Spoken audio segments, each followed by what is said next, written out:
fairly. And I think it was taken by many of the commissioners by surprise. And I just would like to suggest that you amend the minutes to reflect that we should be treating beneficiaries fairly and put the onus on the staff to make sure that they do that on all items. I don't think that you folks have the information to know whether we're being treated fairly, but the staff certainly does. And I would just make that suggestion that you amend the minutes to reflect that. Thank you. Any discussion? If not, all those in favor say aye. Aye. Those opposed, motion carried. Let's see, well, you're up again there, Al. You're first on the agenda. Testimony, you can either testify now or wait for the agenda. Okay. Next one, Patty Turuya. Okay, next is Trina and Jacob Koo. Okay. Then Jermaine Myers.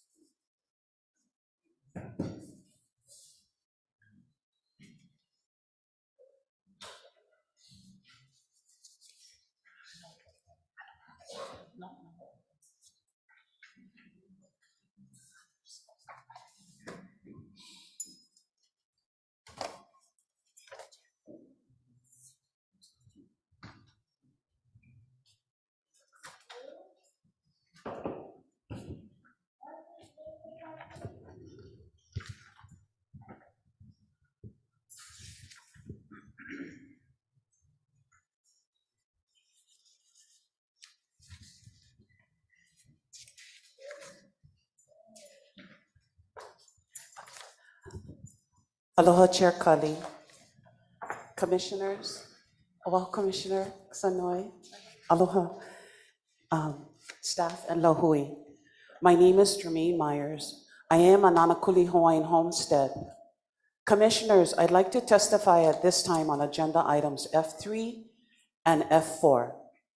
Later during the meeting, I'd like to speak on agenda items F1, C2, E1, and G5. In regards to F4, I humbly ask that the commissioners defer this agenda item.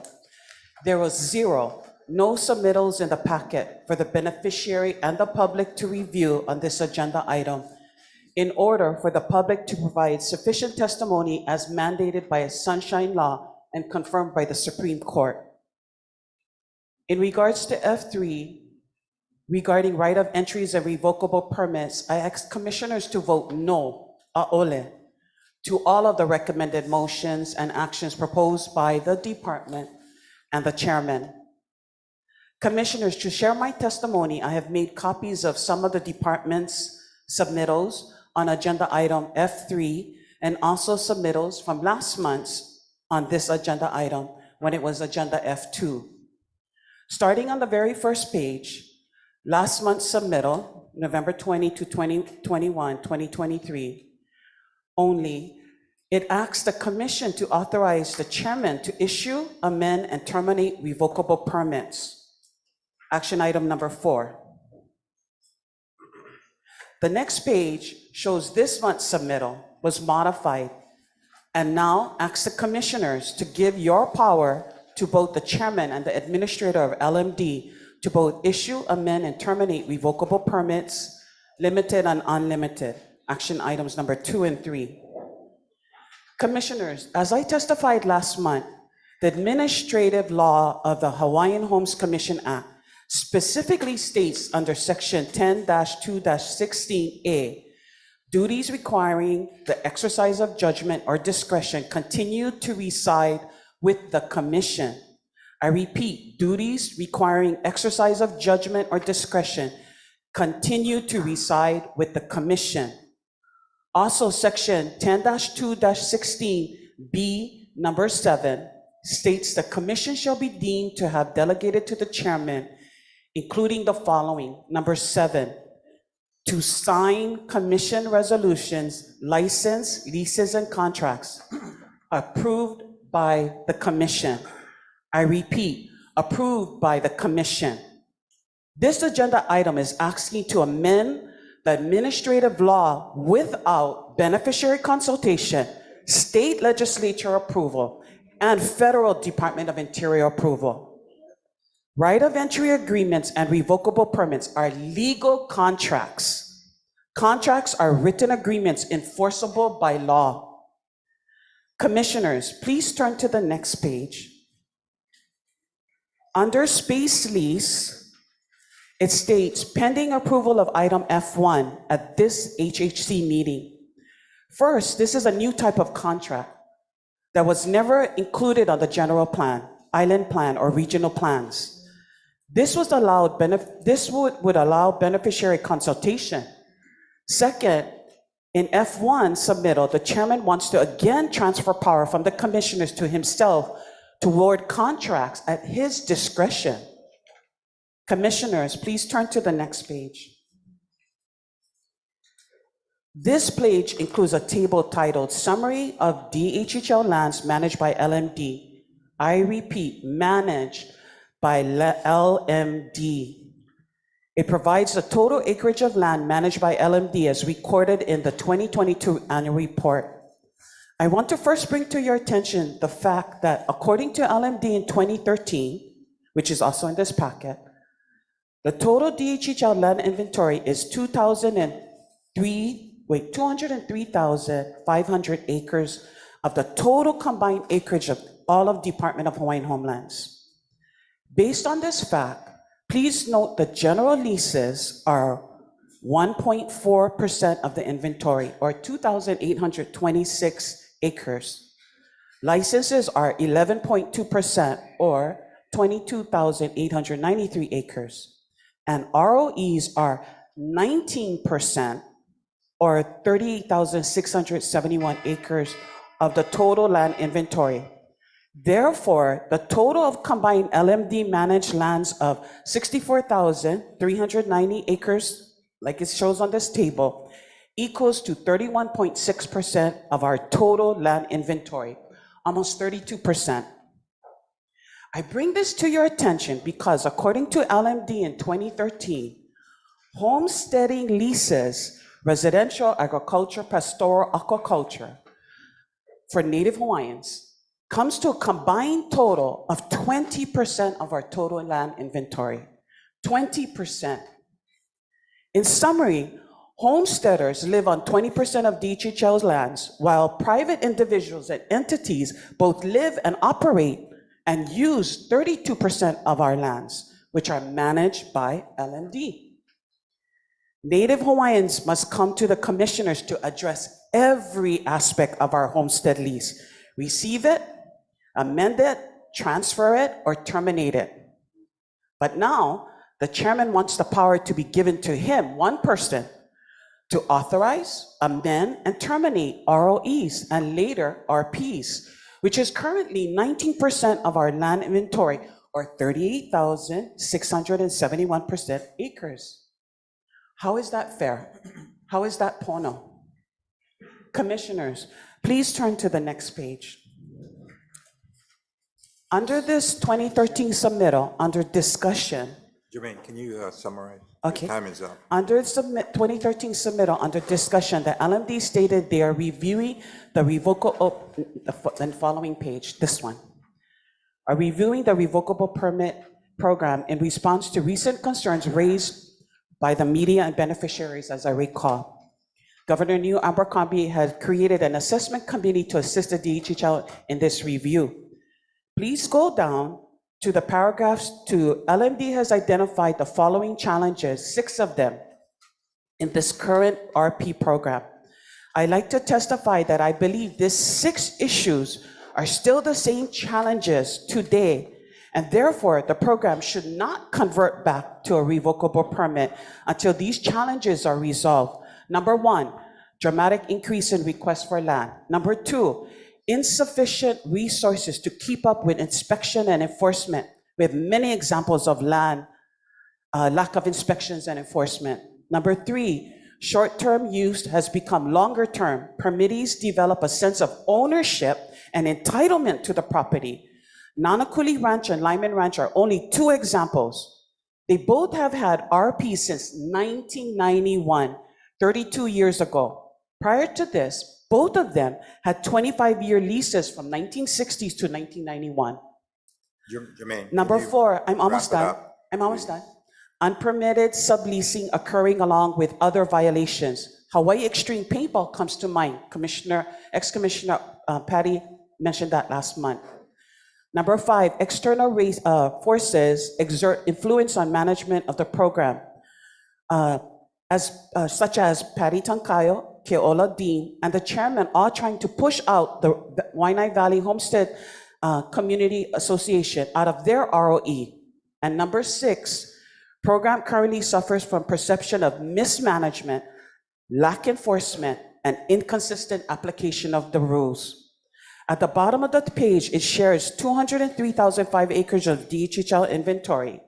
And on the last page, it shows 20% of homes of the lands, DHHL land inventories are under various homestead leases, as I mentioned earlier. Keako pu, God bless all of you.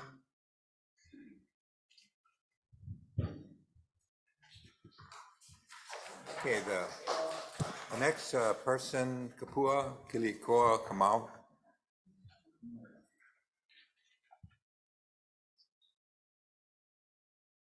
Aloha kakahiaka o wau kapua kili I koa kamai. Go. No ka aina ho o pula pula ka awa wawai anai mai au. Good morning. Thank you for allowing me to speak. I just have a question. Speaking as a general statement, does that preclude me from speaking to the topics as they come to the conversation? It's public testimony on agendized items. You can when the Which I agenda have item several. comes, or you're gonna Okay. wait till then. So thank Either you way. so much. So I yield most of my time to what Ms. Myers had just said. I am very concerned, and I encourage this commission, especially our new commissioners, to consider the kuleana that we are so grateful that you have accepted. We recognize that this is a challenge. We recognize that we may not agree with each other. And we also recognize that you folks are working on the information that is provided to you. As Mr. He had stated earlier, let's task the staff to look both ways. Not just what's coming from the top, what has been in the past, but to look and to confer with the Kanaka that is applying for lands, with the Kanaka that has issues. Ask them, what engagement have you done with that Kanaka, with that lessee, with that waitlister? Let's ensure that we have a 360-degree view. That way, when you vote, you are voting informed to the best of your conscience, to the best of your knowledge. Mahalo. Mahalo. Okay, the next person, Demand Manaole.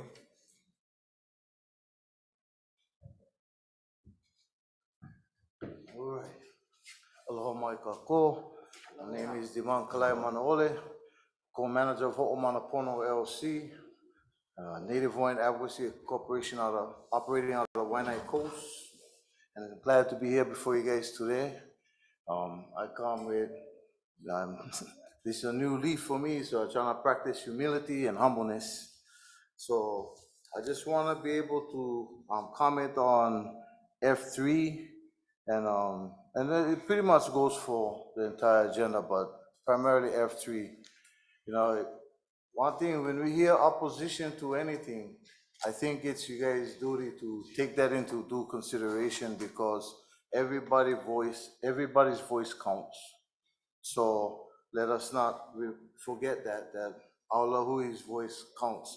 I personally am not opposed to F3, and let me tell you why. On November 9th, 2023, the governor issued proclamations and the emergency proclamation. And I just had a movie or two, but see the thing. Anyway, so one of the sections is that he will suspend all the laws that are dealing with homelessness and whatnot, because they're trying to put people in homes. And when it comes to, and it was directed to all the agencies. Well, just so happened, DHHL is one of the state agencies. So I'd like you to take into consideration that we got almost 30,000 people on the wait list. And I'm one of them. And there's a whole lot more people. We're waiting for homestead. We're waiting for agriculture. We're waiting for pastoral. Thank you guys for doing Kahiki Nui finally. But I think this is a direct result of the motion that, you know, our director has to get things done. If we had to have all 30,000 people on the wait list be going through the process of getting those lands, but we'll be here to the next century. There's a time when we gotta be able to realize that, one, the proclamation is there for a reason. Homelessness is our biggest disease in our state right now. And we gotta get our people on the lands. So I think that we should support this measure because it allows that. But by the same token, no rule should go unchecked. There should be due process with the rules. There should be a set of guidelines and whatnot that we all can know of, so we know who's following what and who's accountable to what and to whom. And I think when we do that, then we'll be able to see that no more any kind of shadiness going on in the background. So with that said, I'd like to be able to support F3 in a sense that we're on a crunch time right now. We got to get our people on the lands. And if we had to come to the commission, every single person, well, we would never have the time to do it because the time is now. We got to get our people on the land. So thank you. That's my not on that. Thank you.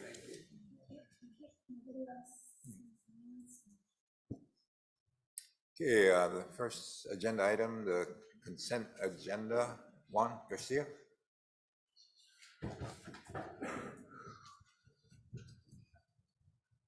Good morning, Chair Watson, Morning. members of the commission, and all others in attendance this morning. For the record, my name is Juan Garcia. I am the administrator for the Homestead Services Division.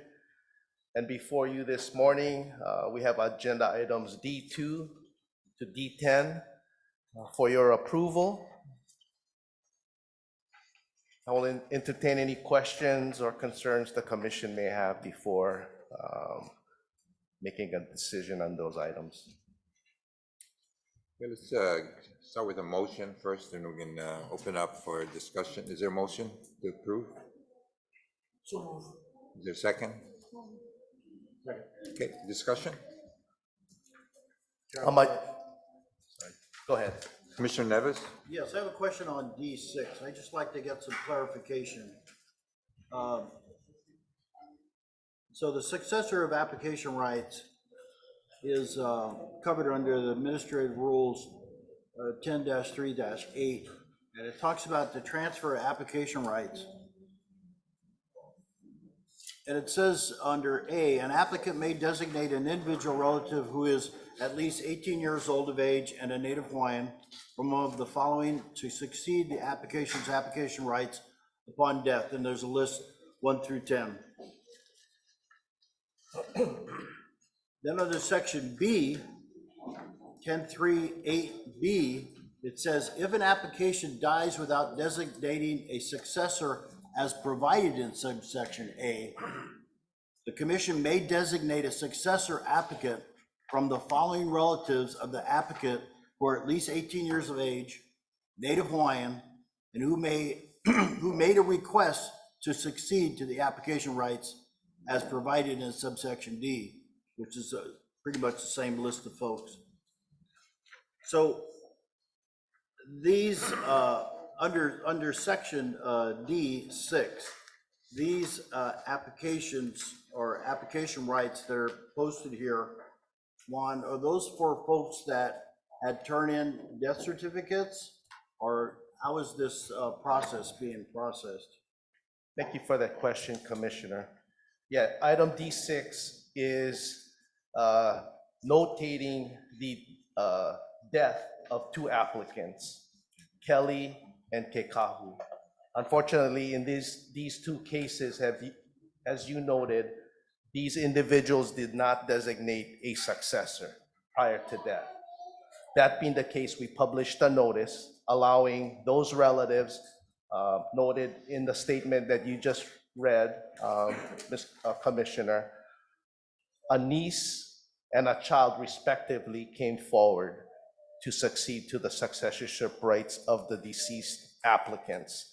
We are here before you to get your approval to affirm or approve that these claimants should be approved as successors for the respective application rights of the two decedents.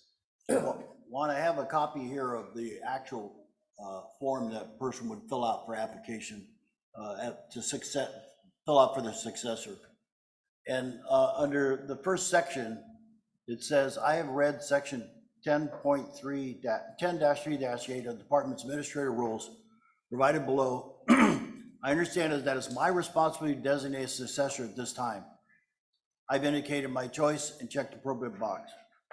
At the bottom where they sign their name, it says 10-3-8 states that the applicant may designate one person from among the following relatives to succeed in his or her application rights: spouse, child, grandchild, parent, widower of child, sibling, widow of a sibling, niece or nephew, so on and so forth. The relative whom the applicant designate is to succeed must be 18 years old and a native Hawaiian, 50% Hawaiian or more. So if a person fills this out as a successor and the successor is less than 50%, do you now refer to section B where an applicant turned in the death certificate and requested to be the successor? Yes, pursuant to admin rules, the designated successor must meet certain conditions. Correct. First, 50%, you have to be 50%. You have to be 18 years of age. Yes. And you have to meet those relationships with the decedent. Right. If those conditions are not met, the designated successor is not a qualified successor based on 10.3.8. That being said, we would then go through public notice to call for those qualified to succeed to come forward and submit their successorship claim. Are there any other rules that the department uses to determine whether their successor has rights if they're less than 50%?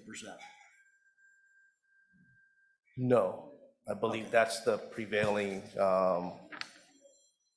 rule that So we follow the administrative rules? Yes. Correct. Okay, thank you. That's all I have, sir. Okay. Before we proceed and before I forget, if you're not done, Commissioner Neves, we do have Mr. and Mrs. Koo who would like to just state a few words in favor of your approval of item D10. But you have a different item? Yeah, I wanted to ask you one about item D6 also. Just want to understand, so if you look at the date of the deaths of the applicants, it's been some years, yeah, until we get to this point. Can you help us understand why? Yes. The biggest challenge is making certain that claimant is in fact 50%.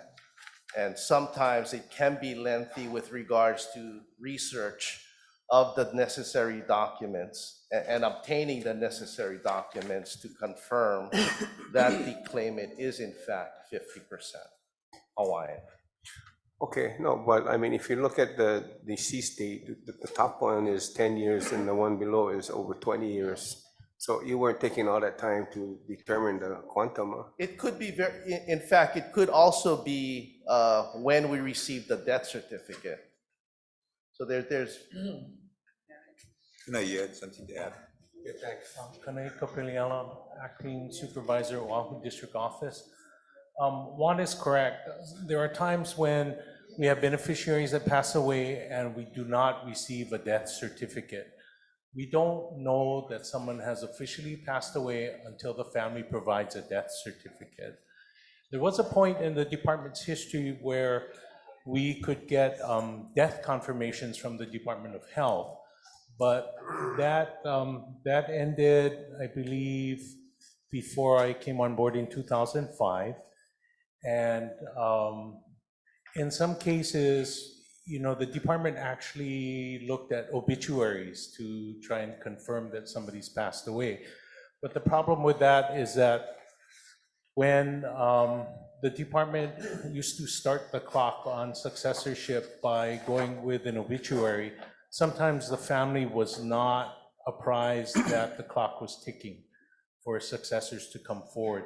So I know when I was in applications during that time in like 2005, 2007, we stopped taking obituaries and we stuck straight to the family bringing in the death certificate. That way the family would definitely know that, the clock was ticking. Thank you. So, Commissioner, so Kanai, normally, how long does a death certificate take at an average for, Nowadays, on the average, when someone passes away, it takes approximately 6 weeks to get a death certificate. thank you. any other questions? At this time, I'd like to call Mr. Jacob and Trina Koo to the table.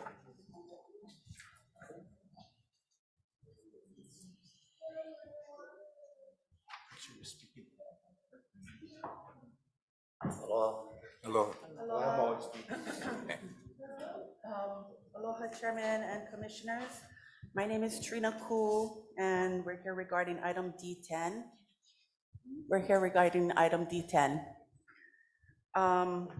We're in favor of your approval of item D10, but we just want to be clear or understand that, does that mean that we are able to submit our application to the City and County Department of Planning and Permitting so that we can get our maps recorded?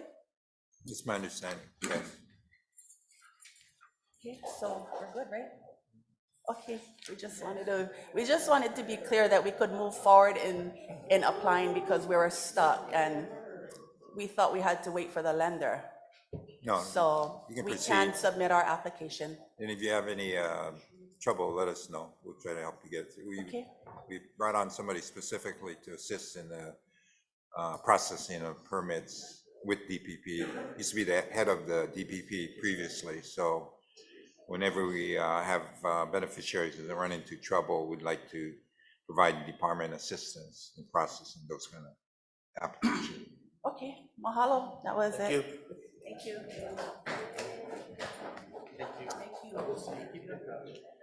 Okay, not, all those in favor of the motion, say aye. Aye. Those opposed, motion carried. Thank you, Commissioners. Thanks, L1. What's the next? Okay, next agenda item, C1, approval of lease awards, Kaikinui. Paula?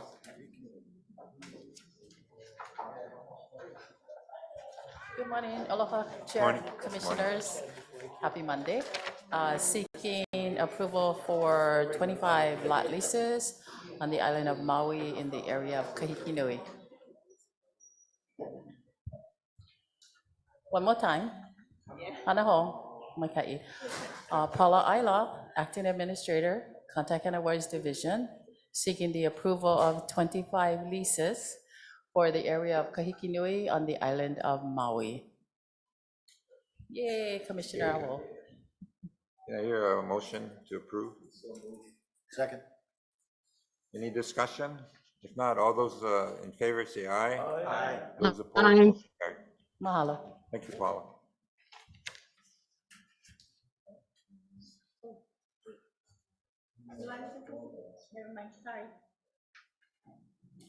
Okay, next agenda item, F1, approval to procure property management services. Richard? You know that?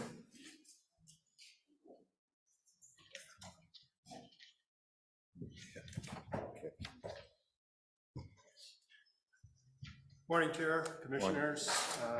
Item F1 is a submittal to grant authorization to procure property management services and to manage multi-tenant building that we are inheriting back from, time's up? A ground lessee.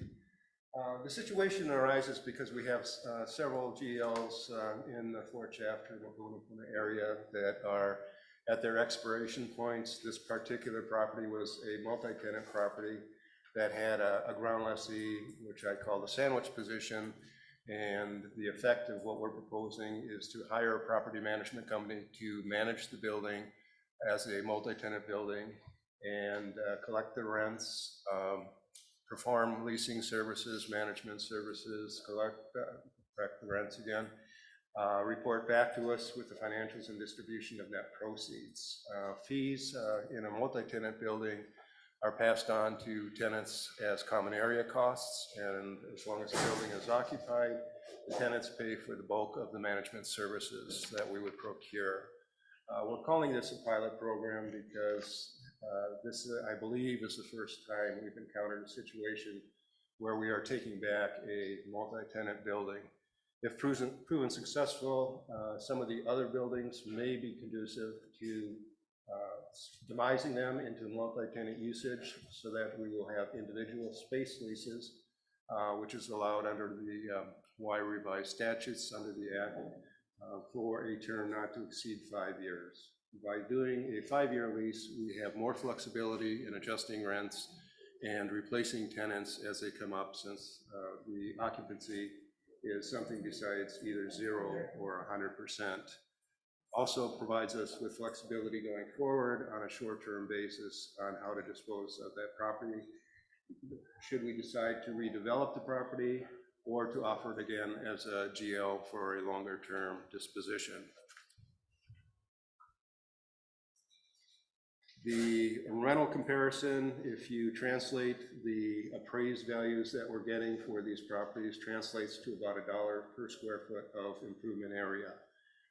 Market rents for space leases in Laguna, Fort Shafter are $1.50 to $1.75.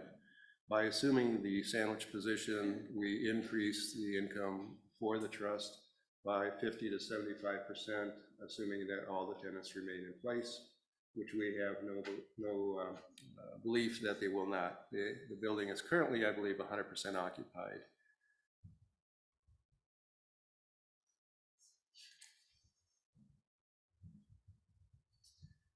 The recommendation is to proceed. We would have to procure the property management services as professional services.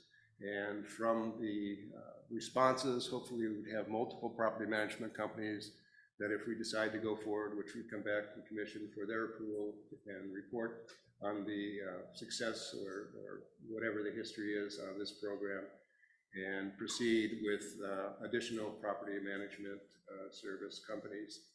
It should be noted that it's not an individual we're hiring, it's a company. There are multiple commercial property management and leasing companies in town. They all have anywhere from 5 to 40 property management specialists. And those are the professionals we target so that we do not find ourselves in a position where our property manager is unavailable.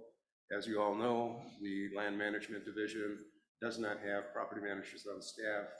And for this property to go out and hire someone would take a considerable amount of time, and it would commit us to pursuing that with additional properties, whereas we are asking for the opportunity to attempt to follow the private industry practices and utilize a professional property manager. With that, I'd take any questions you may have. Let's first make a motion, and then we'll open up for discussion as well as public testimony. Your motion? Motion to consider. A second? Okay, discussion. Okay, Richard, so I just have a question. When you say it's 100% occupied, how many tenants are in there now? Both, it's 2 buildings, and I believe there's 4 or 5 tenants in each building.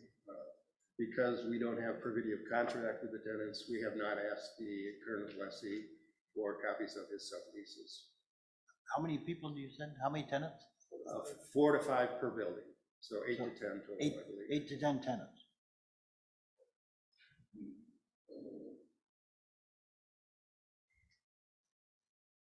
So what's the advantage to the trust?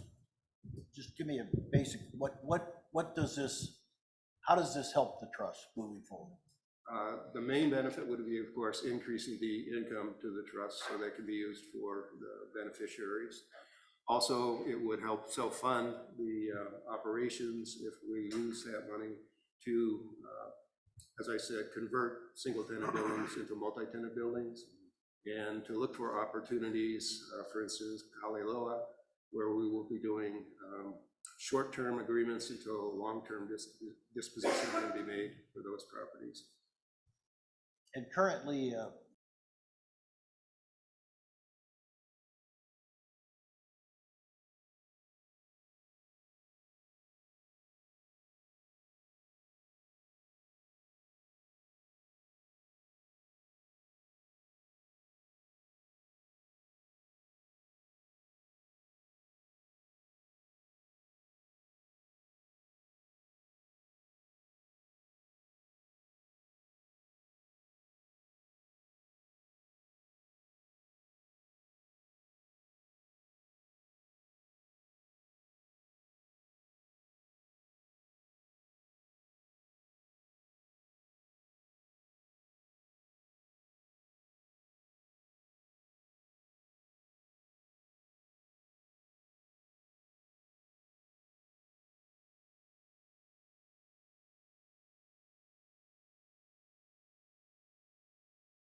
that the change that the state enacted into the Hawaii revised statutes required the consent of Congress and approval, and subsequently, I believe the Attorney General's office has looked at the law and opined that the consent and approval of Congress is not necessary for us to enter into the 5-year space leases. So.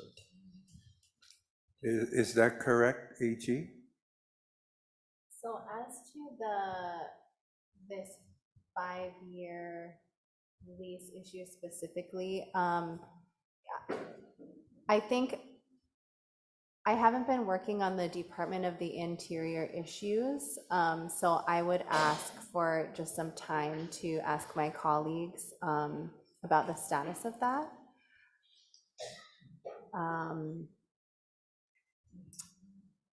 I mean, we could either go into an executive session, or I could find out on a recess, on a break.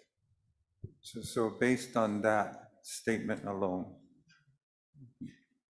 I would like this matter deferred, because we don't even have clarity from our current AG on what the position is or should be.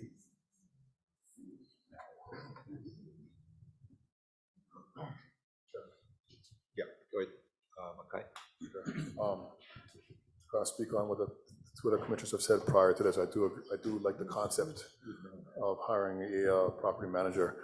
So just to kind of get up to speed of somebody who may not be familiar with this process, you mentioned that this process will increase the revenue stream to the department. First question I have is how. Second question, which is also tied into the first one, is some clarity on the overall structure of how it's structured right now. So there's a ground lease, and then the people who are awarded that ground lease receive money from the people who are in the tenants of the structure. Am I correct? Correct. Okay, so now acquiring this property management entity, the cost that would be paid to them, that will be spread out equally throughout the tenants on the ground lease as well as the structure lease. The mechanics of what we're proposing would take the person who is the ground lessee out of the picture. Okay, so now the ground leasee is out. He's And out. we're implementing this property management entity as technically, just in layman's terms, the new ground leasee. The property manager would work for us. Work for us. Okay, so we pay it's that. just like hiring another vendor. This one would be professional services because it is the profession. And the ground lessee, we would step into his shoes. We're still the fee owner of the property, but we would have lease contracts with the individual occupants of the building as space leases, not as a GL. Okay, so that kind of answers my first question, whereas how is that revenue stream going to increase to the department, right? Because now we're removing that ground leasee. We're pretty much implementing ourselves in there. So now we are capturing whatever we negotiate with those current tenants. Right. Which would, of course, go up because now we've got to take into consideration the 5% payment to this entity, right? Yes, the net effect of it is right now the ground lessee gets the sandwich position. That was my question. So the ground leasee, as of it is today, is acquiring a majority of that lease, of the rent from the tenants. Correct. And so the income, the revenue stream coming to the department is very minimal compared to what it possibly could be. Correct. Okay. So kind of to piggyback off what Commissioner Wool was saying, to make this decision, I think we need more data. I like the concept of it. You know, now that it's kind of clearing my brain. I like that. I think a lot of people at home probably don't have the background that you folks have. So that's why I wanted to break it down to simplify it, even for myself. So I do agree with it. I like the concept, but I'd like to have just a little more information to see if is it something we can do, on the Department of Interior's thought process and guidelines.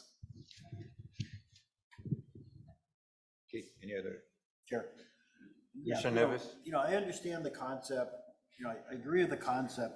The problem is this document comes out with a lot of language, obviously it's fee simple language that a lot of us don't understand. So I think, so that for us to better understand it and our beneficiaries to better understand it, I think we should have a workshop on this process, understand all the terms, how it's specifically gonna break down so we understand. I mean, the concept makes sense. You have a general lease person right now. We're gonna take over the general lease. Now, instead of him collecting all the rent, we're gonna be collecting the rent. Property managers can be paid off of some of that monthly fee. I understand that. But it takes a little more for people to soak it in, and some of the terms and conditions are gonna be interesting. So I'd like to see it deferred and have a workshop so that we can get into this a little deeper. I mean, the better we understand it and the better our beneficiaries understand it, I think it's a win-win situation, but we need more information before we move forward. Thank you, Chair. If I could add, I think it goes beyond what, I think the misunderstanding is the result of not having sufficient context. Because there are certain things missing from this submittal that fails to properly inform the commission about all of the whys. And so I would agree that some of it is difficult to understand, but much of it is the result of not providing a workshop, not laying it out, not giving us the proper contextual form to deliberate properly on this. Thank you. Commissioner Helm? Yeah, myself, I think a workshop is really needed for us commissioners to have a better understanding, and I would recommend to defer as well. This item. Commissioner Kaneko? I would agree. I like the concept. I don't think that this is the first time. This is not one of. I think that we will see this continue as some of our ground leases become more sophisticated. So I also, I appreciate the concept. I would like to see workshops that each time we can continue to understand it better and not get caught up in some of the details. Thank you. Okay. Any other commissioner comments? If not, we'll open up to the public. First one is Patty Taruya.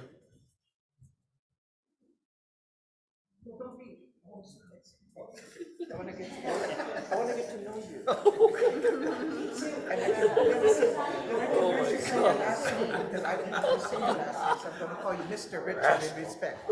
Don't mean. Thank you. Happy holidays, Commissioner. Thank you for all your work. Island commissioners for flying in. Thank you, Chairman. And I thank the Commission for really thinking out of the box and considering a deferral so we can understand what this item is about from F1 under land development. I wanted to bring back, as a former commissioner, Mapunapuna was a really subject that I brought up monthly because of the unconditions that we had on the department, the facilities that was neglected, the homeless that was living in there. And it was just such an insult to see the Department of Hawaiian Homelands for years neglected the entire Department of the facilities that we have in Mapunapuna. During the last administration, nothing happened with Mapunapuna, and some of the old commissioners know that I brought up Mapunapuna for some time every month. I did want to also bring in 2023, in fact, I met this beautiful young man, Ka'ala Shi, and I met him through the chairman because of Mapunapuna that I continue to bring up as a commissioner, where Kali provided Ka'ala with my number and said, call this commissioner, talk to her and work with Mapunapuna, see what we can do with Mapunapuna. And so we did. And I did want to refresh you, Mr. Richard, in 2023, Ka'ala Shi did come out of his box, and he cleaned up Mapunapuna. The homeless, especially the homeless encampments was there. They turned it around to work with DOT, HPD, and other facilities, other agencies to clean up the homeless. It was just terrible infested. They damaged all our buildings. In 1 year, you had like 3 fires in one building, and it just sat there. The department did nothing about it. And so I will commend Ka'ala for his initiative and thinking out of the box, and was this department that you hired him as a consultant agent to look over Mapunapuna. So when I saw F1, I'm like, why are we looking for another management team? Another part on 2023, in March, April, he gave a limited ROE to a native Hawaiian Akana construction company to clean up the building that cost this department not one penny.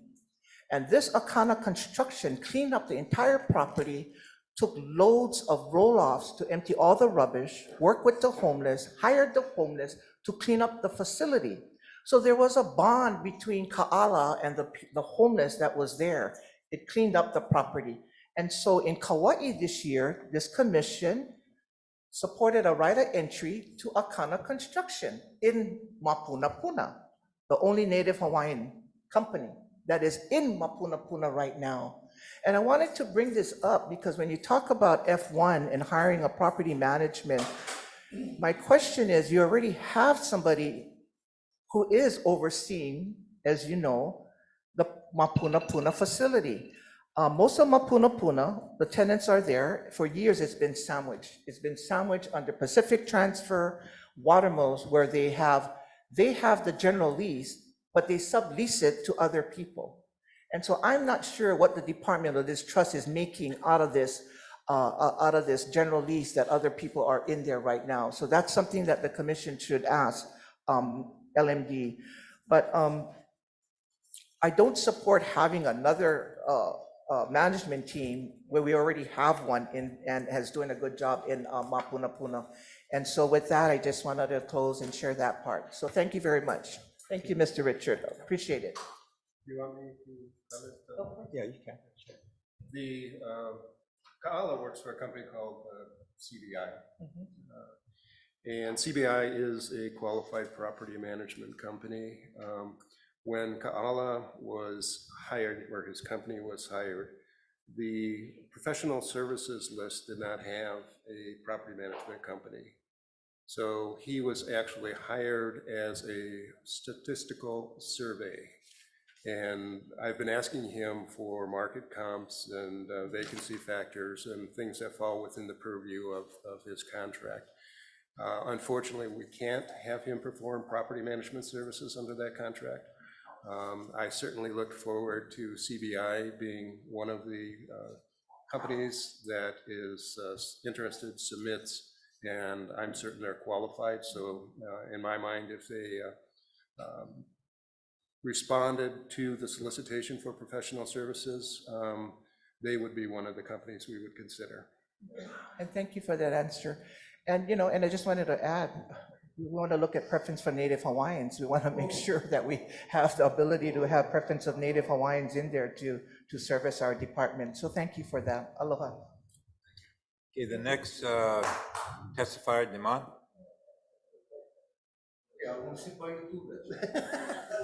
I'm everybody's buddy now.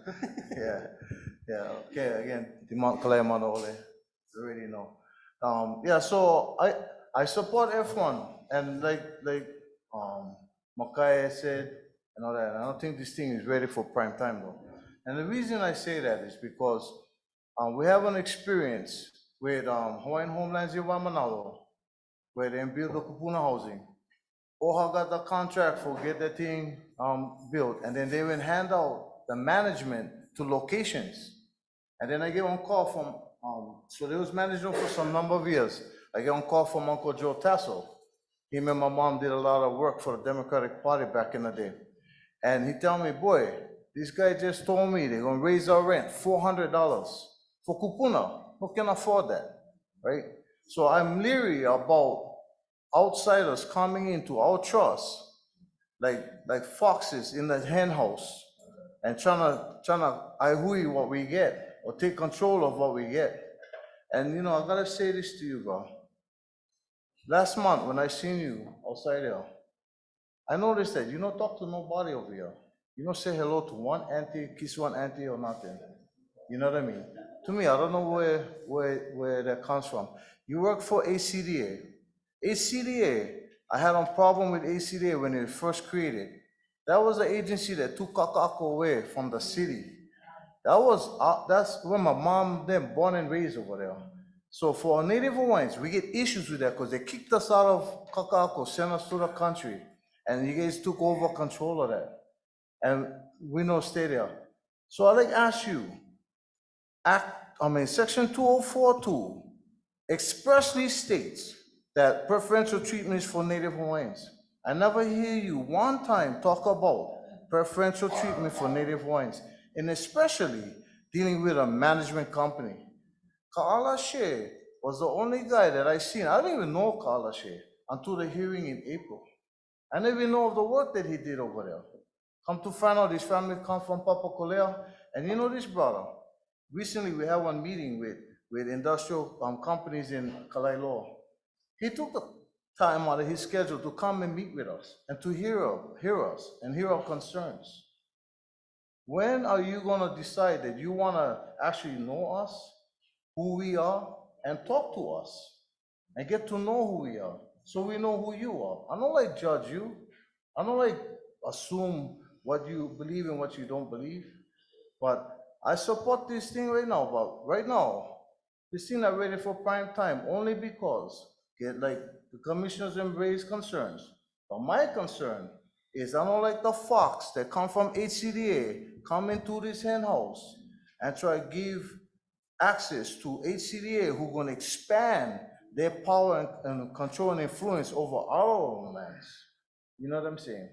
So I have concerns about that. I like to see if you're willing to come out and make public testimony, comments, and swear under oath or to us that you're not here to do that and destroy our trust. You know what I mean? It's important for us that you not be like that. So I'd like to give you the opportunity to respond if you like. Appreciate it. And HCDA, I was an asset manager. So the state gives areas to HCDA to improve. Kaliloa was one of them.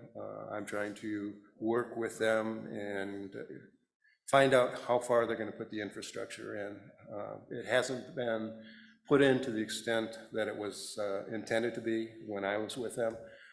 Again, that was not Mike Ruliana. But working with the sister agencies, we're not contemplating giving any lands to HCDA that I'm aware of. I don't think we could by law. And working with you, I just started. I'm available. Unfortunately, I'm not available all the time because there are a lot of things on my plate, as with everybody. We're all short-staffed, but I appreciate where you're coming from. If you have concerns, you can shoot me an email, give me a call, and I'll be happy to discuss them with you or anybody else for that matter. Okay, so can you just start by treating our staff members in the department with respect that they deserve? These are the ground forces. They've been there for years. And they take care of us. He's doing a good job. I brought him on. Okay. I have a lot of respect for this guy. Over here, when you hear, say hello. Get aunties over here. Okay, I try. Okay, Dimon. Okay. Okay, the next person, Kapua.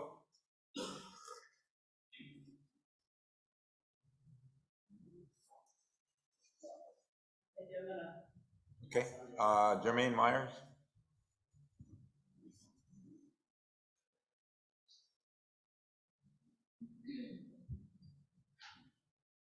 Mahalo, Chair. Commissioners, I just want to reiterate what I shared earlier, and I read it from the recommended motion, the part about chairman be authorized to enter into space lease with tenants at the property not to exceed an initial term of 5 years for any such space lease. I had shared that administrative law specifically states that all license, leases, and contracts are to be approved by the commission. Again, the Hawaiian Homes Commission Act, emphasizing on commission, a body of 9 individuals, not singular individual, whether it's an administrator or a chairman. The power must remain in the body of the commission. If each of us have to come to you for a lease to amend, and that you can terminate and take us off the land, take away our lease, as a Native Hawaiian, then you must also be the power that says yes or no to a 5-year lease, whether it's space or land, is still on DHH land. And I worked for a nonprofit from 2021 to this year, and I was the property manager. I was the center operations manager. I hired vendors, etc. I managed the property of this nonprofit. And one of the programs that I managed was the food insecurity, the food pantry. And Hawaii Food Bank is in Mapunapuna, and they allow us to come there up to 2 times a week.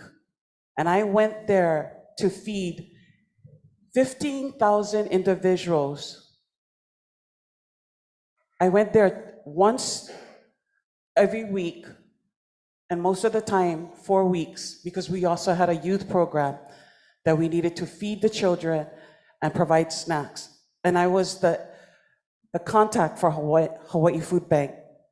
And I understand what ex-Commissioner Patty speaks about, because prior to going to the legislature for Kali's confirmation, when I went to Hawaii Food Bank, I was like, wow, where did all the homeless go? Wow, what happened to the building that was all vandalized? And all of these improvements, when I came and I told Commissioner Patty, who's also a food insecurity nonprofit executive director, she shared with me that it was done by Kala. She introduced him to me at Kali's confirmation. And she said, this is the gentleman that fixed up DHHL land at Mapunapuna. So I concede to you these 2 issues, and I thank you for voting to defer this item until there can be, but secondly, remove from this item, this action, that there should never be one person approving contracts. Unless you're gonna go into the state beneficiary consultation, legislature, and Department of Interior to modify the administrative law. Mahalo.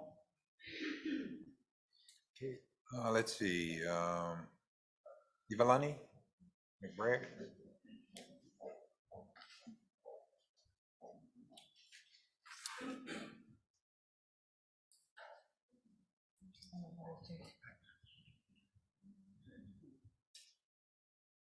Aloha, Chair and Commissioners. I'm speaking on behalf of our Kaupea Homestead Association. I am the president. Thank you for deferring this. You know, F1 for me too, the approval to procure property management service to manage the multi-tenant property at Fort Shafter Industrial Subdivision makes me question, because I believe before any of our trust lands is given out to be managed, it should consider HBAs. And HBA is a CFR 43, a code of federal regulations that define us beneficiaries from our homestead association. And secondly, Richard, thank you for getting counsel for the DOI and going forward in this, because this is something to me that's never happened. And our trust land in Oahu is all that we got. We got the least amount of trust lands. So for me to consider to do a management, I think that, you know, it's not clear on the pathway, Richard. And I think beneficiary consultation with the beneficiary should lead to a pathway that we are inclusive, you know. But I think there's more to be discussed. So I'm glad, because for instance, we had our event, Kaupea Kalikimaka the 16th, and I had to go to your department. So thank you for giving us that ROE with your staff. I was able to go ahead and deal directly with my trust administration. To me, if I wanted to get land as a HBA, I don't feel I need to go a property management. Or is that property management aware of the Hawaiian Homes Commission that gives us that political right to go ahead and engage with our trust into the projects that we want? So that was just my main concern. So I thank you folks for being able to defer it and have more discussion. Richard, for Kaupea Association, we like to get to know you, because we feel that the event that you got brought us together.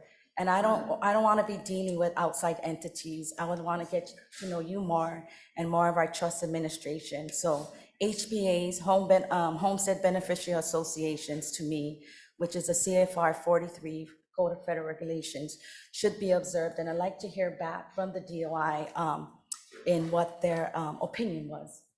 And please include Kaupea. Mahalo. Okay, thank you, Ivalani. Next testifier, Kai McDonald.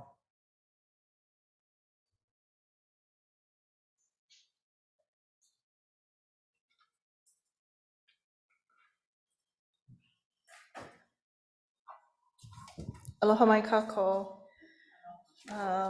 Let's see, my name is Kainoa McDonald. I represent the ALL, which is the Association of Hawaiians for Homestead Lands, a codified 43 CFR as defined under the Department of Interior, and a member of the SHA.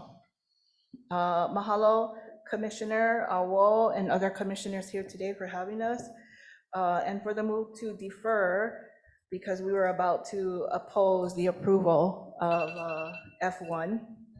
And it's really, the department is going to request of the Property Management Service to authorize the chair to enter into space leases. This plan in its entirety should be brought forward to the commission and be open for beneficiary consultation. These are added administrative costs with no real policy from the Hawaiian Homes Commission Act. A lot of this is a policy program or a pilot program since bringing it forward in 2013. So we appreciate and look to hear back from the Department of Interior with that feedback. So mahalo. Okay, thank you, Kai. Next testifier, Wendy Aniapio Crespo.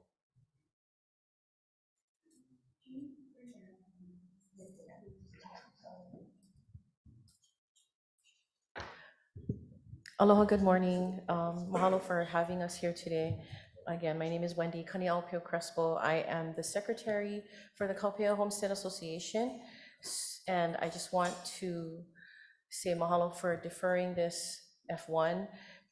We oppose to the approval for department requests to procure property management services and authorizing the chair and to enter into space leases. This has to be brought forward to the commission and beneficiary consultation. And as the secretary of Kaupea, we just recently celebrated our Kalikimaka event.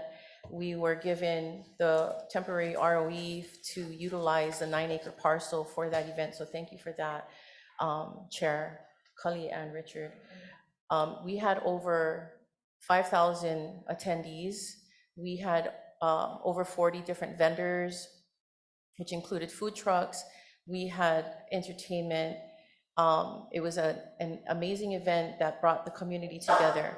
We had well over 15 Native Hawaiian small businesses that attended our event as vendors that were able to, bring their stuff out, and we were able to support their business. And to have to go through an outside entity or a property management, we shouldn't have to do that. We should be able to come directly to the department and be able to acquire what is needed for us as beneficiaries, as lessees, and as Native Hawaiians. And by allowing us to utilize that space is something that is needed in Kapolei, especially for Kaupea, because we don't have a gathering space. That space is going to be utilized to build homes without beneficiary consultation to see what we want, what is the need in our community, in our homestead. So to have a place for us to gather, for the community to gather together, is something that is necessary. Yep. Okay. Thank you. Mahalo. Wendy, congratulations on your event. I'm glad it turned out well. Thank you. Thank you so much. Okay. The next testifier, Abner Nakie, online.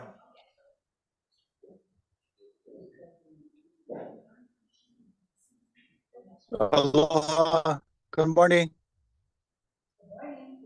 Aloha, good morning. Can you hear me? My name is Abner Nakihe Jr. I'm a homesteader at the villages of Leali'i. I was running late, which is perfect. I wanted to testify on this. So it sounds like this got deferred. I wanted to oppose this because this should be brought forward to the commission and beneficiary consultation. But also I was running late because thank you so much for Commissioner Awol.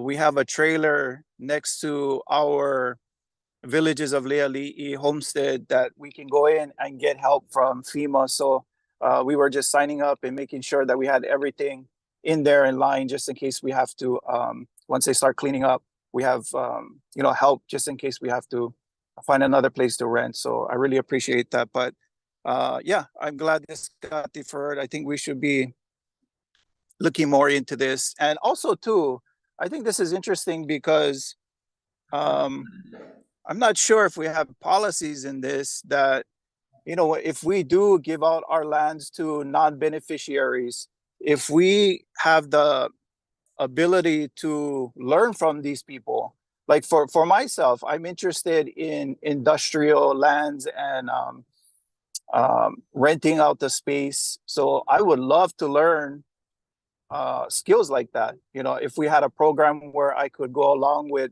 one of those companies and learn the skills, but not just for that. If we end up giving our lands to anybody, that we have an opportunity to learn those skills from them so we can apply it to ourselves. But yeah, thank you so much for your time. Have a good day. Okay, thank you, Abner. Next person, Kapua.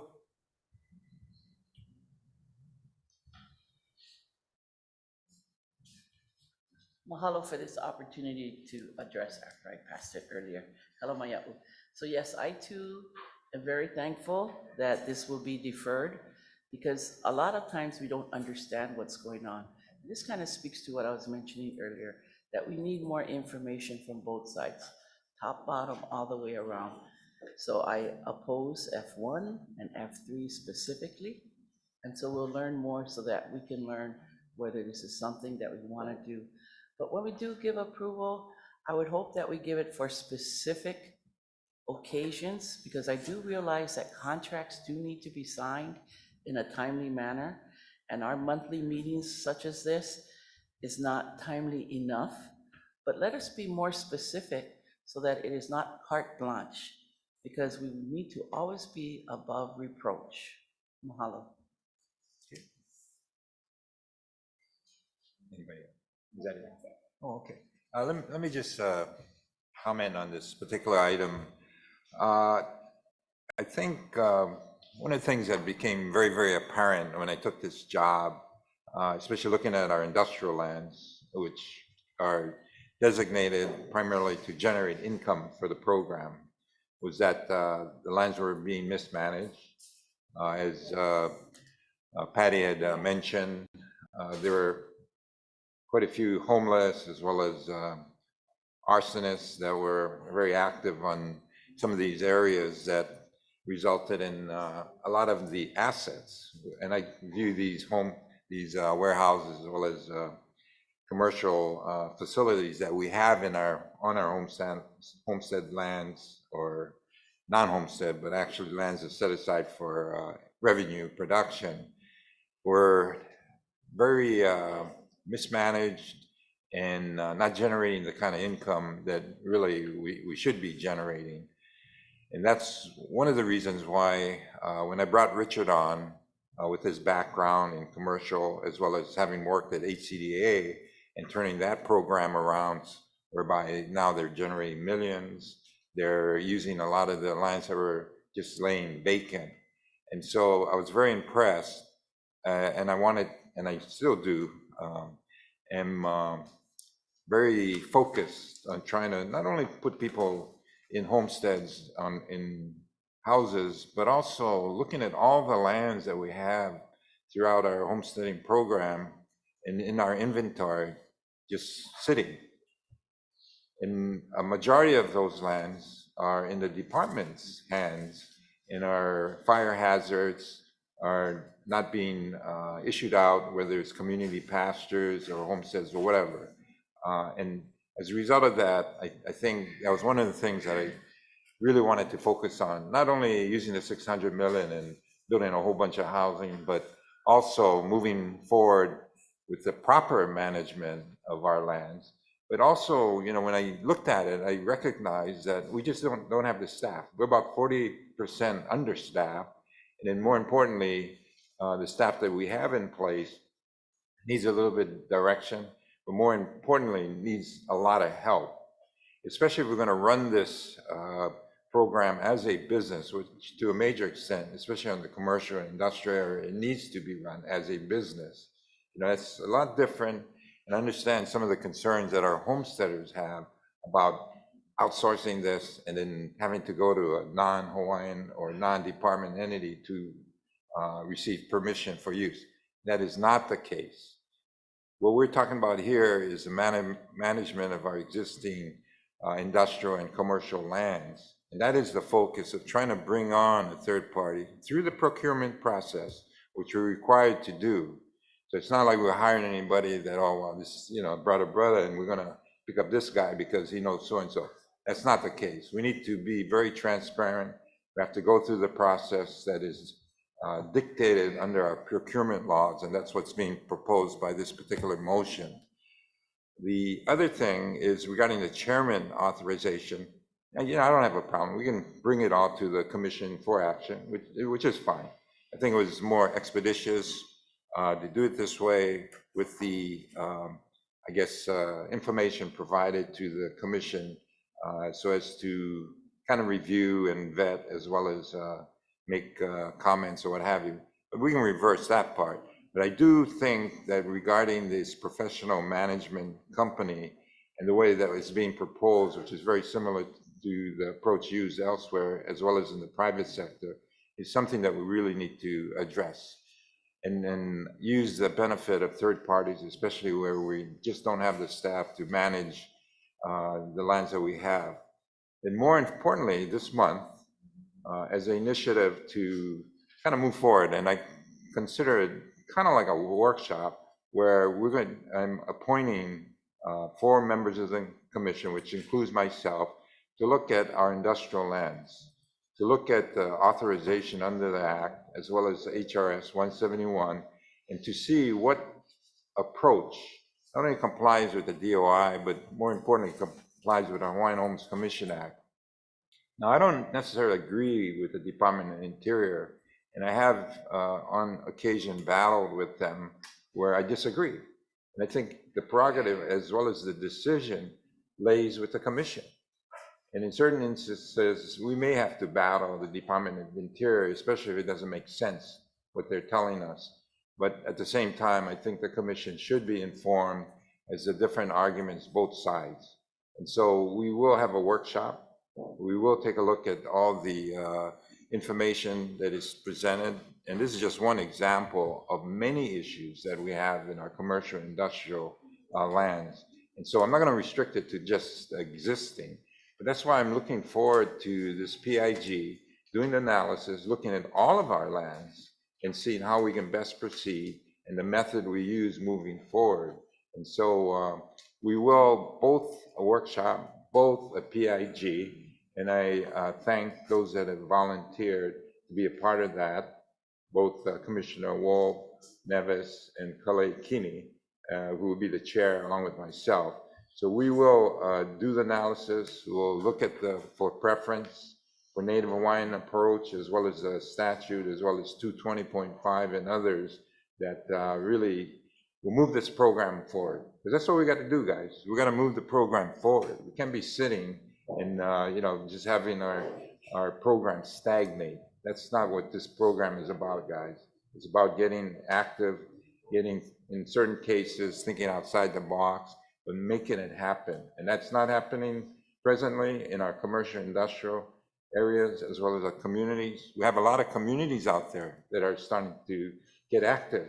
And so later, tomorrow, we will show some of the success stories that have been initiated by the homesteading communities, as well as others that are out there that we support, in, which is ongoing.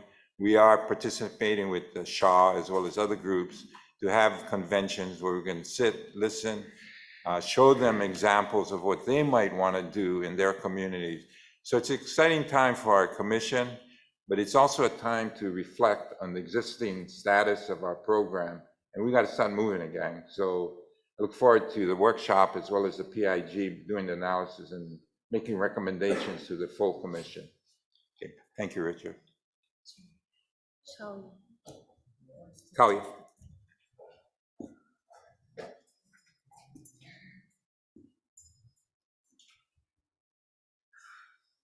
Okay, let me catch my breath a little bit, because this is bigger than big. And the thing that I want to say first off is, been doing this a long time, community advocacy in Panaeva.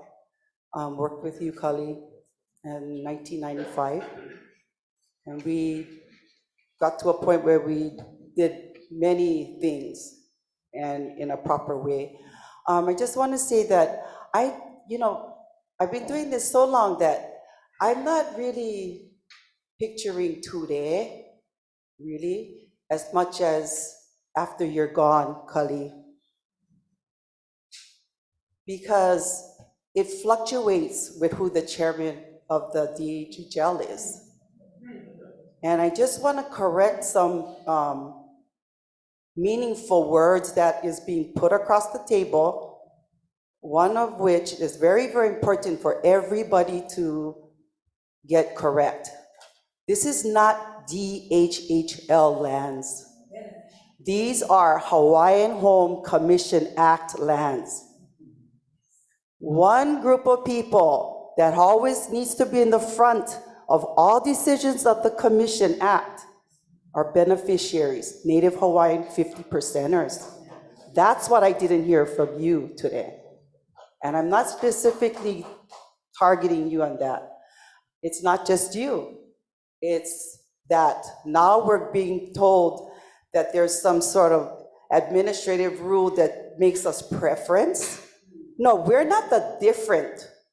We keep on saying, oh, we should be treated differently. No, we are the status. We are the status quo.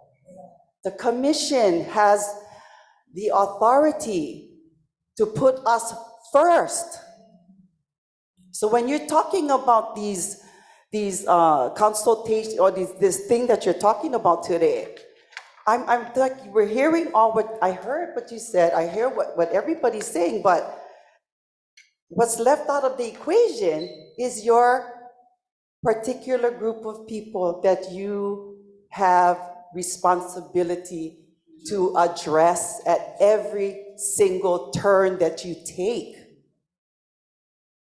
Everything. When this person or somebody comes up and says we get preference, that means we're different.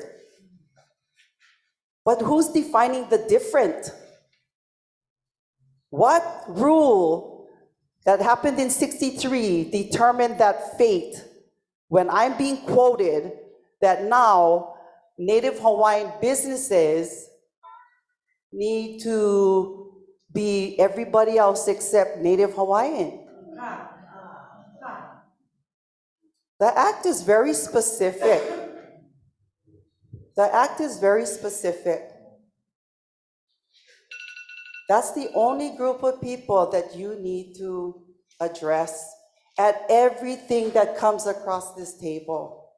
Example, not just a couple of months ago, we went through this land that came up in this commercial or industrial land that came up in Panaeva. And what was really told was, oh, so if the Native Hawaiians wants to apply for that lease, we have to be on the, we have to be the highest bidder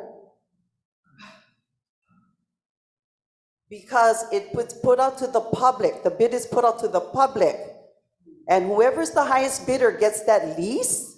Does that sound correct to you as commissioners?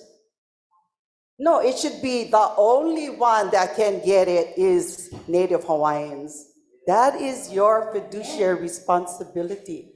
You, as commissioners, got the power from the act itself.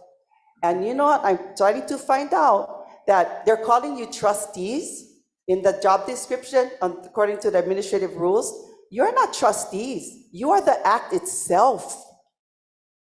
You are the act itself. Trustees have a different opinion in my mind and definition. We're being told that you're trustees like the Office of Hawaiian Affairs. No, you're not. You're not a state anything. You're the federal act itself. And you only have these responsibilities. You need to question the chair because that's in conflict.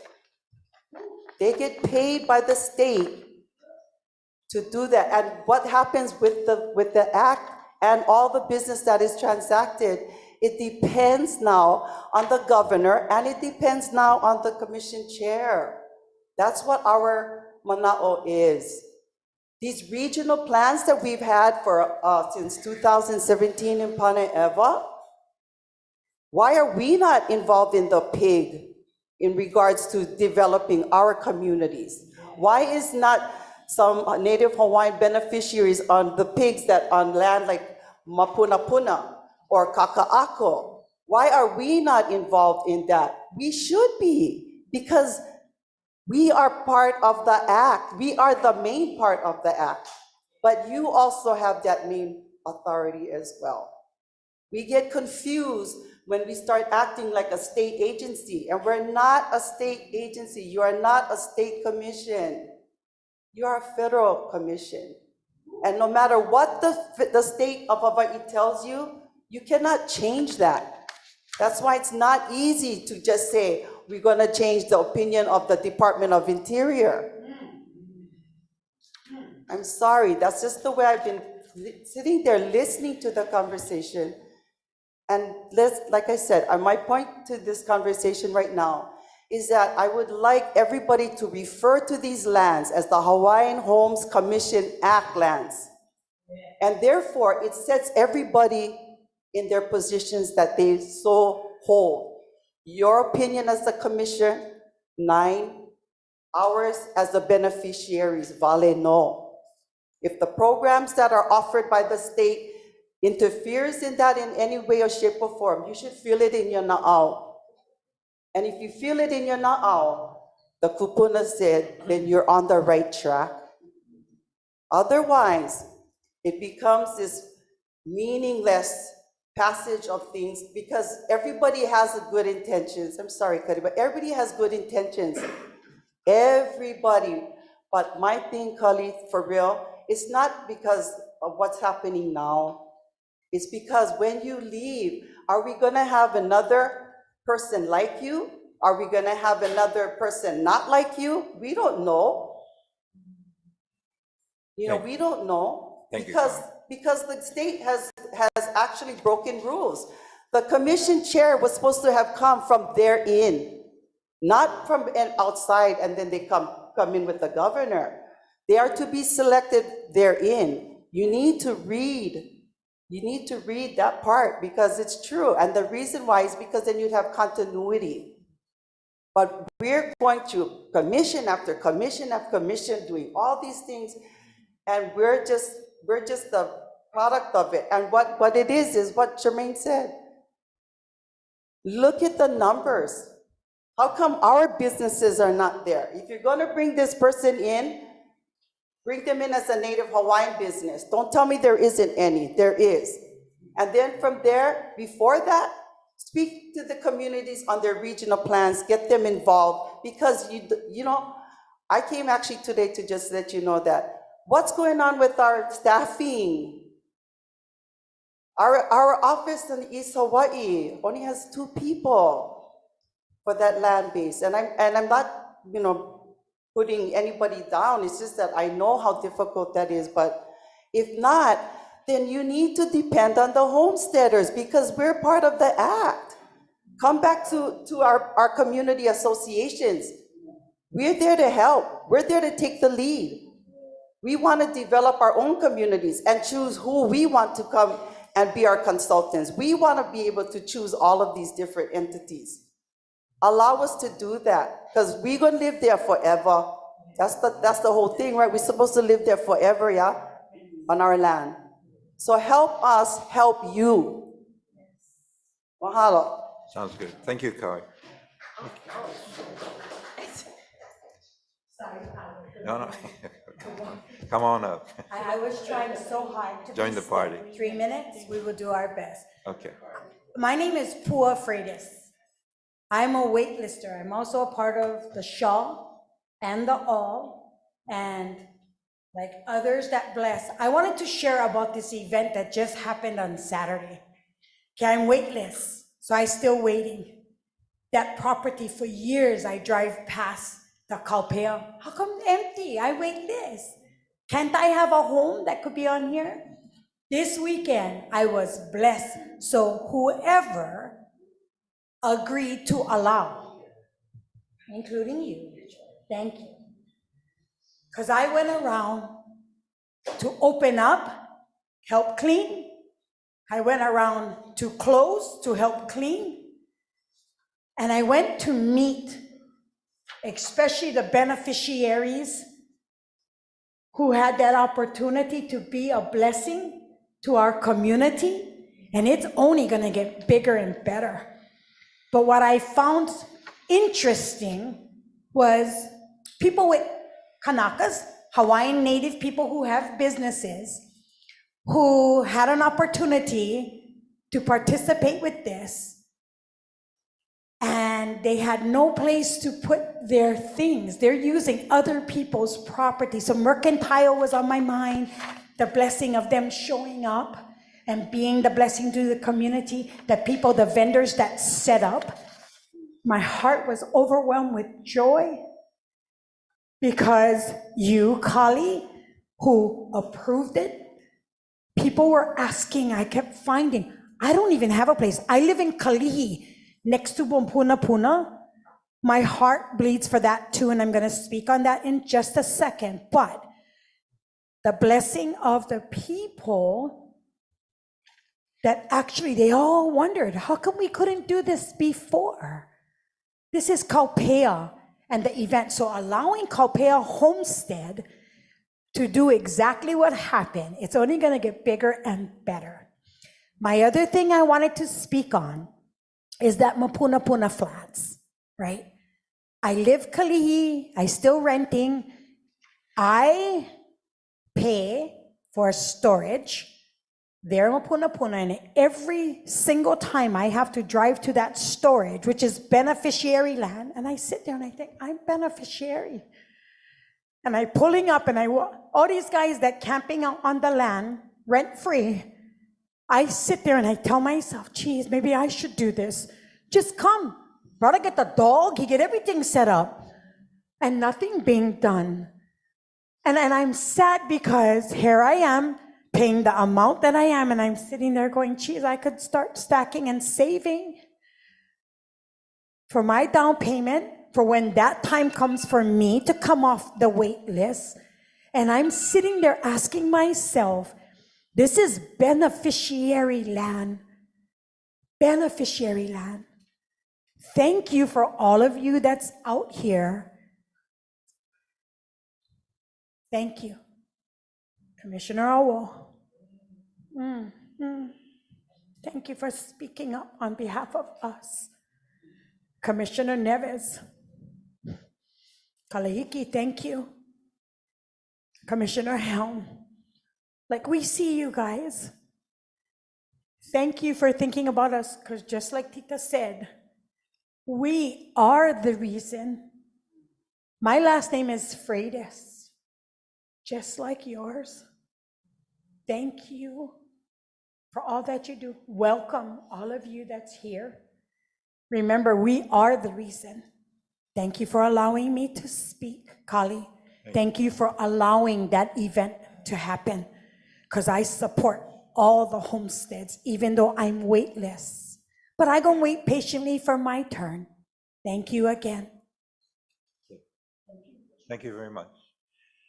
Okay, the next agenda item, F2, RE permits for Shafter Flats. Richard? Or Kahana? Hello and good morning, Commissioners. Kahana Albino, General Professional with Land Management Division. Being that item number F1 was deferred, and specifically item number F1 had addressed those tenants that are there right now, which is JD Watermole Lease Properties LLC, to deter any trespassing and/or homeless getting into the buildings. We're requesting that we have a 2-month extension for the right of entry to continue. Issuance of a right of entry, because the general lease has already expired. We need to be sure that somebody's in the space, and we want to retain that same lessee for a holdover 2-month right of entry.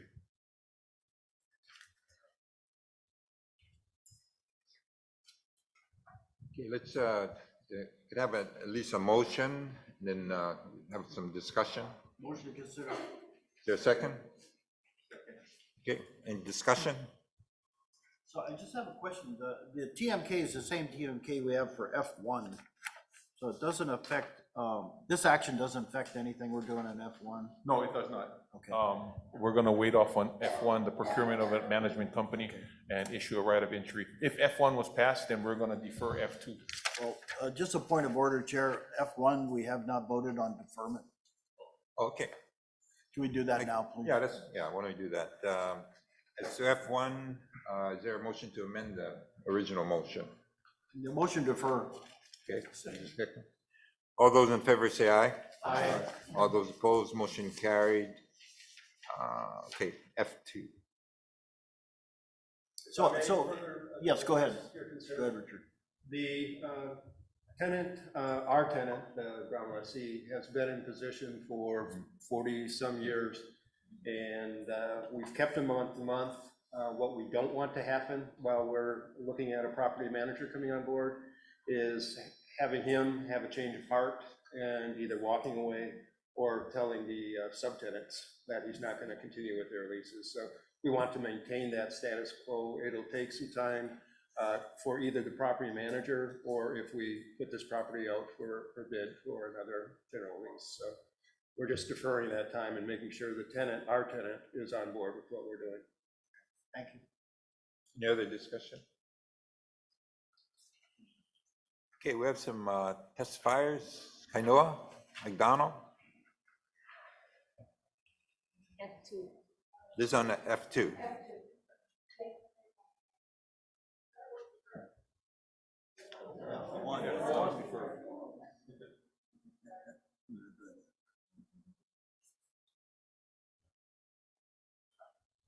Aloha again, Commissioners. Let's see.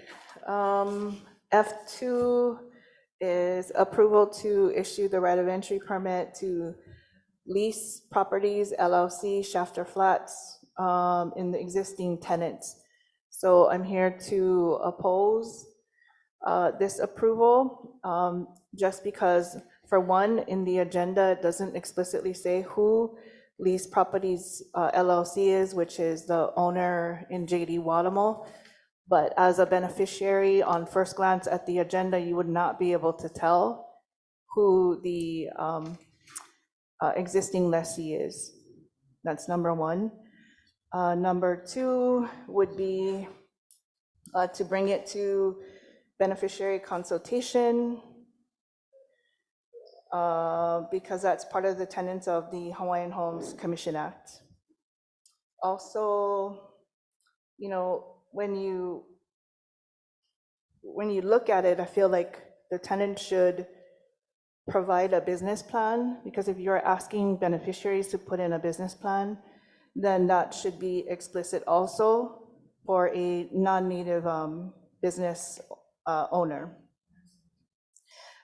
This land trust belongs to everyone, and it deserves the beneficiary consultation that is provided as a tenant within the Hawaiian Homes Commission Act. So, mahalo. Thank you, Kainoa. Next testifier, Wendy. Mayor Pio Crespo.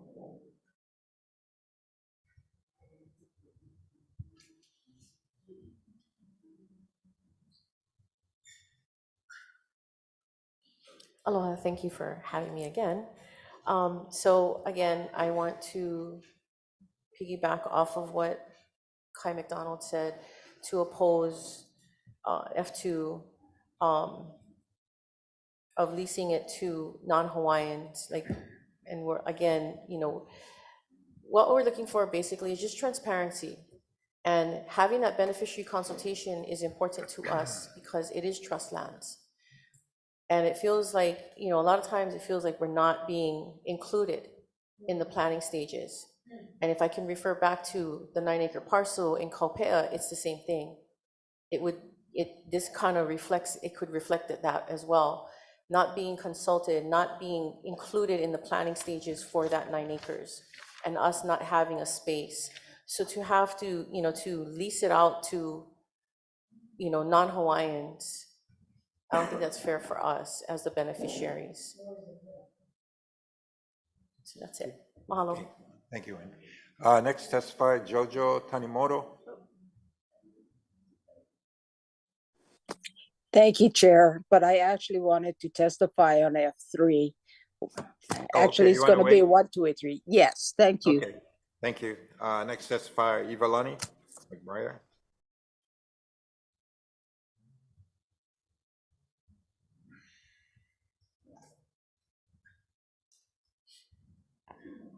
Aloha Kahana and Richard and Commissions against. Mahalo for letting us speak on F2 in regards to renewing the lease. I oppose that position that the commission is going to take because I believe that the same process, J.D. Wadamu is a non-native Hawaiian. And I believe, as I also reflect back into process, things that's going to set forth will reflect all of us.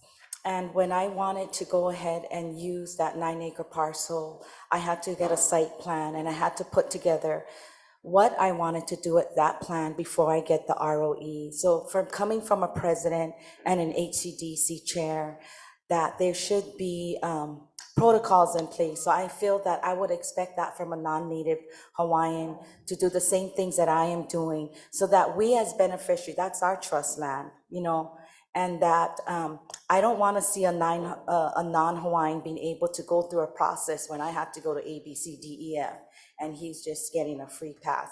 That's the position that, as I read it, and if I'm wrong, e kalamai.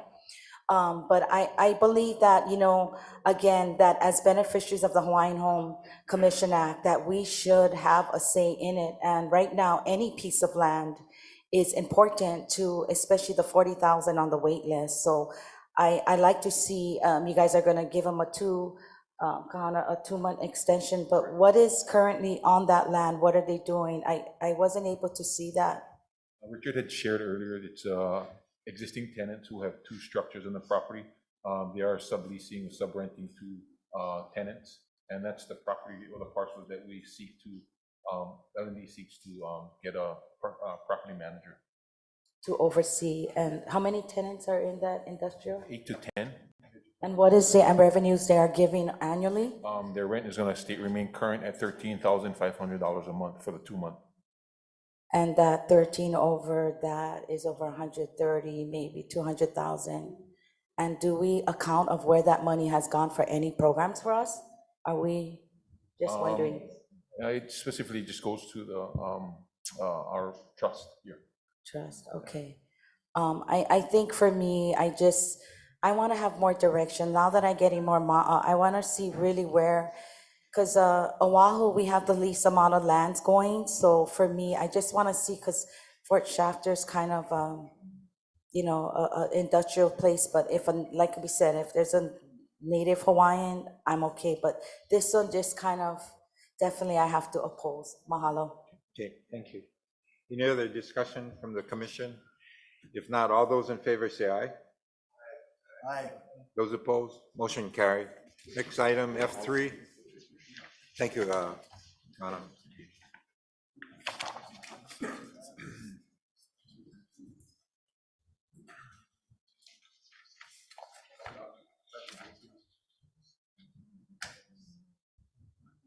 Good morning again, still. This is to authorize the reinstitution of the revocable permanent program. Richard, Chair, if I could, I oppose, I do not support F2. I want that indicated on the record. Thank you. We'll put that on the record. Thank you, Commissioner Wall. I'd like to put that on the record too, Kanalua. Kanalua. Any other comment? Also me, I oppose. You know what, why don't we do roll call? Okay, F2, roll call. Commissioner, So just real fast, Connor, just clear up, Richard. So we're basically just extending this lease we have intact for 2 more months. And a lot of the mechanism, the motivation behind it is because as we figure out what we're gonna do with F1 and try to get a native, or another entity, the property managing entity implemented into it, right? But we don't want these guys to vacate where they're at right now because we're worried about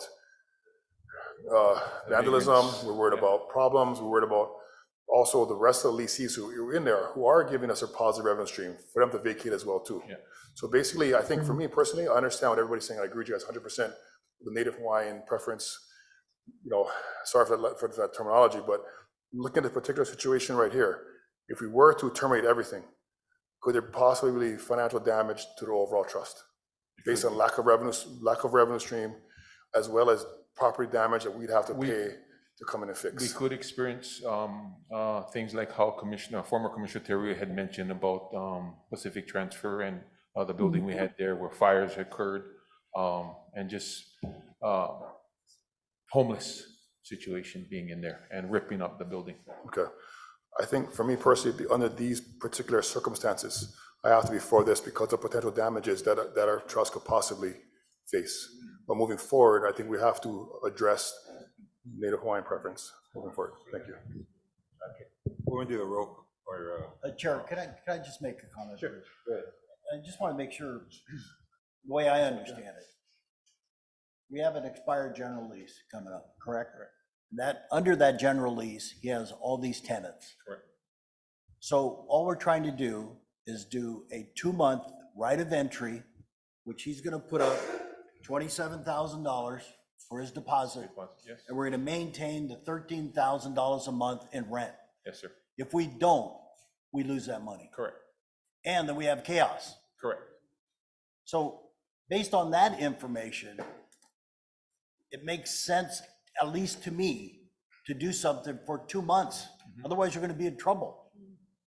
That's my fiduciary responsibility, is to make sure that we are maintaining the funds that we need in this situation. Right. We don't, if we throw the dishwater out, the place burns down. I apologize for not pointing it at the conditions out, Commissioner. That's my kuleana and my responsibility. That's why I'm voting to move it forward for the 2-month period while we figure out this property manager and all this other stuff. But that's why I'm out. Okay, so I think this is what, at least for me, often what happens in these meetings is deliberations occur too quickly, at least for me, to understand where the change is, where the shift is. So now I'm listening to Commissioner Neves explain where we are currently at with F2. But when that information is not clear and I'm lost in this confusion, I'm going to vote no. So look, department, you guys need to do a better job in getting us grounded in what it is you want us to vote on. You can't just rip through it in such a way some understand it, others don't. Okay. Especially our beneficiaries who are here today on their own time, who are testifying in opposition to these submittals. They need to understand as well what it is we're saying yes to. Chair. Did you want to say something? You seem like you want to say something.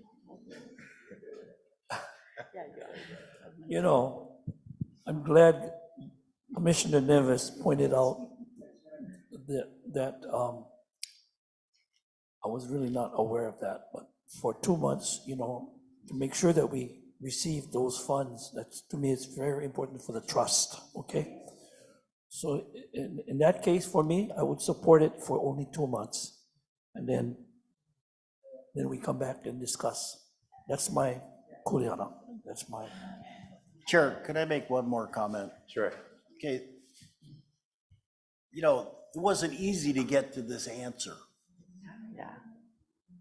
It's like throwing paper in the world and saying, okay, figure it out. That's not the way you should treat this commission. Do not bring us stuff that is not clear, because we are wasting all of our beneficiaries' time. And then we take a vote and all of a sudden, wait, slow down, okay? I didn't figure this out overnight. I got my package on Wednesday. All week I'm trying to figure out, what are you trying to say? What are we doing? So just as we move forward, putting items that are multiple questions in a submittal is not acceptable, period. We have a fiduciary responsibility. We spend a lot of our personal time and this right here, okay? So when you present something, if you're gonna get an F, it's gone. I want A work, because that's how we gotta move forward for this trust. Thank you, Chair. Sorry, I accept responsibility for that, for not making it clear. I thought my write-up was clear enough. Again, some get it, some don't. I'll make myself more clear next time. We just want to make sure everybody gets it. Yeah. Thank you. Okay, go ahead, Patty. Thank you, Commission. And my testimony earlier on Mapuna Puna was, if we leave the buildings open and unattended, you gotta burn twice, 3 times, then you get the homeless back there, and then we can't handle after that. The buildings are gonna be just damaged. Trust me, at Mapuna Puna, you have numerous homeless living under the bridges of Nimitz, and so that's what they did to our buildings there. The question I wanted to ask L&D is that, can't we go to a limited right of entry for the 2 months, as we did to the other tenant at Akana Construction had limited ROE before you folks would approve the right ROE. So that's mine. Thank you. Okay, any? I just wanted to share that I think when I voted, I really am listening to the beneficiaries, and they're wanting that kind of back history and information. And so if that can be provided, that would be really, really good for us to understand the full context and picture moving forward. Mahalo. Okay, why don't we take a roll? On F2.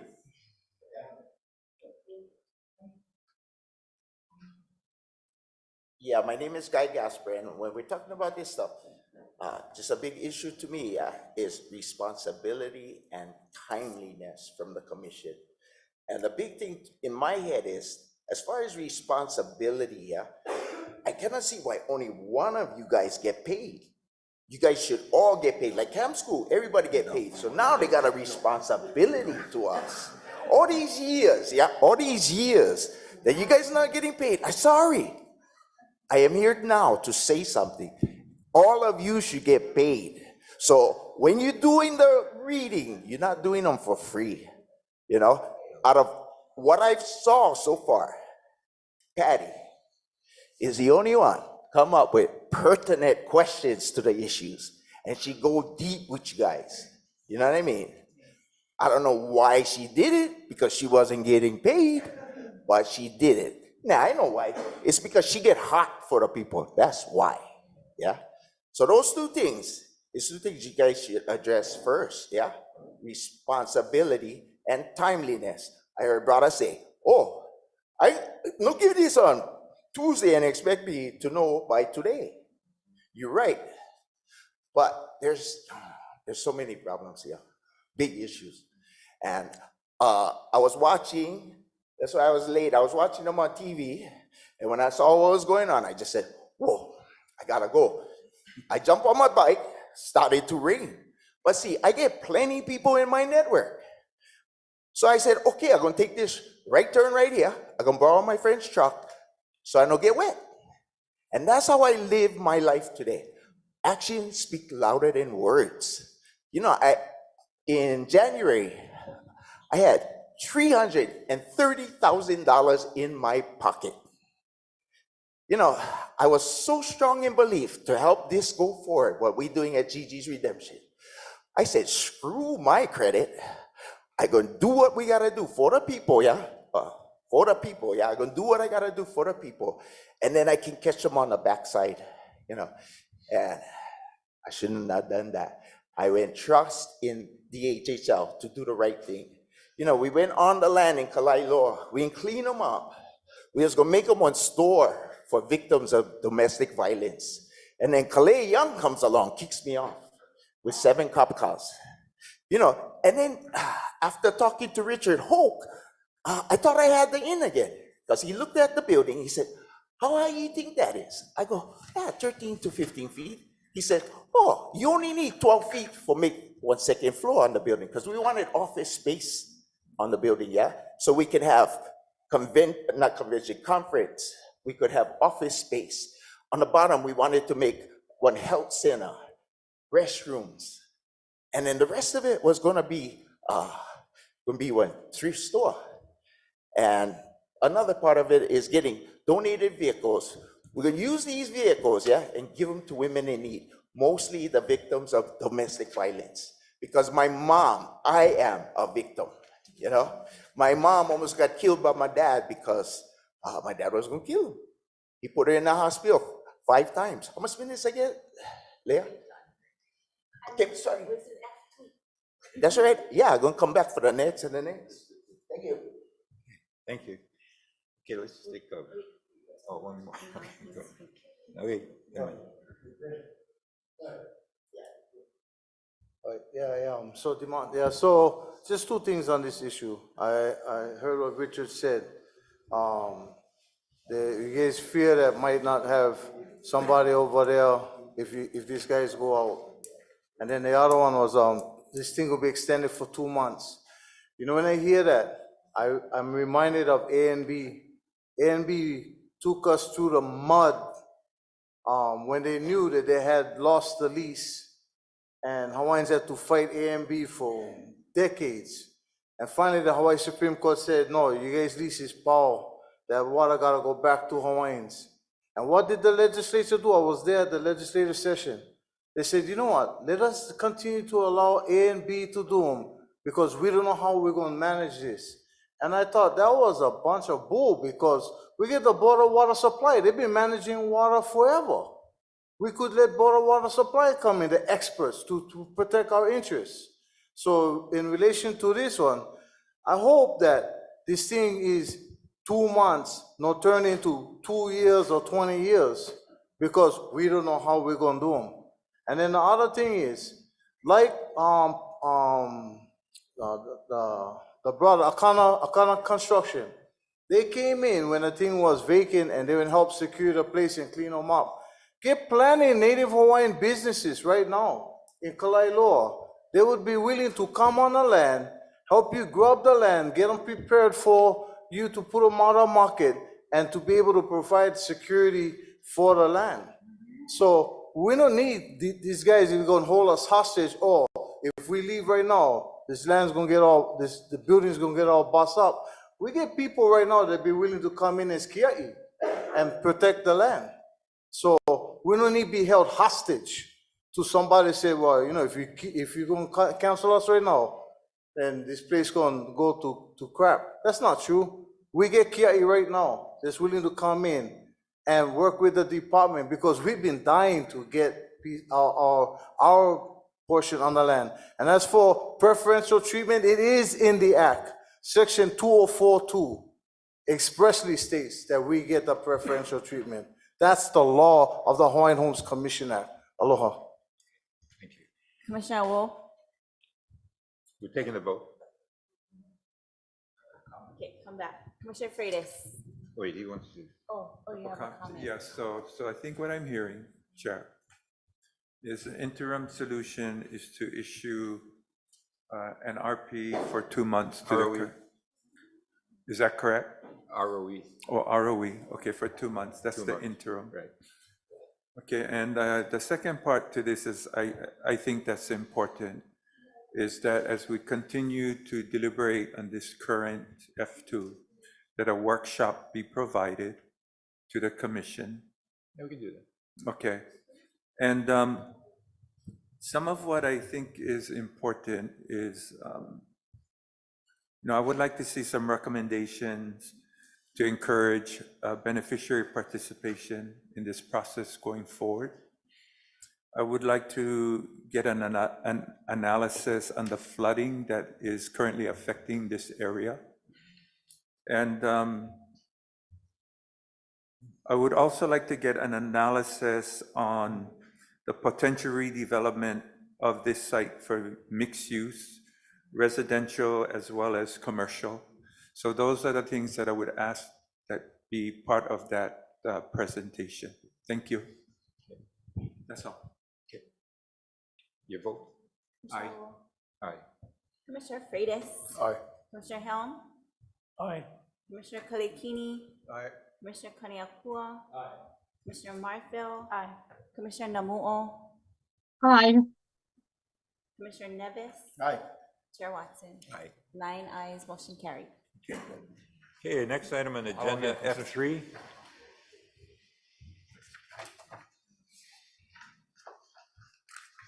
Thank you again.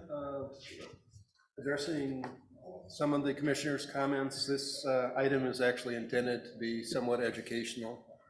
We have on the screen the basic documents that we've been utilizing in disposing of properties. And the interests are both personal in the right of entry and limited right of entry, a license with an easement, although that is a property interest also. But then when you get to the general lease and revocable permits, that's considered an interest in land.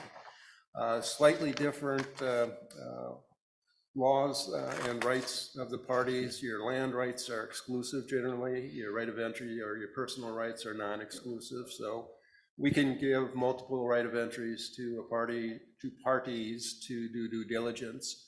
But if you lease a warehouse or a storage yard, you can only lease it to one person at a time. So that's in the basic differences of those. Going back into, I believe, 2013, primarily I'm told because of DLNR's use of revocable permits, the practice, at least at DHHO, was to convert existing revocable permits into rights of entry and stop using the revocable permits. There was a pilot study that was conducted to see if it was appropriate to bring them back. That item was up and deferred last month, primarily because the problems that were issued with that program did not have any solutions that were presented.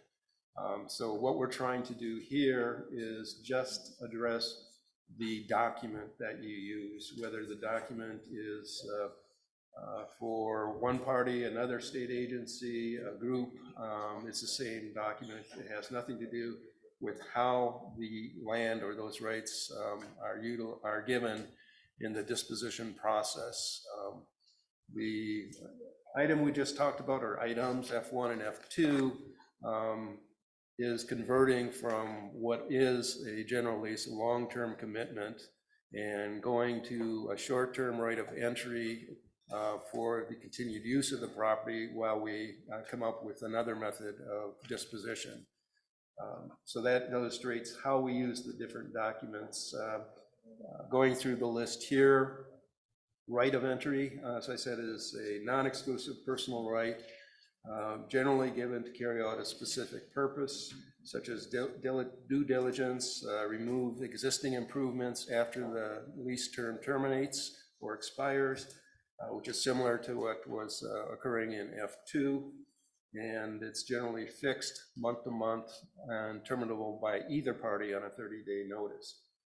In order to more expeditiously get a requested user on site and provide time to have the commission consider a longer term disposition, the limited right of entry was approved that allows, in this case, myself to do less than a 30-day commitment to give somebody either a chance to go in and fulfill their purpose in the 30 days, or if the item is going to take longer, to allow staff to put together a submittal item to bring to the commission for that right of entry, which currently and is proposed to continue to be approved by the commission.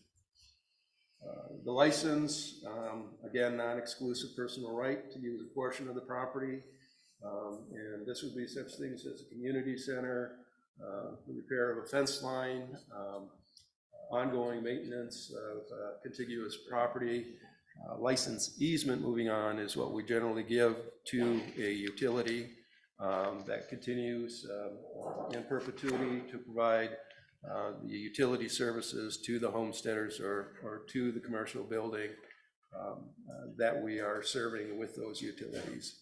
The general lease is a long-term disposition that gives the lessee exclusive possession of the property to carry on generally their business, but it could be a charitable operation or another extended use. The space lease is new. If we hire a property management company, the shorter term lease would be considered a space lease. They have common areas in the project as well as the individual tenant spaces. Something that will be discussed at the workshop. These spaces could be 500 feet, 1,000 feet. In the case of the building we're talking about, you're talking 8 to 10 tenants. If that is going to be brought to the commission for their approval, that's fine, but there may be a lot of submittals. Obviously, with a building like that, and if you start multiplying that times 10, 12 buildings, there'll be a lot of small leases that are requested for approval.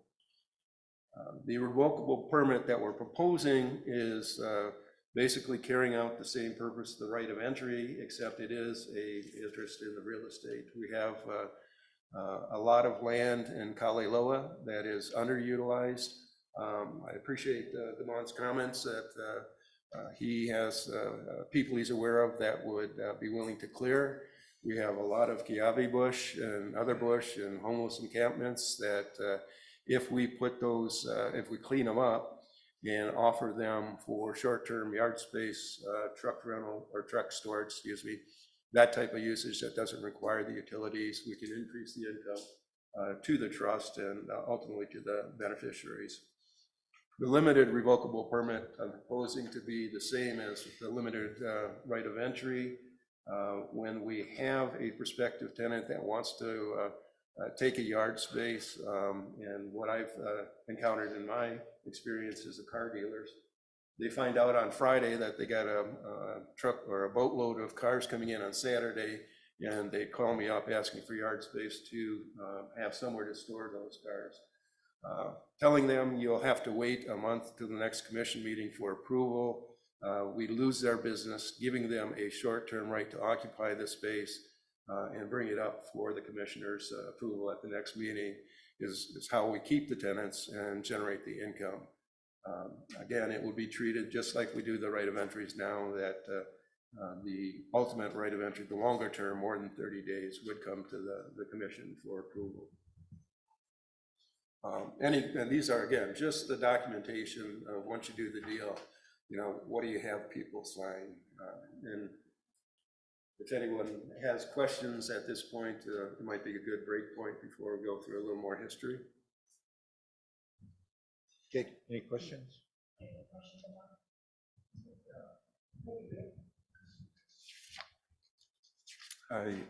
I do have a question. Yes, sir. So a couple things.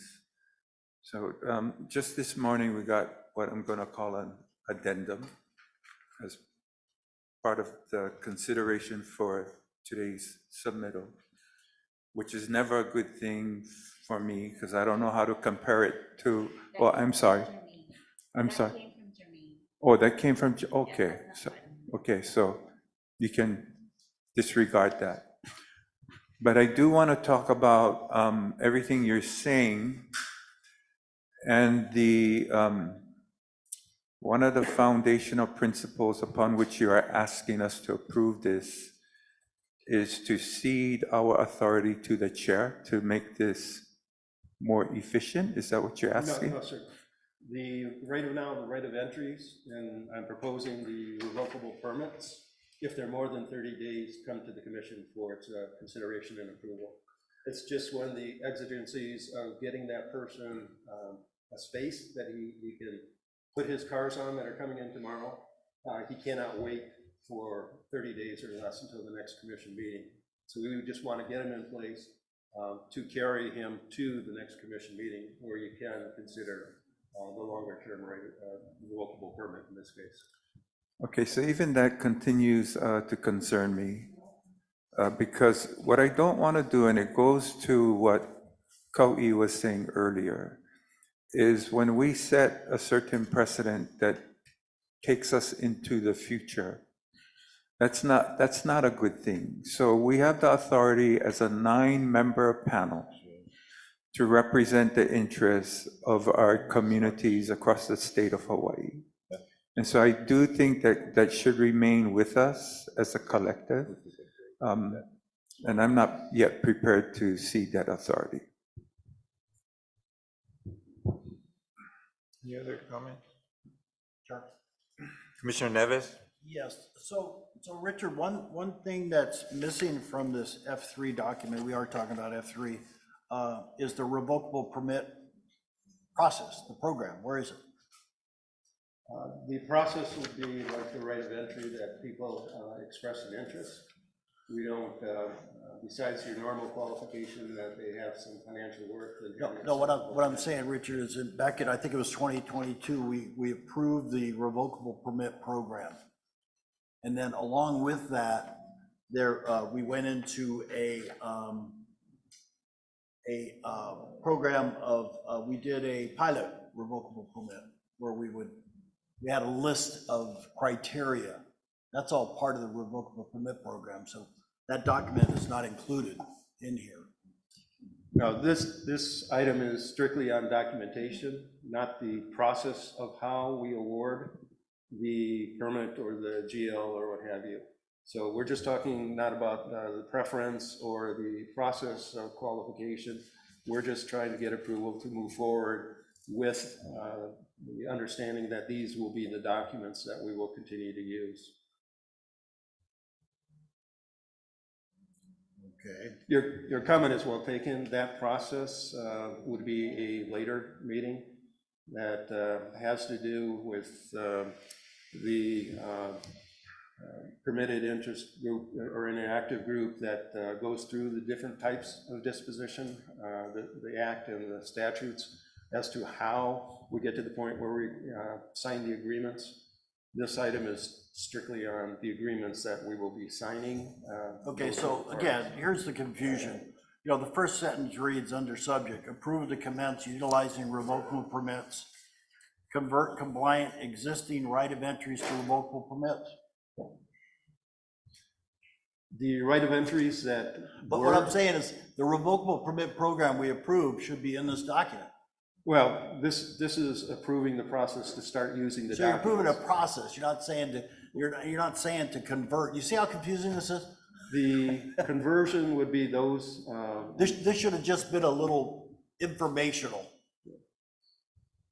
The revocable permits that became right of entries, those are the ones that would come back, not the other ones that should have been revocable or right of entries in the first place. Yeah, but you're asking us to agree to convert compliant existing right of entries to revocable permits in this document. Yes.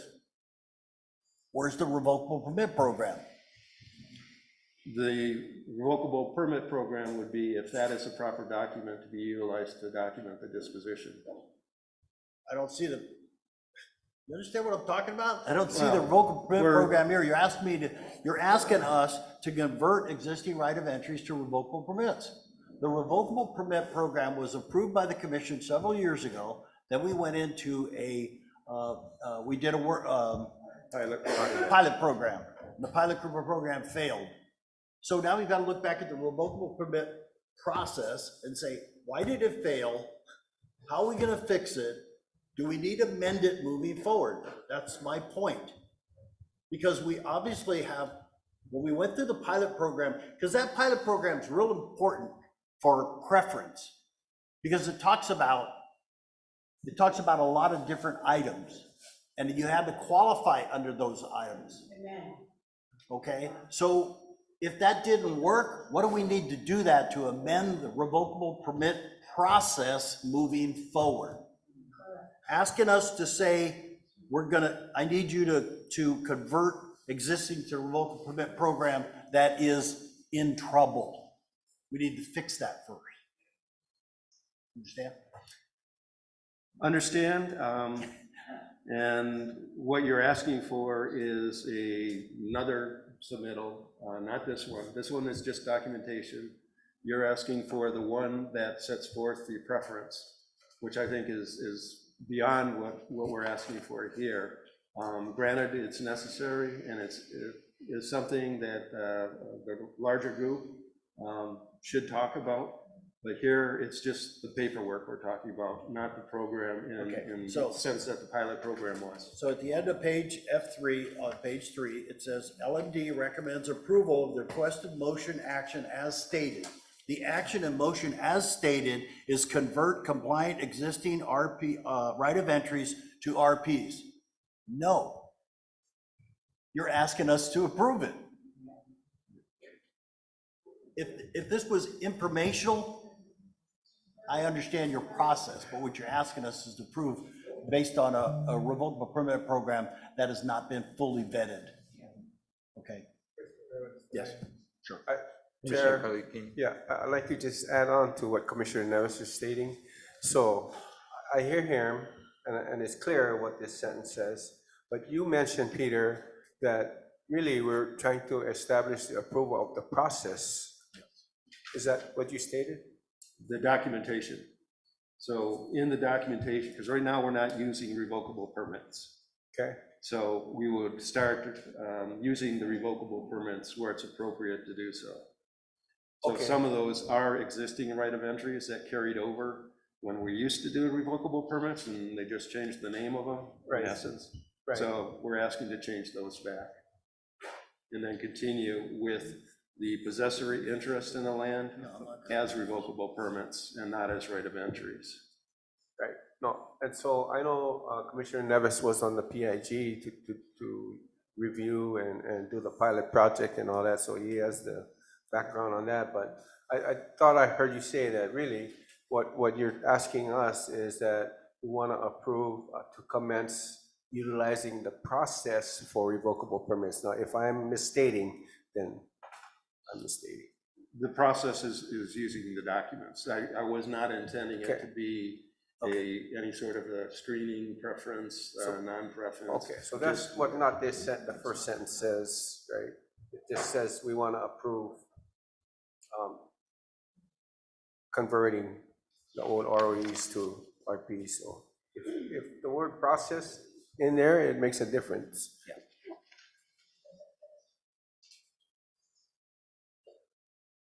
And I would say the word process in between utilizing and revocable on that first sentence.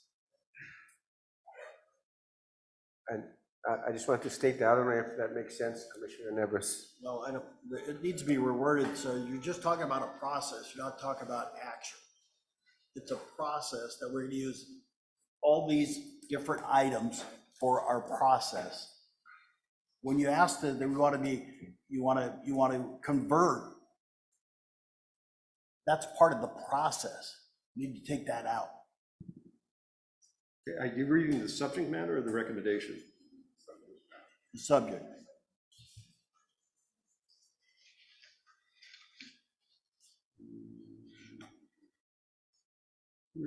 I don't see process there. Approval to commence utilizing revocable permits, convert compliant existing right of entries to RP, authorization to administrator of land management division to issue limited or revocable permits for a term to allow approval of the RP at the next meeting of the Hawaiian Homes Commission. Authorize the chairman of the HAC to issue, amend, and terminate revocable permits. I don't see process. I'm sorry.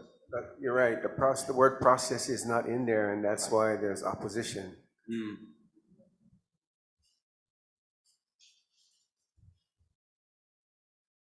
Go for it. So if I could, I gotta put on my wife's reading glasses. So I think what's problematic here is, again, the way in which the submittals are coming to us.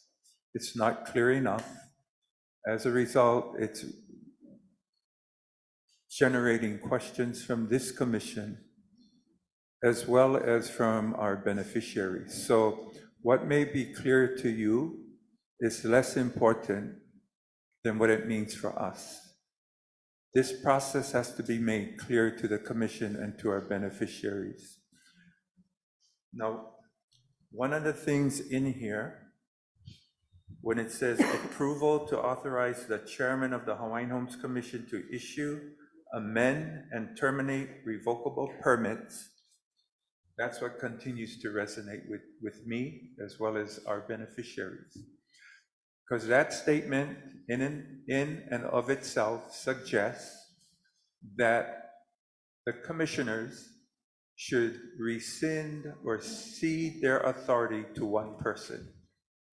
And what that does is it takes away from the representation that our beneficiaries are entitled to from each one of the commissioners that represent their island. So that's a big deal to me.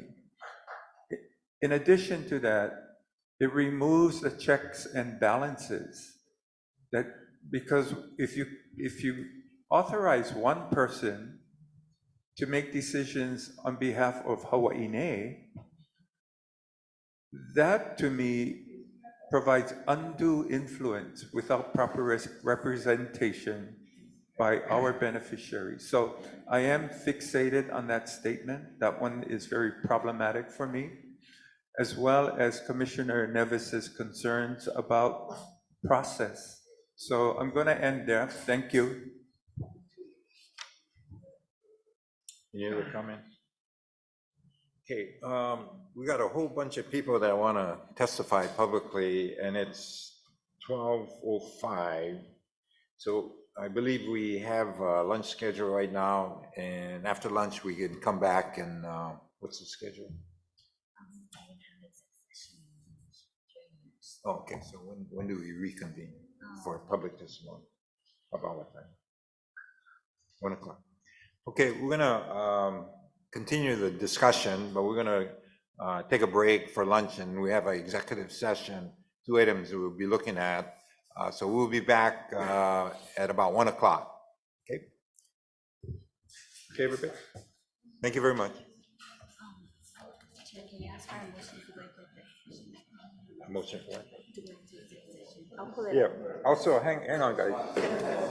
Randy, hang on. We also, I need a motion. Randy, wait. We need a motion to go into executive session for later. Okay, is there a second? Okay, it's been moved in second. The commission will convene an executive session pursuant to section 92(5)(a)(4) HRS to consult with its attorney on questions and issues pertaining to the commission's powers, duties, privileges, immunities, and liabilities. Okay, it's been moved second. All those in favor say aye. Aye. Those opposed, motion carried. Thank you. Okay, the commission is going upstairs, so you guys can stay in here. You guys can stay here. We're gonna do, if you want.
Thank you for your patience. The commission is reconvening from its executive session. The commission discussed an update on the status of litigation and legal issues related to telecommunication and broadband services on Hawaiian homelands, and update on the status and legal issues in the case of Richard Nelson versus Hawaiian Homes Commission.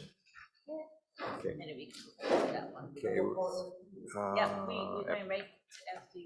Okay, we're back on agenda item F3, and so we'll take public testimony. First person, Laurie Buchanan.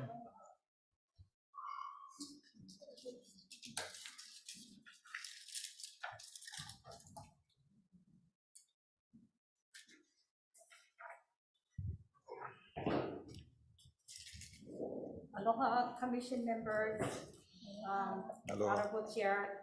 My name is Laurie Buchanan from the island of Molokai, testifying on item F3. Before recessing for lunch, I did hear the comments from staff.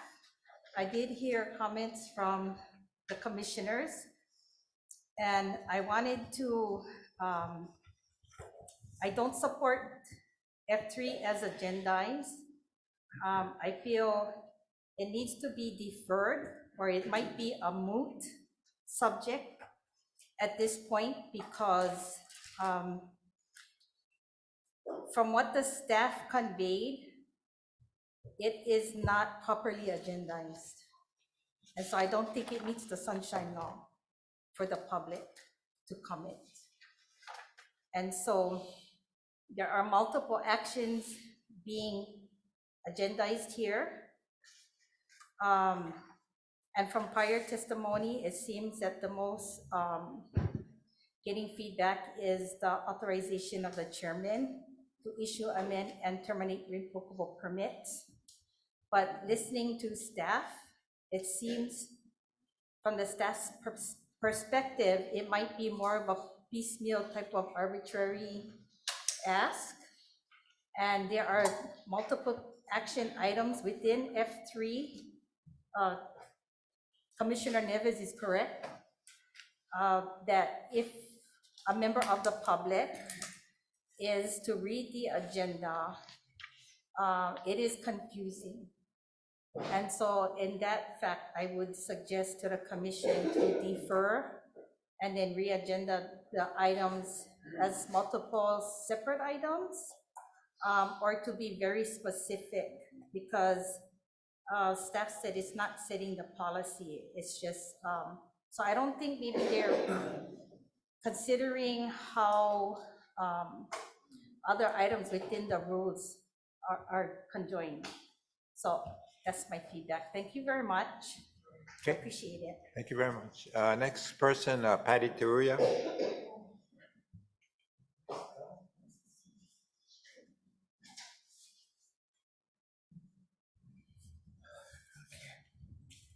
Kind of hard, yeah, come back after lunch. Aloha again, commissioners. F3 item, I don't approve F3 item for the reasons of approving is, especially when you're authorizing the chairman and the director of land development, the power. I truly believe that the power should be end up with the commission, making the decisions for right of entries or revocable permits, not to give up to authorize two individuals to look over and to terminate, to issue and amend is absurd. You're the commissioners, it's your fiduciary duty and to look over these permits and approve in every island.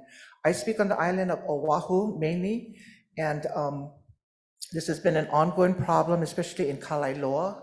We have a lot of ROE permits that are issued, and I'm not sure if any of you drove through Kalailoa and had a view of our lands, but it is so insulting to see a lot of our lands that are unattended. It's all weed out, it's trashed out, and I'm not sure why for years. It's been sitting that way.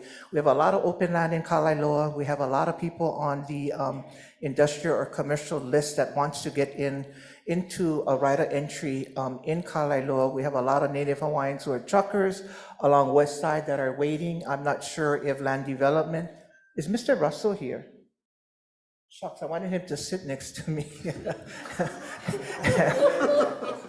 Oh, right there. Richard. Come, Richard. Come. We had a good talk because we're working with each other. But so anyway, the right of entries in Kalailoa is all messed up, and it's been messed up for years. And it is really an insult for this department to let our property and our land go like that when we have a numerous wait lists that are trying to get into do business, which is a lot of our truckers, other businesses that want to come in there. So it's a very abused land. By giving the authorization to the land management division and the chairman is that you eliminate the participation from beneficiaries to come up to the commission and to speak on these right of entries or revocable. And that shouldn't happen because we are beneficiaries and we like to participate. And so that will eliminate our participation from being here. So I don't support that. I also wanted to bring up to you, and I wanted to ask the land division, is that right of entry permits, can people live on right of entry permits?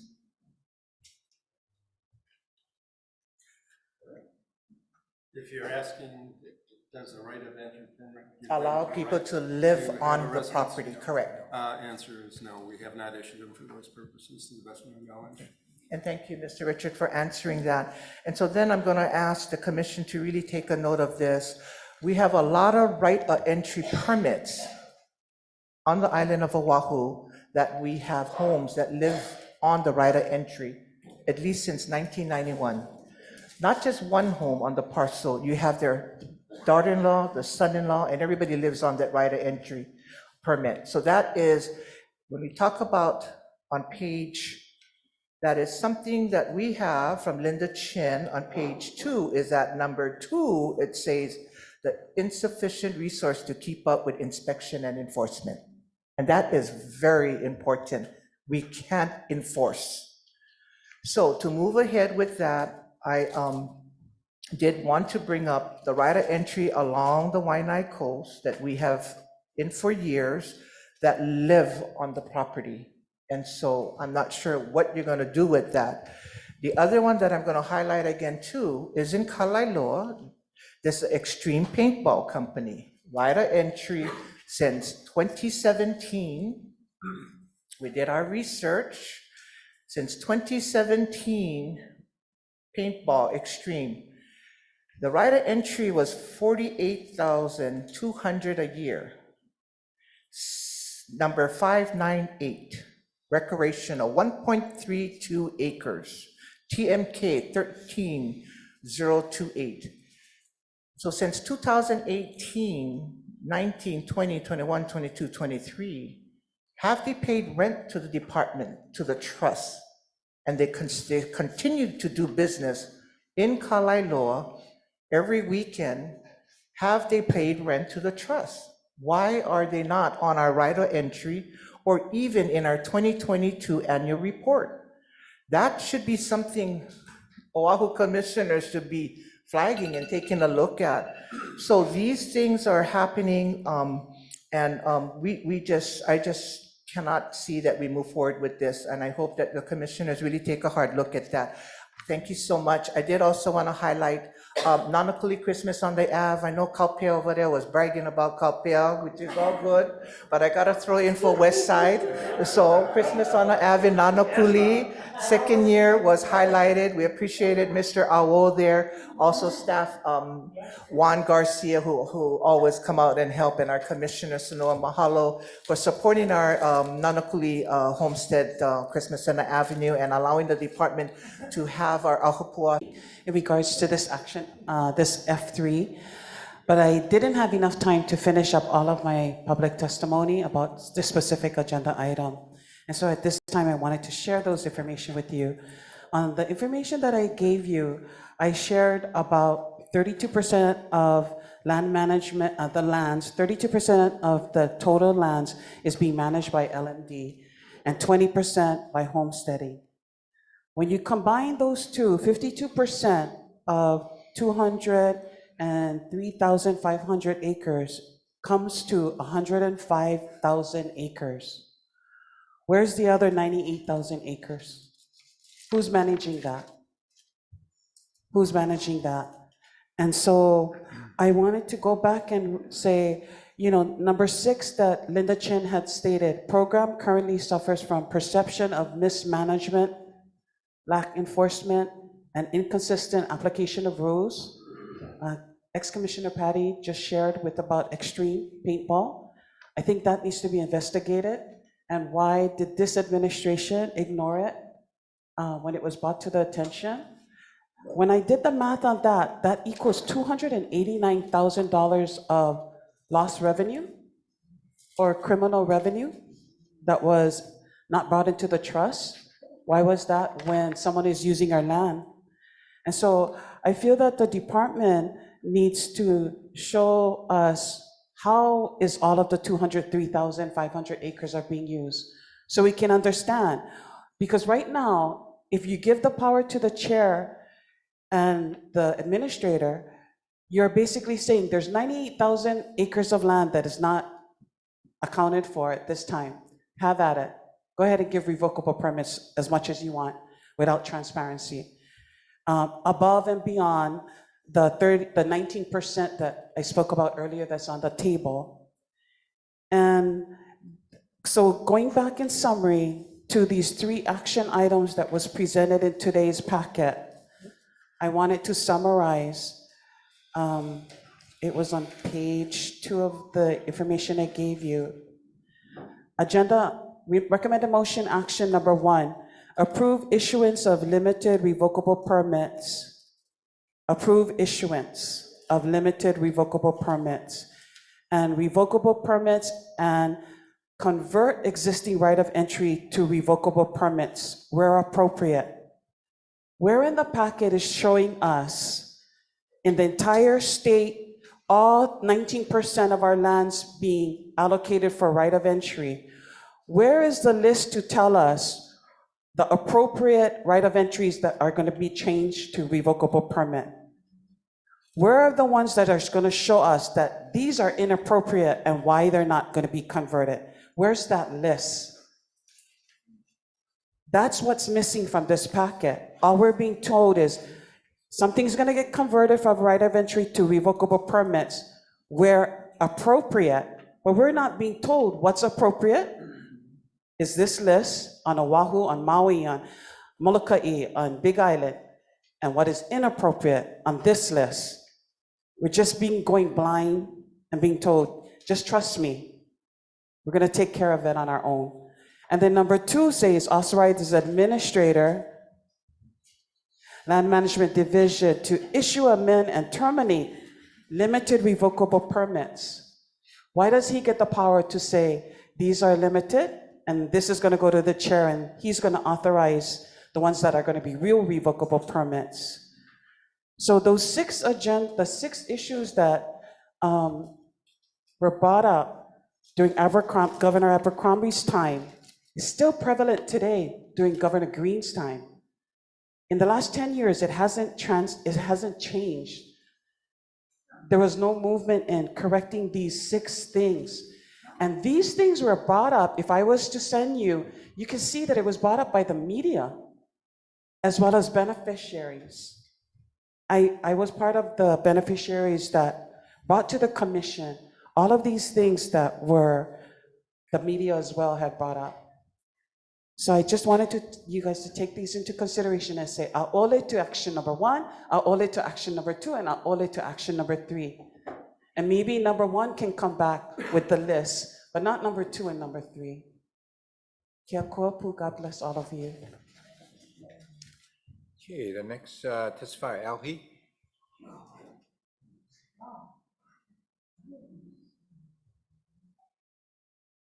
Good afternoon, commissioners.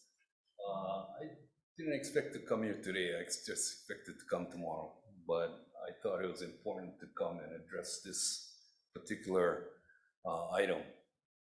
I appreciate Richard's wanting to better manage the lands. I think that is well needed. However, I don't think that you can give up your fiduciary duty to approve any disposition of Hawaiian homelands. In the Supreme Court cases, your fiduciary duty is very simple. You act like you own it, and I would challenge any commissioner that if you owned 100,000 acres of land, that you're willing to give it up to one person to make decisions for you. I think that's beyond the fiduciary duty. I do appreciate Richard's efforts to try to get a better handle on managing it. I think there just has to be a better way. Thank you. Next testifier, Kapua Kilikoa.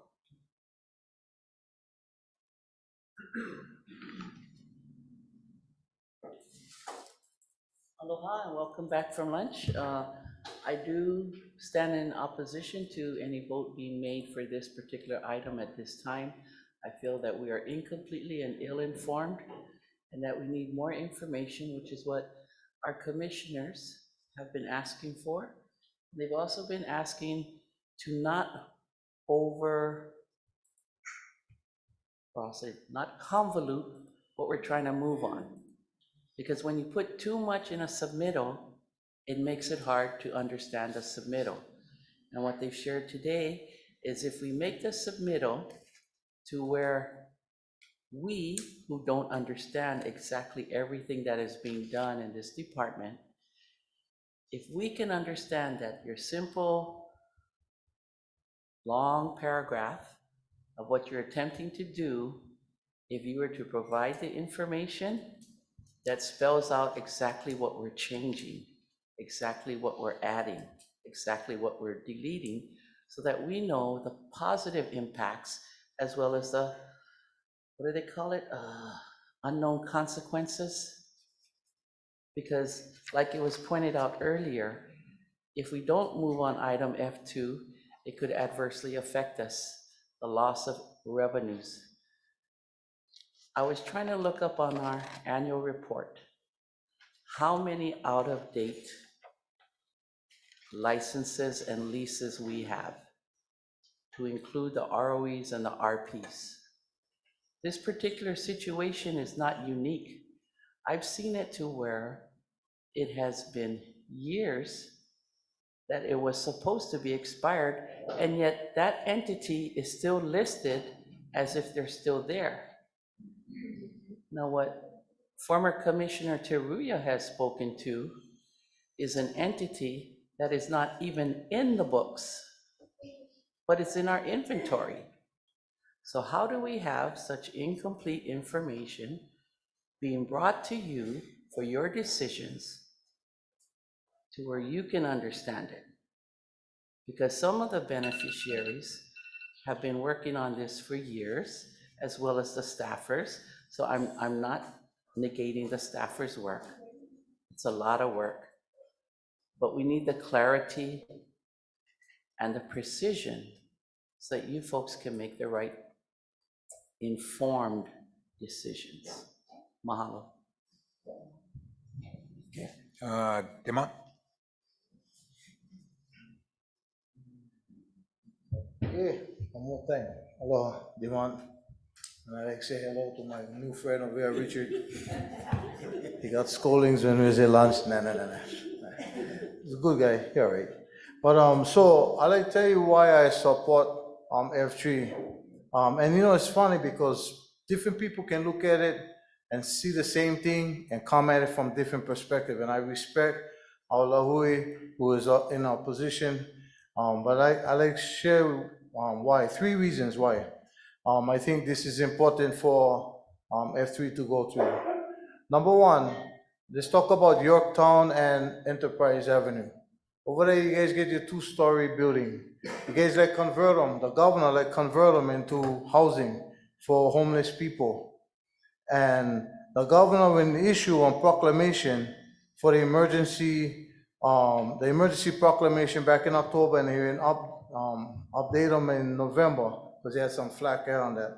And it says suspension of laws, section 127A13, additional powers in the emergency period to the extent necessary to expedite the acquisition, construction, repair, renovation, and occupancy of housing that is designed exclusively for permanent, temporary, or transitional occupancy by persons experiencing homelessness or at a risk of being homeless, and the provision of services to those persons. I hereby suspend the following statutes. So the governor already will suspend these laws that relate to putting temporary housing, permanent housing, and whatnot. So that law is already suspended. Number two, pursuant to state corporation, pursuant to section 127A12B HRS, I hereby direct all state agencies, all, which includes DHHL, and officers to cooperate with and extend services, materials, and facilities as may be required to assist in all efforts to address the objectives of this proclamation. So you can see already the governor will suspend these laws. So by right, the department, in asking for this power, is being able to allow the department to make that a reality so that people, Hawaiians, can get housing right now until we can do something else with them. Now, I had a problem with that too, because Brian Carr had his office building over there, his American trucking company. It's a Hawaiian-based corporation. And so they're going to get into my number three. But number two is the extreme paintball one. Again, the extreme paintball is not new to you guys. This commission has been presented with the paintball issue. But yet, this commission has yet to render any decision to get those guys out of there or to force them guys to pay back the money that they've been making all this time off of our homelands, money that we say we need in our trust. We just was talking about $13,000 not getting into the trust. This guy is making $200-something thousand, and that's not coming into the trust. But the commission never act on that yet. So to allow the administration to be able to take immediate action right now would fix that problem today. And then let's talk about the vacant lands needing immediate action. There's two properties on the Kalailoa side. I don't like get them confused with the 43, because one of them is 43 on the Campbell side, the other one is on this side. There's a 42 acre and a 57 right across where the trucking company, what's that? Patty's, Iwohi Trucking, okay? So those acres, the thing is all brushland. That's not on the list that Kahana will bring up last month. But yet, it's vacant over there. We get companies right now, Hawaiian companies, that's able to go over there, clean them up, grub them up for you guys in exchange for being able to have one space. Samson Trucking, being with Pesha, he just like one permanent home. He not like leave Pesha because he kind of get a good deal right now. But if Hawaiian Homes can get him action, that money can come to Hawaiian Homes rather than to Pesha. Number two, Brian Kahaina, like I was mentioning earlier, he's not going to buck the system. So he went where he was told to go to. But he need a permanent home. Now, if you guys was able to get these trucking companies to go over there who would, in kind, develop the land for you guys, grab them out for you guys so you can lease them out, whatever, in exchange for them to be able to have a permanent place, well, we can make things happen today. But to get that under the agenda, first the department gotta go make the submittal to you guys. They gotta go do the legwork. That's gonna take months for them to do that. And then they gotta come to the commission. That's gonna take months for even be able to get on the agenda. By the time you guys get around to it, this guy is still gonna be hurting out there. So why not allow the administration to be able to get this thing done today?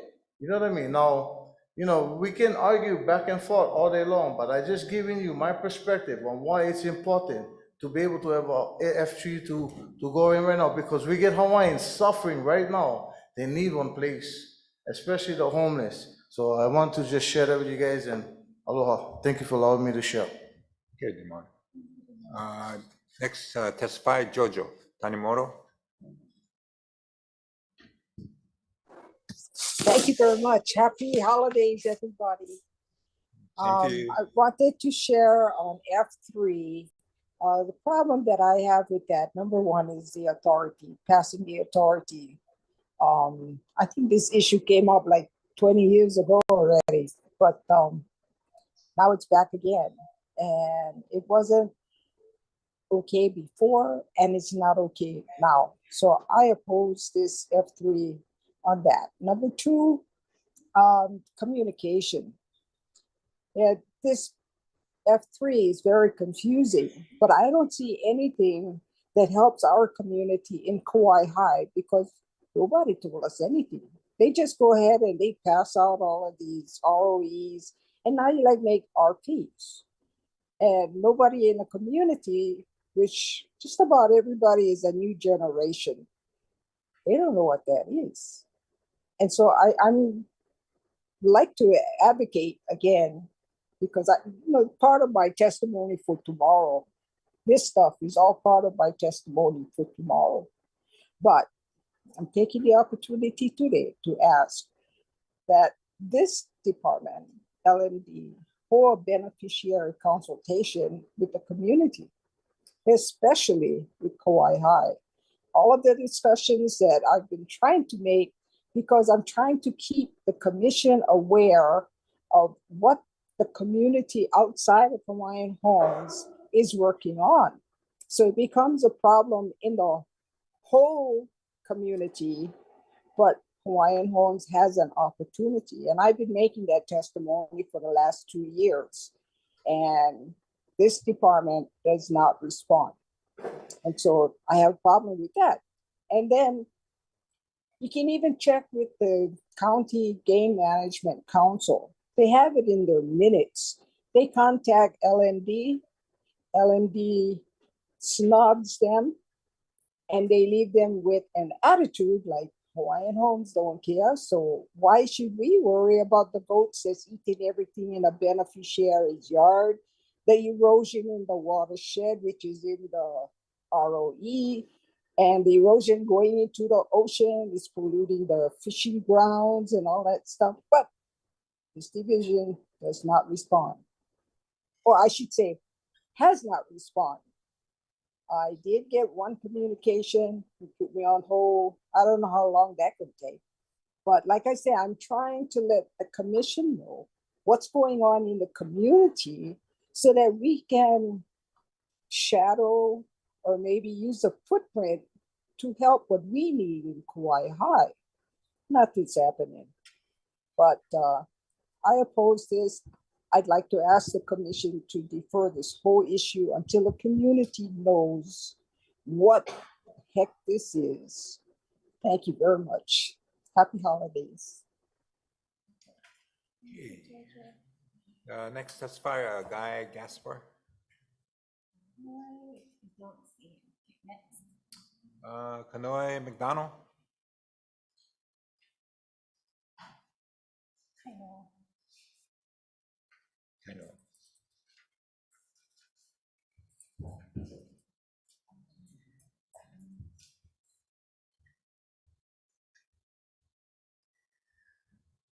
Aloha. All right. Coming on record, would like to oppose the request of the following, and I'm going to read it because what it reads on the agenda is somewhat obscure, and echoing what the rest of the beneficiaries said, Auntie Lori, Auntie Jermaine. Number one, approve the issuance of limited revocable permit and convert rights of entry to revocable permits. Number two, authorize the Administrator Land Management Division to issue, amend, and terminate limited revocable permits. Number three, authorize the Chairman of the HHC to issue, amend, and terminate limited revocable permits. So between the agenda and what's on the packet does not make sense. And I agree, echoing what Commissioner Neves and Owl in their statement on providing more clarity on the agenda items, as well as the packet information. It's jam-packed with a lot more than beneficiaries can really understand. provide real policy and procedures for both the administrator and land management division, and show what the outcomes or what the roles are going to be for both chair and the land management division. Also come up with a much better process that follows the transparency, which also includes the policy to be brought forward on the Hawaiian Homes Commission Act. For as long as there are beneficiaries on the wait list, like myself, I think creating a way to identify Native Hawaiian owned and operated businesses must be a part of those priorities. I also want to do a last request that the department provide a printed copy of the packet to the beneficiaries to share and review for those sitting in the in-person meetings. So, mahalo. Okay, thank you. Next testifier, Ivalani Frere.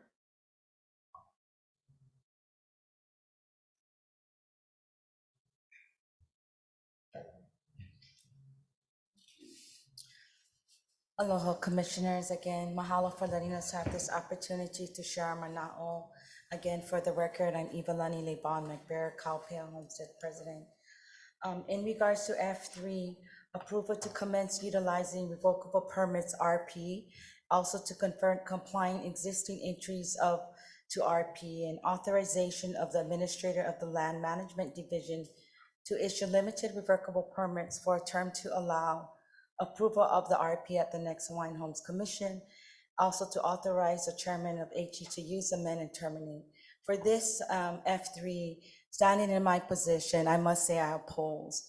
For me to allow this, I think there needs to be, as I look in the packet, I don't see a framework of policy and procedures for me as a president to see the transparency of giving the jurisdiction without the commission. I am comfortable that, as the act says, that it's the commission's fiduciary duty to serve us in the best interest.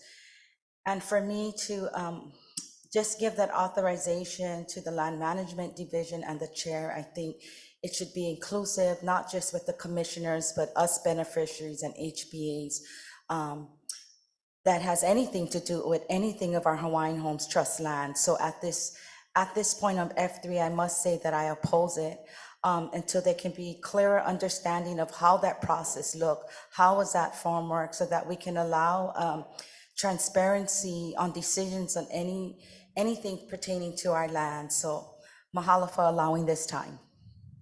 Okay, thank you. Abner Nakie.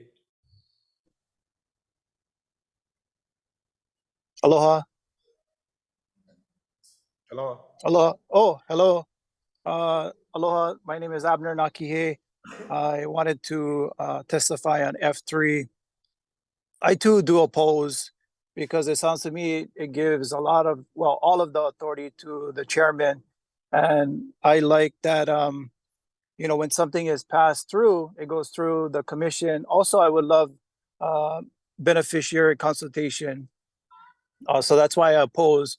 But you know what I heard, I forget what his name was earlier, and it got me really excited, because it's almost, when I pass Honokowai in Lahaina, I see rundown cars, I see 2 homeless encampments. So I'm excited when he brought up, let's give out the permits to put people on the land. But again, putting people on the land for me is always beneficiaries. But I do like that idea of, hey, we have businesses that are truckers, we have businesses, especially in Lahaina with the fires. One of my ideas was leasing those lands and having the construction people use our land, pay the lease.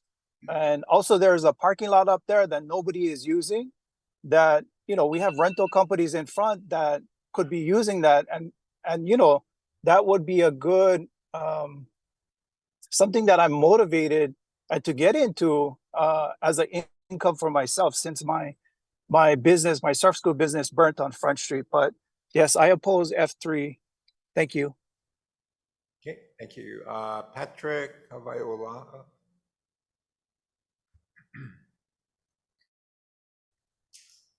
Hello, can you hear me?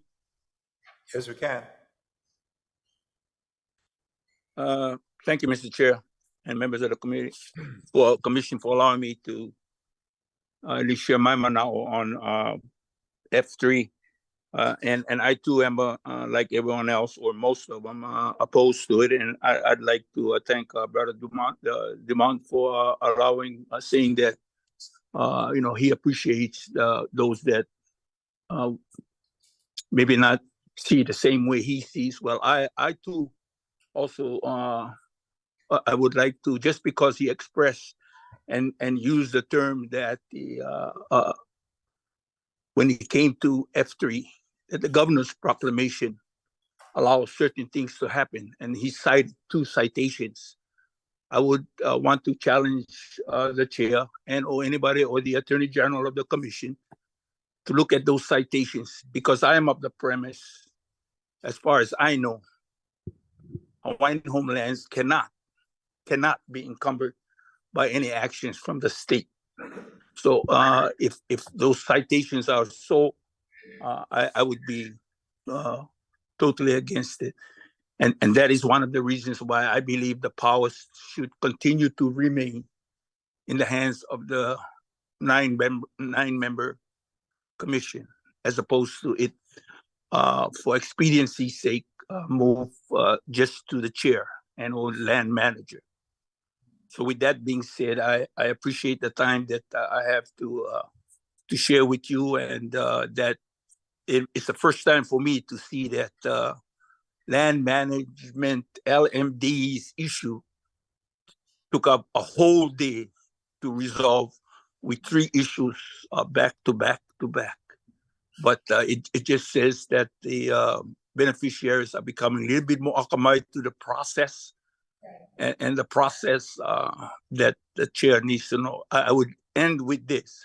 I do hope, chair and the commission, that you would support Act 80 as to lower the blood quantum to 1/32 to those beneficiaries. Now, it was in 1990 that the legislation created Act 305.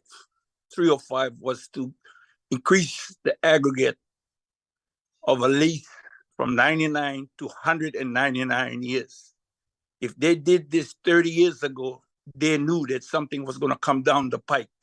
And what came down the pike is that those first 99 years are about to be exhausted.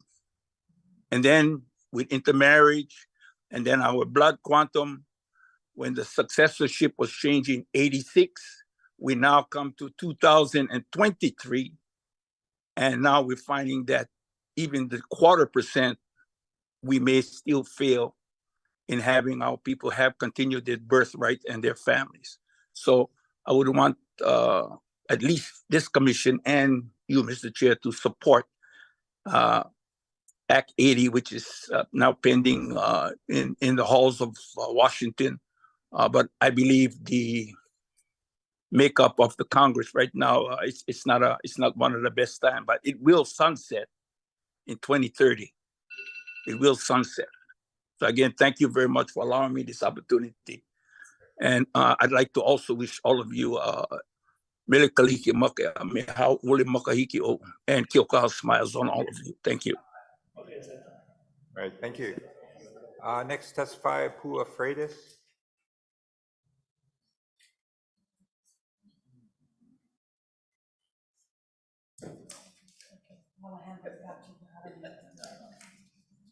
I just understand. I'm one of the new ones. Yeah, we'll do it together. Thank you, everyone. I appreciate it. I'm here about the F3. I'm Pua Freitas, part of the all, which is the wait list. So I'm on the list. I don't have anything, and I appreciate everyone's mana'o and all of you that are participating, especially our Oahu commissioners, because I'm on the island of Oahu, and that's where I have my application in for. I oppose F3 for many different reasons that was already stated. Transparency would be one. I disagree that all the power should be made by one man. I thought, and I'm still trying to understand, that's why we have 9 commissioners. At least I'm supposed to have 9 commissioners that I could at least approach, but since mine is Oahu, I should be able to approach the Oahu commissioners with my concern. But if our chairman, and I love our chairman, he's pretty awesome all by himself, but that power is what we're talking about, right? The F3 is the power for him to just make the decisions on these permits. It kind of reminded me of a couple people that I met and something went wrong and boom, eviction notice, get off the land. I was like, oh, was there a due process? Like, can they just do that, right? And then you learn about contested hearings so that's the due process, right? Like when I want to know that if I'm going to get voted, babes, can I please come talk to the bank? Can I come talk to my commissioners? But if there's only one person that's making and executing those decisions that you got to go, well, I disagree with it. I appreciate you guys allowing me to just share my perception on it. And yeah, why would we take that away? And if transparency, so I can learn and read and see exactly what's in that packet and completely, right? Hard copies would be great because I'm not that good on electronics yet. I'm getting there, but it would be nice to have hard copies for us. And I would appreciate it. Thank you so much for letting me share.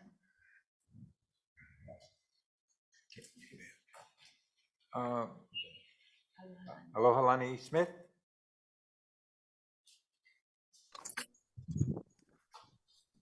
Aloha Commissioners and Chair. Thank you. I'm Aloha Lani Smith, waitlister and founder of Wakiu Community Development Corporation, who advocates for East Maui beneficiaries and waitlisters. But I want to say that F3, if we can defer it, I oppose it. This request, I oppose all 3 points. 1, the issuance approval. 2, the authorization to the Administrator of Land Management Division. And 3, authorization to the chair. That's 1. I also want to request better communication for our commissioners. You know, when we have meetings, we're witnessing it all the time that they don't have appropriate information or they don't even have time to review the information. We are so thankful for our commissioners and we appreciate when the question matters that's on the agenda because it's not clear or it doesn't make any sense. Yeah. I agree with Commissioners Awo and Neves to provide real policy and procedures on the revocable permit process to the chair and administrator to follow and be transparent. Also, include for policy to be brought forward for beneficiary consultation. That is so important. We want the opportunity to have input. And I speak for our East Maui, yeah, where we're remote and people really don't care for us out there because we're just a minority. But also that we also want the Hawaiian Homes Commissions at the table too. Adding to the option to provide a printed copy of the packet to the beneficiaries who attend the meetings in person there. You know, have it as a handout available for them because it's a lot of information. But again, it's hard when you got to catch all these points and then some of it you don't even catch because you don't understand the due process. But while we're on the subject of the chair, this is my mana'o. Now, we truly need the balance of power. Okay, that's critical. So food for thought. We need to separate this Hawaiian Homes Commission chair from the state of Hawaii and make it to whereas our commissioners should have their own legal representation. I know it goes over and over, but we're seeing it that it's a must. Our commissioners doesn't even get paid and they work so hard. Also you, Chair.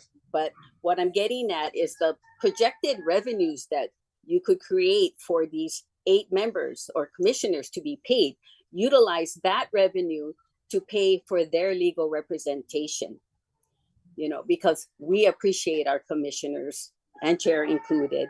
But I just wanted to bring that forward and thank you for the time to testify. Mahalo. Okay, thank you. Wendy Caniopio Crespo.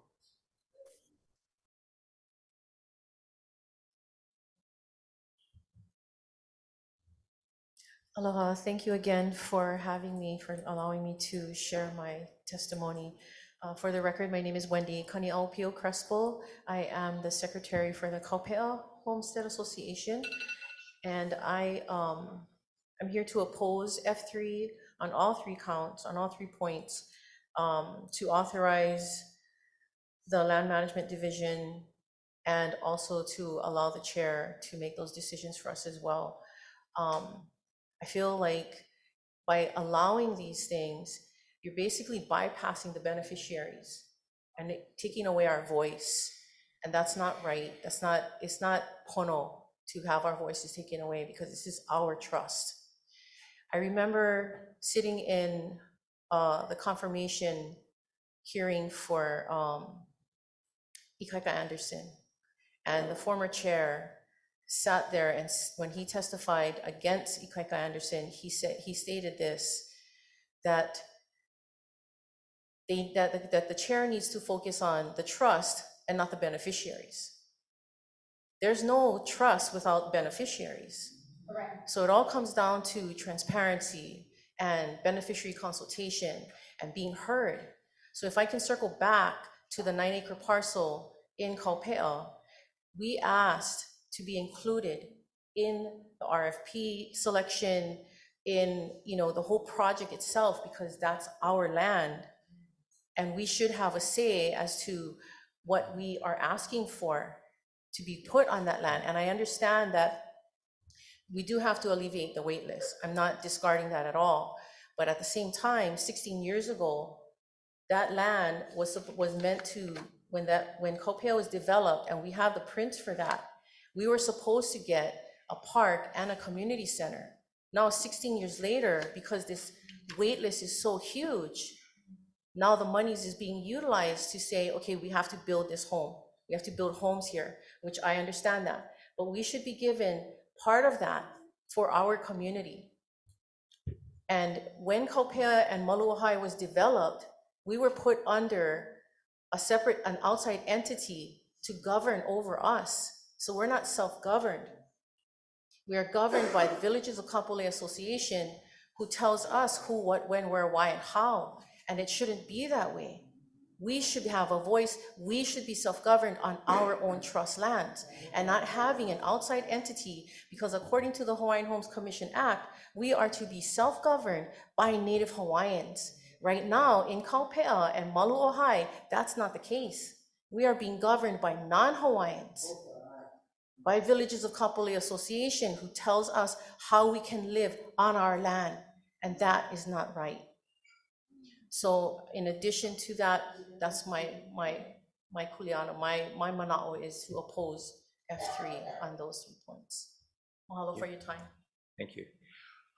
You know, after listening to all this testimony and as well as from the commissioners, it's very clear to me that the chairman should not have that power to issue, amend, and terminate revocable permits. So we'll change that, where we'll have the commission issue, amend, and terminate revocable permits. I don't have any problem with that.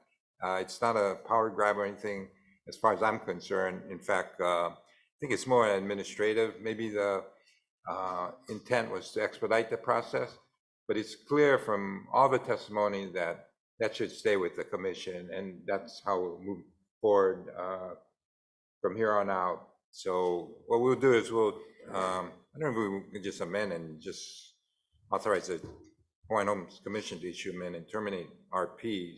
The item 1 is more conversion, I guess, to the more appropriate use of lands where there's a specific use versus some entity that wants to go in and do a due diligence to see the viability of maybe going after a long-term lease. there's clearly a difference. So I think that was part of the purpose of item 1 is to label it properly, which is involving a specific use.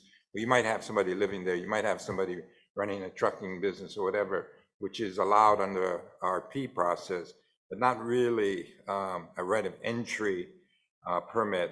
So I think that's really what the objective on that one was. Item 2 was more just to expedite the process. I don't have a problem with even on those where we can come to the commission, although it seems somewhat, we're talking about an item which is less than 30 days just as a temporary measure, and then subsequently followed up with a actual commission action to issue a right of entry. But if and it sounds like even that there's some issues with. So I think on all the items, what we'll do is we just come to the commission. You guys take a look, you vet it, it would be vetted in a public forum, and then we move forward that way, both not only in the issuance, but also in the amending, as well as the terminating of RP, or the issuance, amending, or terminating of right of entry. So what we'll do is, why don't we, I guess we don't have to really take a vote, we can just withdraw this particular motion, rewrite it, bring it back to the commission for actual action. And then on this item 1, I think we do need to redo that. And what we'll do is we'll go through all the ROEs, so you guys can take a look at them, what we're doing with those, and then relabel them as RP, because that's really what the label should be. It's not a right of entry, guys. So, okay, any other questions or anything? Chair, I make a motion, we remove this from the agenda. Okay, is there a second? Second. All those in favor say aye. Aye. Those opposed, motion carried. Thank you, Richard. Chair. Okay. Chair, if I could just say a few things. First, mahalo for your reconsideration, but I especially want to thank our beneficiaries for showing up today, for helping to inform as well as instruct all of us on what your desire is. That's really, really important. The other thing I want to speak to is extreme paintball. We have known about this for a while, but the commission cannot act, as I understand it, until the department brings it to us in the form of a contested case hearing. Unless there's some other option, I would like to know what that is. So there's that.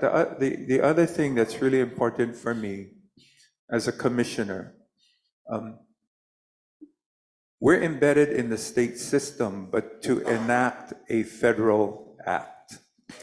And because of that, we are solely beholden to our beneficiaries. We are not in any way, shape, or form beholden to the governor or any other political entity. That is our mission. So when I hear attempts to apply emergency proclamations to the Hawaiian Homes Commission Act, I firmly disagree with that, because it's an intrusion. It enters into a space that belongs to our people. So I'm going to end there. Thank you. Okay, thank you, Commissioner Awol. Let's see, agenda item G1, approve Alpena CDC water credit allocation. Andrew Choi and Dr. Schur.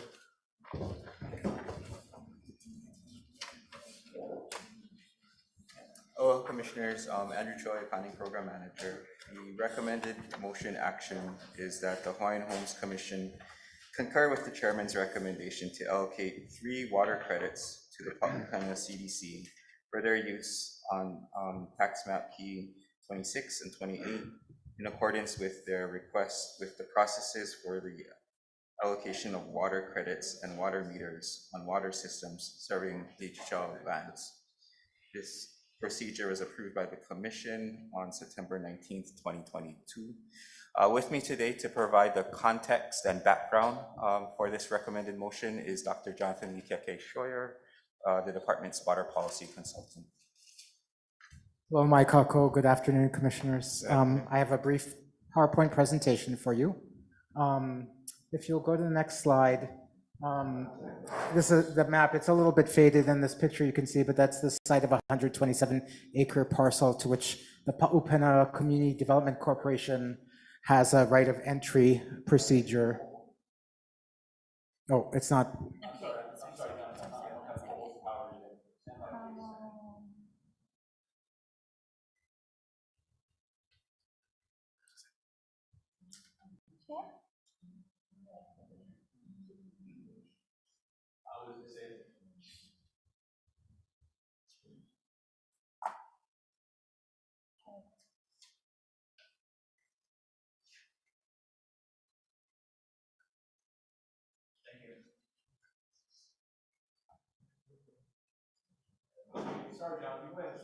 Okay, and if you'll go to the next slide, please. Just a brief presentation, commissioners. I know you've already had a long day. But so in 2019, the Hawaiian Homes Commission approved a right of entry to Pa'upena Community Development Corporation, which plans to raise cattle, offer community services and economic opportunities in a mixed-use space of a 127-acre parcel of land in our Keokea and Waiahuli area. There is no existing water source on the property. And so in order for the beneficiary corporation to make use of this property, they need some access to water. The staff has recommended to the chair, who concurs and is recommending to the commission, that 3 of our remaining water credits that we have in the county's water system be allocated for this particular use. And I'll walk you through how this is in alignment with the Act, the Water Policy Plan, and the particular procedures that this commission has adopted for dealing with these important trust assets. If you'll go to the next slide.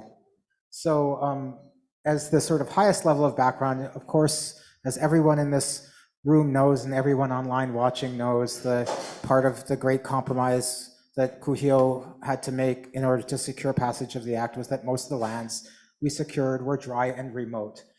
Since 2014, after 2 years of beneficiary consultation and research, this commission adopted the Water Policy Plan as the guiding policy for how to make water decisions across the archipelago on Hawaiian homelands, so that those decisions would be made consistently and in line with the Act. There's a number of main activities that are done under 4 main goals that are done under the Water Policy Plan, including advocacy in front of the boards of water supply as well as the State Water Commission.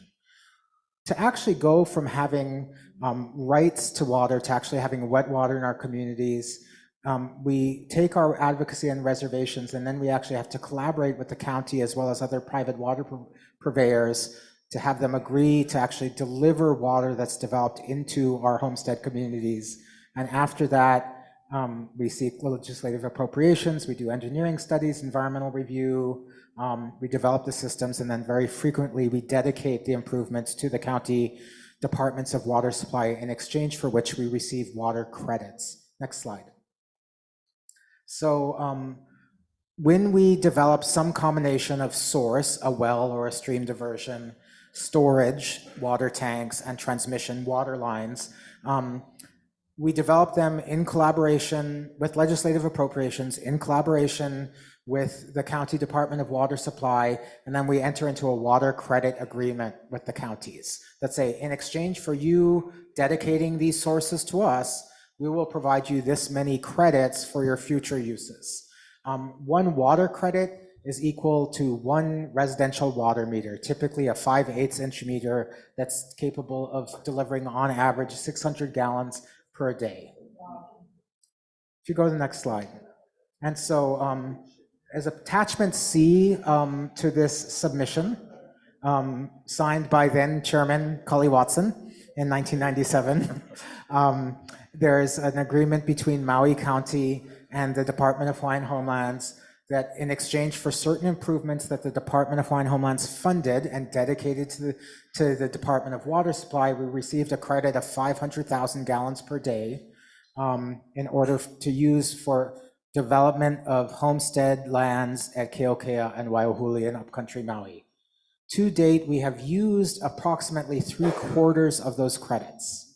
The demand that we have from future potential use of our existing beneficiaries for either construction of an accessory dwelling unit or subdivision is unknown. We don't know what each of our individual beneficiaries' plans are. So there's some future demand that we don't know. We currently have 55,850 gallons per day remaining in that original agreement. If you go to the next slide. And this is a chart that's also in the submittal that walks you through the calculations done with the planning office and the land development division on saying, okay, where did all those water credits go? So the Kula residential lots developed the first chunk that used up about 209,000 gallons a day. Then Waiahuli Hikina, then the Keokea ag lots, then Waiahuli undivided interest lots, and so on. And so we're left at the bottom right, that 55,850 gallon per day number. From that, we also want to have some water available for future subdivision uses or ADU uses. If you go to the next slide. So if you choose to accept, if the commission chooses to accept the recommendation of the planning office and the chairman, you'll be giving up 1,800 gallons per day or 3 less credits. That will leave approximately 90 meters that could be issued on the system until we have no more credits remaining. If you go to the next slide, please. Now, over the long term, the over 6,000 acres of land that the department holds in trust at Keokea and Waiahuli have actually a demand obviously far exceeding what we have available now in credits. So we've been doing a number of things on the advocacy and planning level to try and secure sufficient water so that we can fill our mandate under the Act of always having water accessible and available. The most significant thing has been working to advocate for our rights in association with any issuance of a long-term lease of water from East Maui Irrigation, that a certain reservation, we're asking for about 10 million gallons a day, be set aside for our future uses. We're still pursuing that. That's a long-term pursuit. This, what we're dealing with today, is a very short term. What in the immediate term do we have available? We're also, through the Land Development Division, looking at other alternatives which are difficult in this area, but not impossible, like well development. The challenge in that area is it's so high elevation. The expense and engineering issues involved with developing sizable amounts of water are very challenging. Next slide. So you first adopted in 2014 a water policy plan guiding your overall management of water kuleana.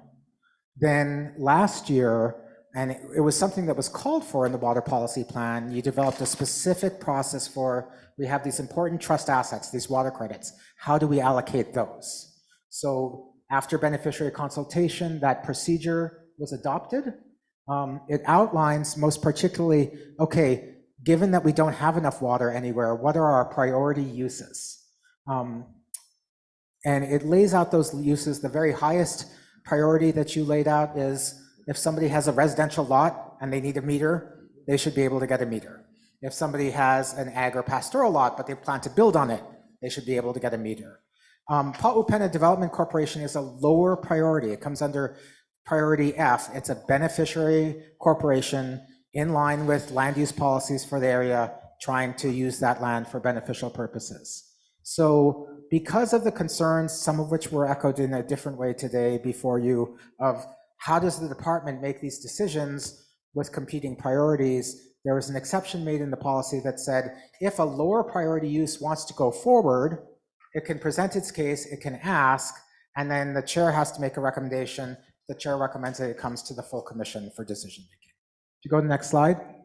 So this is that exception policy. The first policy, which needs no commission concurrence, is if there's a health and safety issue.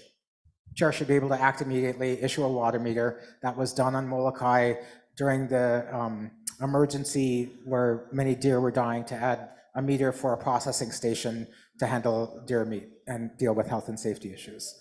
But what we're asking for is exception B here. We don't have any immediate plans to use those remaining water credits in the next 4 years, and we're recommending to do so. If you go to the next slide. So this is the recommended motion, and the Pa'upena Community Development Corporation is in the background of that slide. And if you go to the very last slide, you can see all the individuals who were there on a site visit a couple years ago, or a couple weeks ago, and they're requesting this. The administration concurs, and we're asking for the commission's consideration. Mahalo.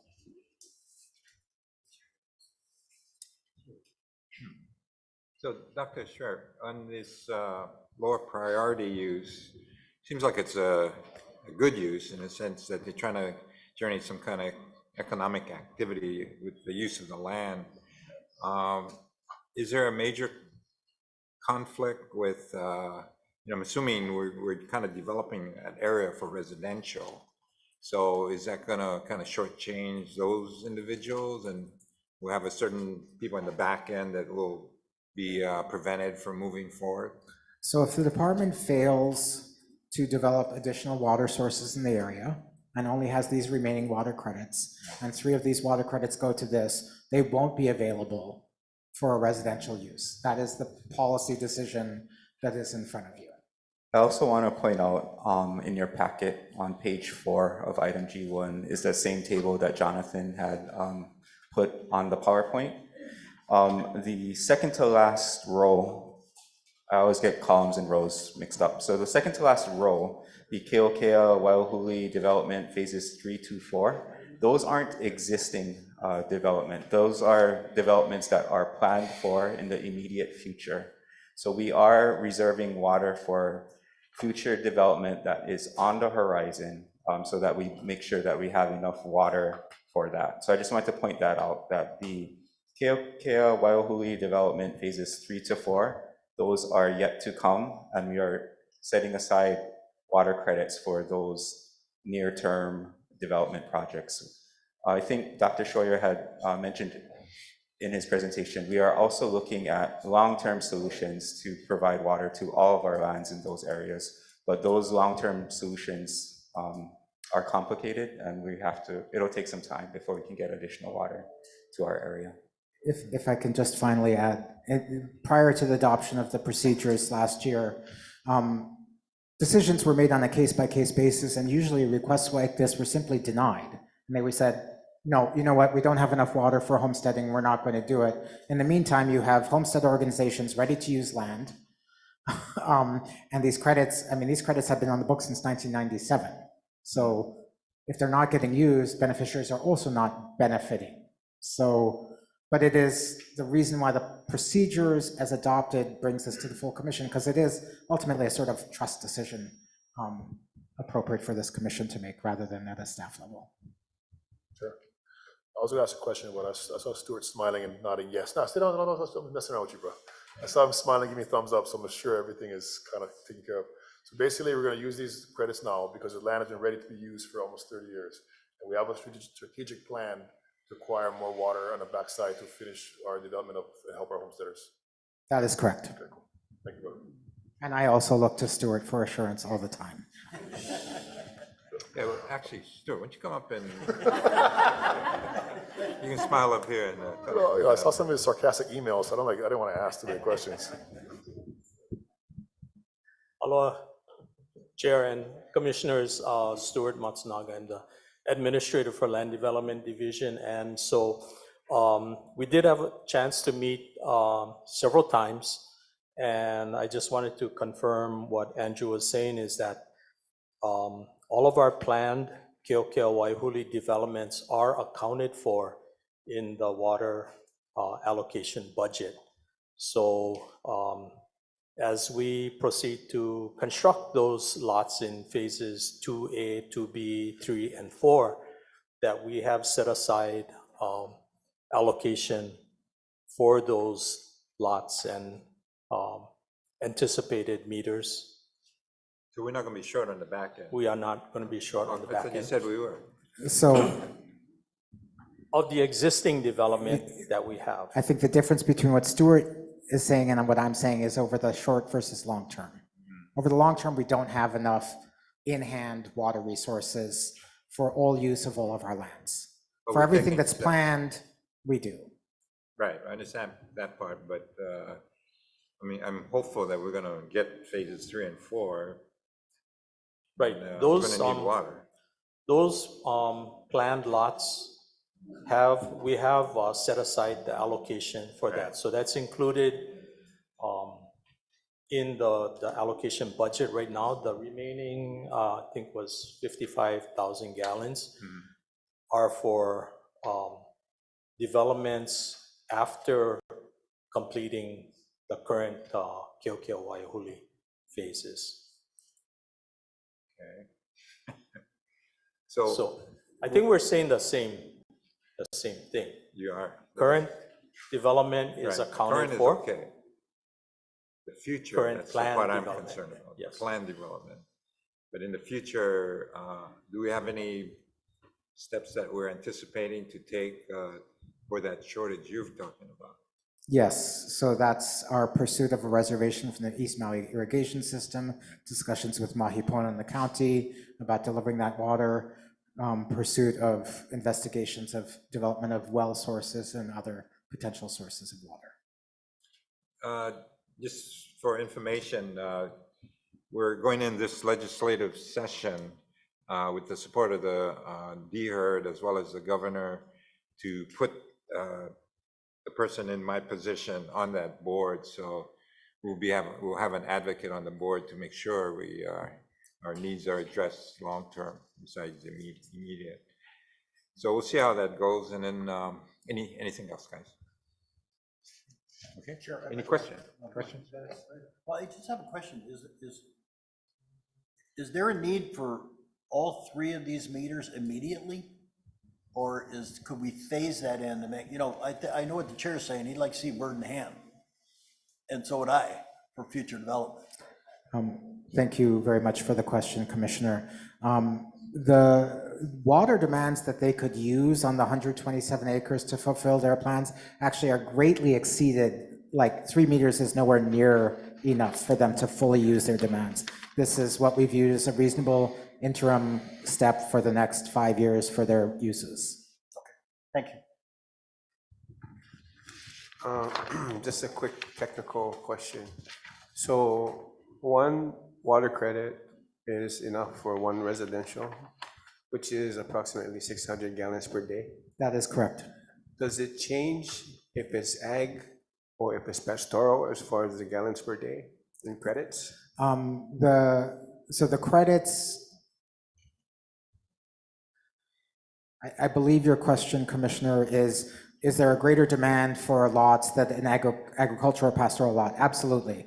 We're talking about right now potable water for in-house residential use. So that would cover because beneficiaries are allowed to build a residence on a pastoral lot or a agricultural lot, it would cover the water demand in their house, but not their irrigation demands.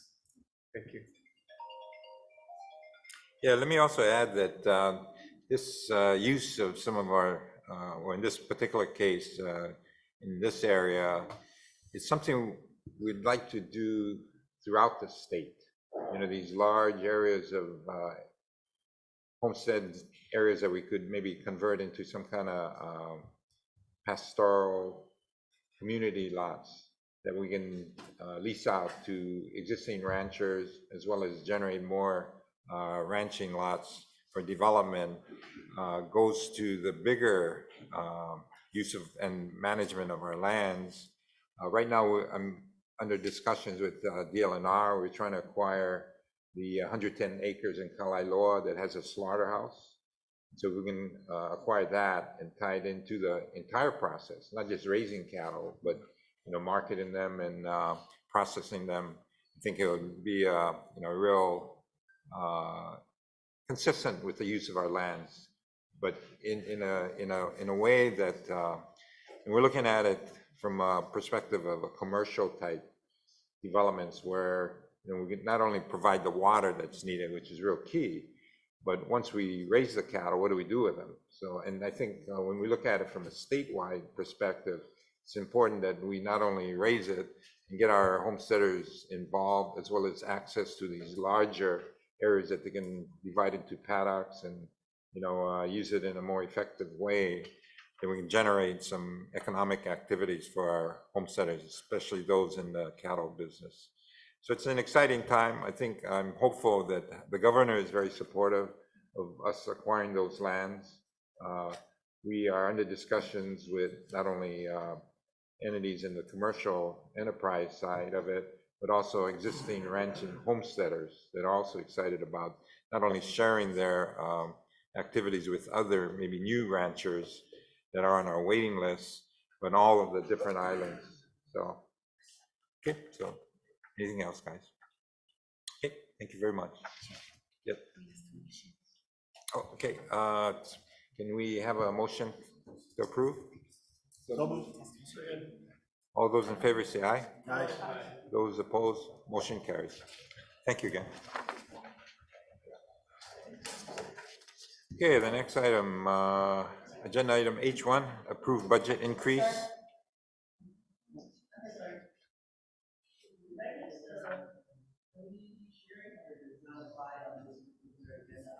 No, it's just a water credit. No, was it on your paper?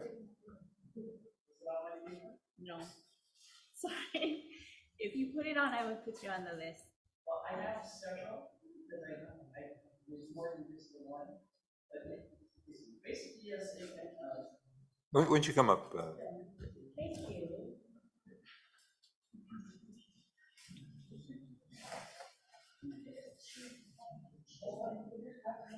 Mahalo Kupua. I'm so grateful for that presentation. Thank you so much. My comment is basically the statement that you had just made, Chairman, and that was that in the legislature, yourself or your person that's going to be on that water entity. The management, yeah. Okay. We're on the legislation, hasn't been approved yet. Is that for the water representation or representation period? Well, it's, I don't know if you're familiar with DWORM. They manage all the different managers. Okay, with CWORM? CWORM, yeah. Okay. We're trying to get a, I guess, membership on that committee that represents and makes decisions on permits.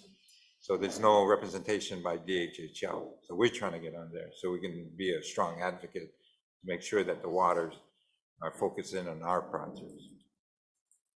Okay, and the reason I'm asking is because I thought we did have a rightful seat. No, we don't. On that entity. No, we don't. Do we have a seat on the board of water supply as far as advisory? No, I don't know about advisory, but I'm trying to become a voting member. Okay, so although we are in the state constitution as having water rights. That's separate. That's a set aside for that specific. Hawaiian homes. You can talk to Dr. Scherer. Yes. Kind of educate you. Yes, I will speak to Dr. Scherer, because if not you, then I would imagine that Dr. Scherer is that individual. And that's the whole reason that I'm stepping up. Yeah, he's from Maui. If not you, I think he is not limited to Maui. I think his breadth of knowledge and I information don't disagree with you. is Sure. island-wide for all of our islands. And so I just wanted to highly recommend that Dr. Scherer be that representation for us, if not yourself. Yeah, that one is for a Maui advisory. Yes, but I just wanted to make that statement because we're talking at the we're trying to get on legislature the bigger level. at that higher level, Right, the higher and level. not going down to the county or island-wide. Exactly. Sure. Mahalo. Okay, thank you. Okay, McDonald.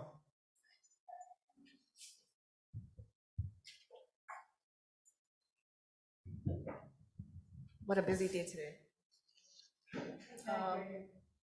What a busy day today. Thank you, Chair and Commission. My name is Kainoa McDonald. I also represent the all, but I am Kako'o Coordinator for Pa'upena CDC on Maui. I did want to share that I do approve and support Pa'upena Community Development Corporation County Water Credit in the allocation request on their TMK in Kula Maui. I do have a testimony that I wanted to provide by Auntie Kekoa. Is that okay? Okay. G1, as Pa'upena Development Incorporated Chairwoman, I urge the Commission approval of Maui County water credits for 127-acre Keokea Waihuli Homelands Tract to implement 3 beneficiary-driven sustainable projects as follows. 1, a demonstration agroforestry initiative to plant native trees and plants to bolster cloud cover and dew formation. 2, community-based adaptive reuse of at least a dozen major archaeological sites, including agricultural terraces and animal pens, to cultivate native edibles and small livestock. 3, farming and ranching related training of beneficiary Opio and Ohana. So those are the 3 projects that collectively we're putting together in this project on the 127. Lastly, I just wanted to provide my support in this project. I think I wanted to thank the department, also Andrew and Likeke. Their unwavering support and patience through this time. It's been long overdue, long awaited project to pass through. I also wanted to give this perfect example of how to support Native Hawaiian beneficiary-driven projects that have vision and mission on how to access our lands. It precluded to a beneficiary consultation for approval by the department and beneficiary consultation and community engagement. Lastly, it followed really the department's engagement both between the organization and the department, which is what we as beneficiaries can strive for. So mahalo, Commission. Look forward to your vote. Thank you very much. H1. Okay, the next item, H1, Brian Ruto.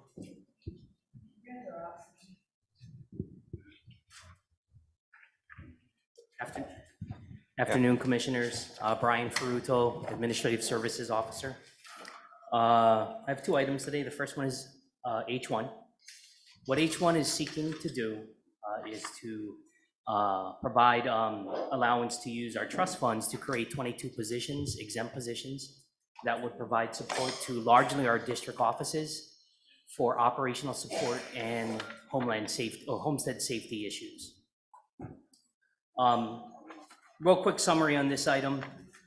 Back in September, this item was included and posed in front of the Commission as one of our budget requests for the supplemental budget year FY25, which the legislature is going to be considering beginning in January.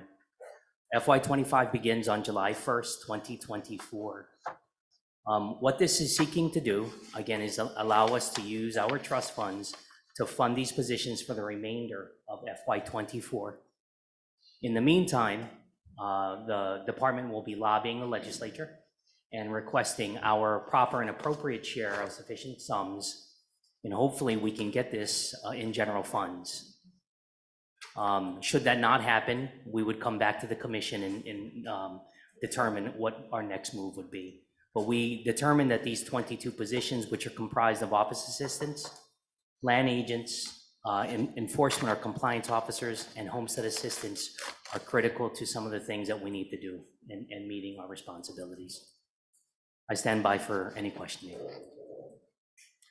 We want to have a motion and we get some discussion, and I think there's somebody who wants to testify. Is there a motion? So, okay, discussion. We do have one testifier, Joby Mazakatani.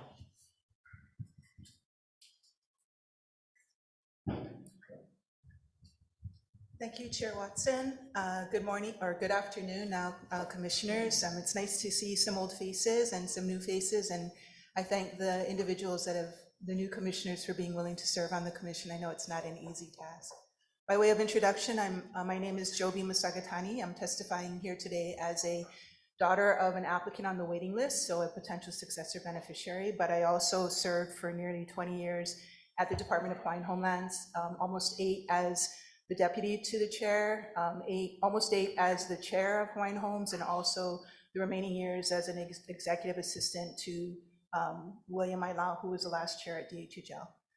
I'm testifying in opposition to this motion, and I wanted to be sure that the commission understood the significance of the decision that is before them, because it is precedent setting, and it will be a shift in action that has occurred or that the commission would need to consider.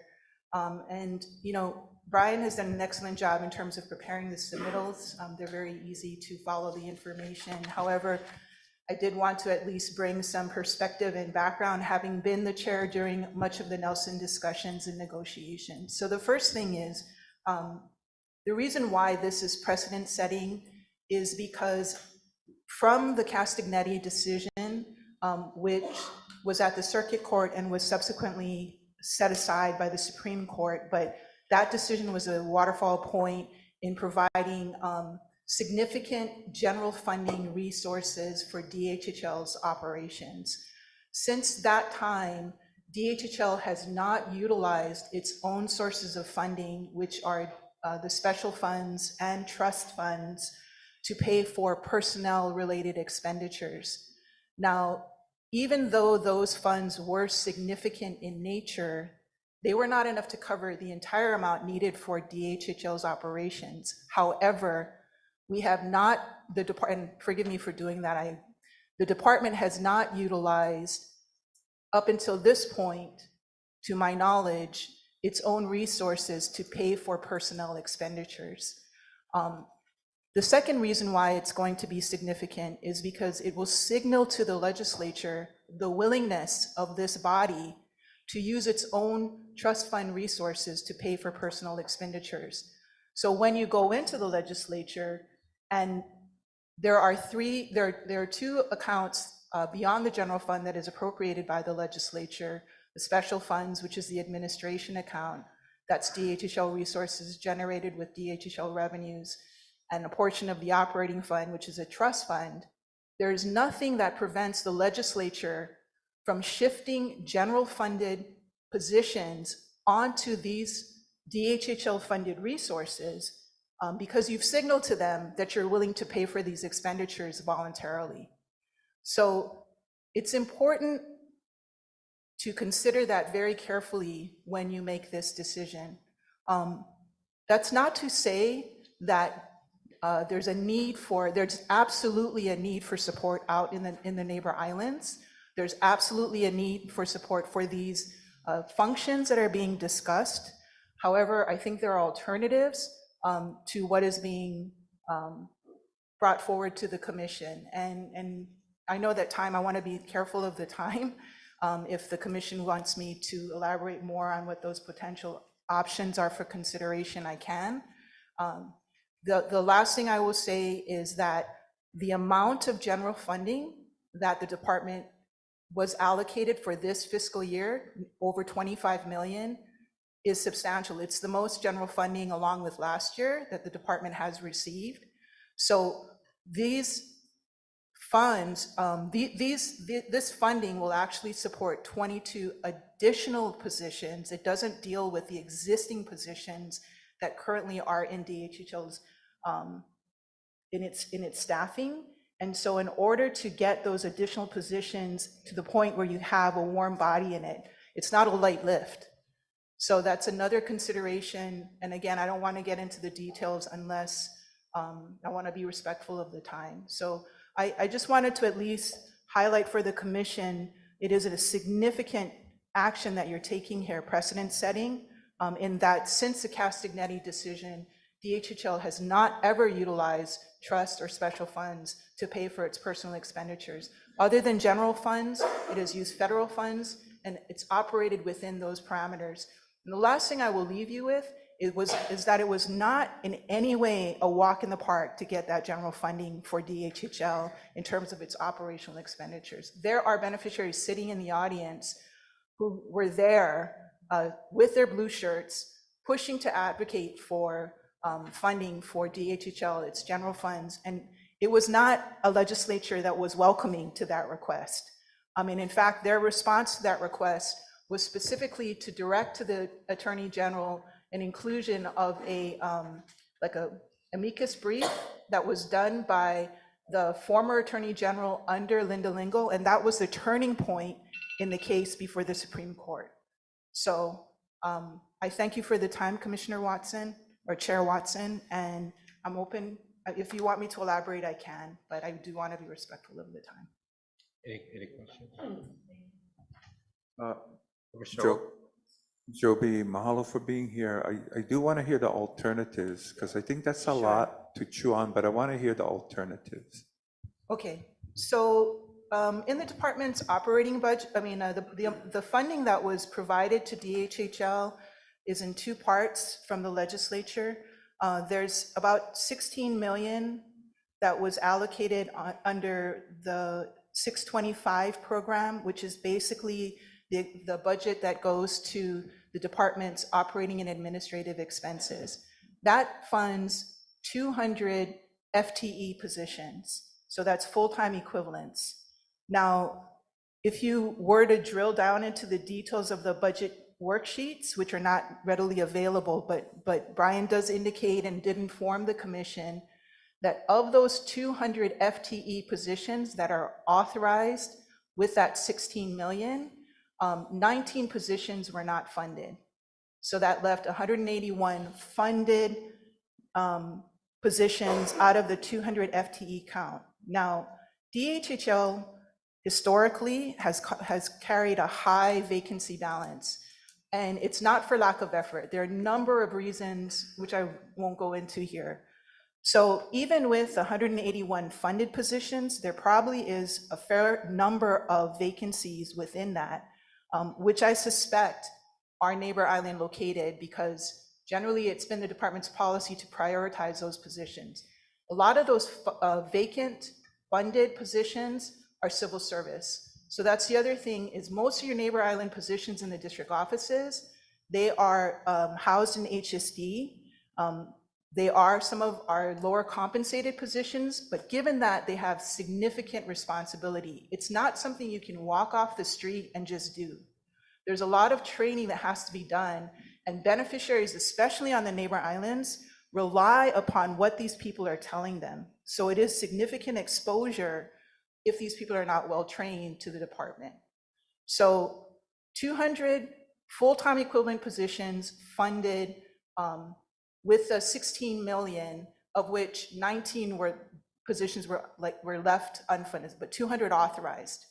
In addition, the department received this year in fiscal year 24, 10 million of general funds that was essentially unrestricted. That's under the program 620, I believe, right? Now, in the past, that was a carry-on from last year. Last year, the department also got 10 million. There was no clear indication how to use this money, no restriction, no budget proviso, but based on the testimony that was provided in the hearing, it was I think the legislature's intent that it be used to support homesteads. So when you look at the budget in June, what the department had requested is that 9 million of this 10 million go to support activities that directly benefit the district, the homestead. So for example, Kalaniana Ole, repairs at Kalaniana Ole is listed. I believe there are other repairs that are also listed. There's a balance of $1 million of that money in general funds, at least based on what was approved by the commission, that it's my understanding could be, with the governor's permission, shifted down to pay for some of these unfunded authorized positions. So when I say that, there's still this position ceiling of 200 positions that are authorized. Only 181 of them are funded, but you have $1 million that has not been allocated by the commission that could be transferred over to pay for these positions in the current fiscal year that you have remaining. The budgeted amount that Brian has indicated is almost $1 million, right, for 22 additional positions. But when you look at the number that is the shortfall in terms of what we will pay, what it will cost the department for those 19 positions that are unfunded, the number is 1.2 million. I believe that's annual.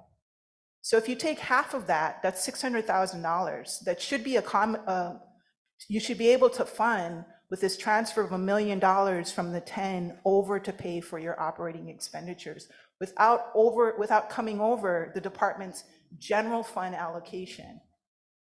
So that would be the first thing I would recommend, is seeing whether or not that money can be, it's an administrative measure that you would have to consider with budget and finance as well as with the governor's office. But the governor has been more flexible with, this governor has been more flexible with with the administration in terms of allowing for those kinds of things that may be maybe authorized legally, but than we had when William and I were here just a few months, just last year. It was much harder to hire exempt positions and things like that than it appears to be now.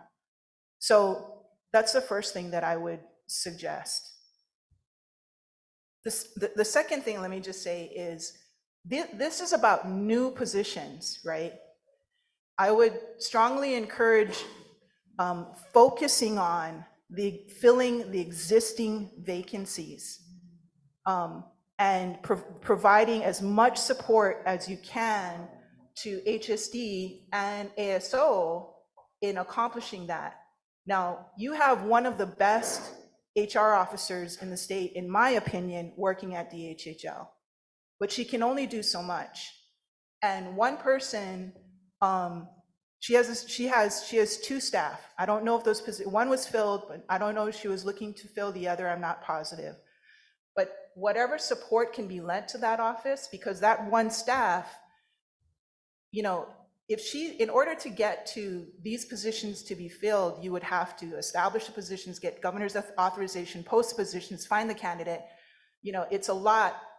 Whereas if you just focus on the existing vacancies, a lot of that work has already been done. So it's not only for HSD, it's also for, it's not only for ASO, it's also for HSD.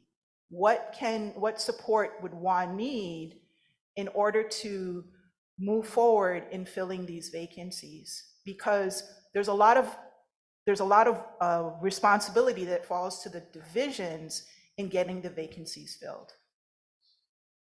Those would be my two main recommendations. Shift $1 million from the 10 down to pay for these A costs, which are basically personnel related.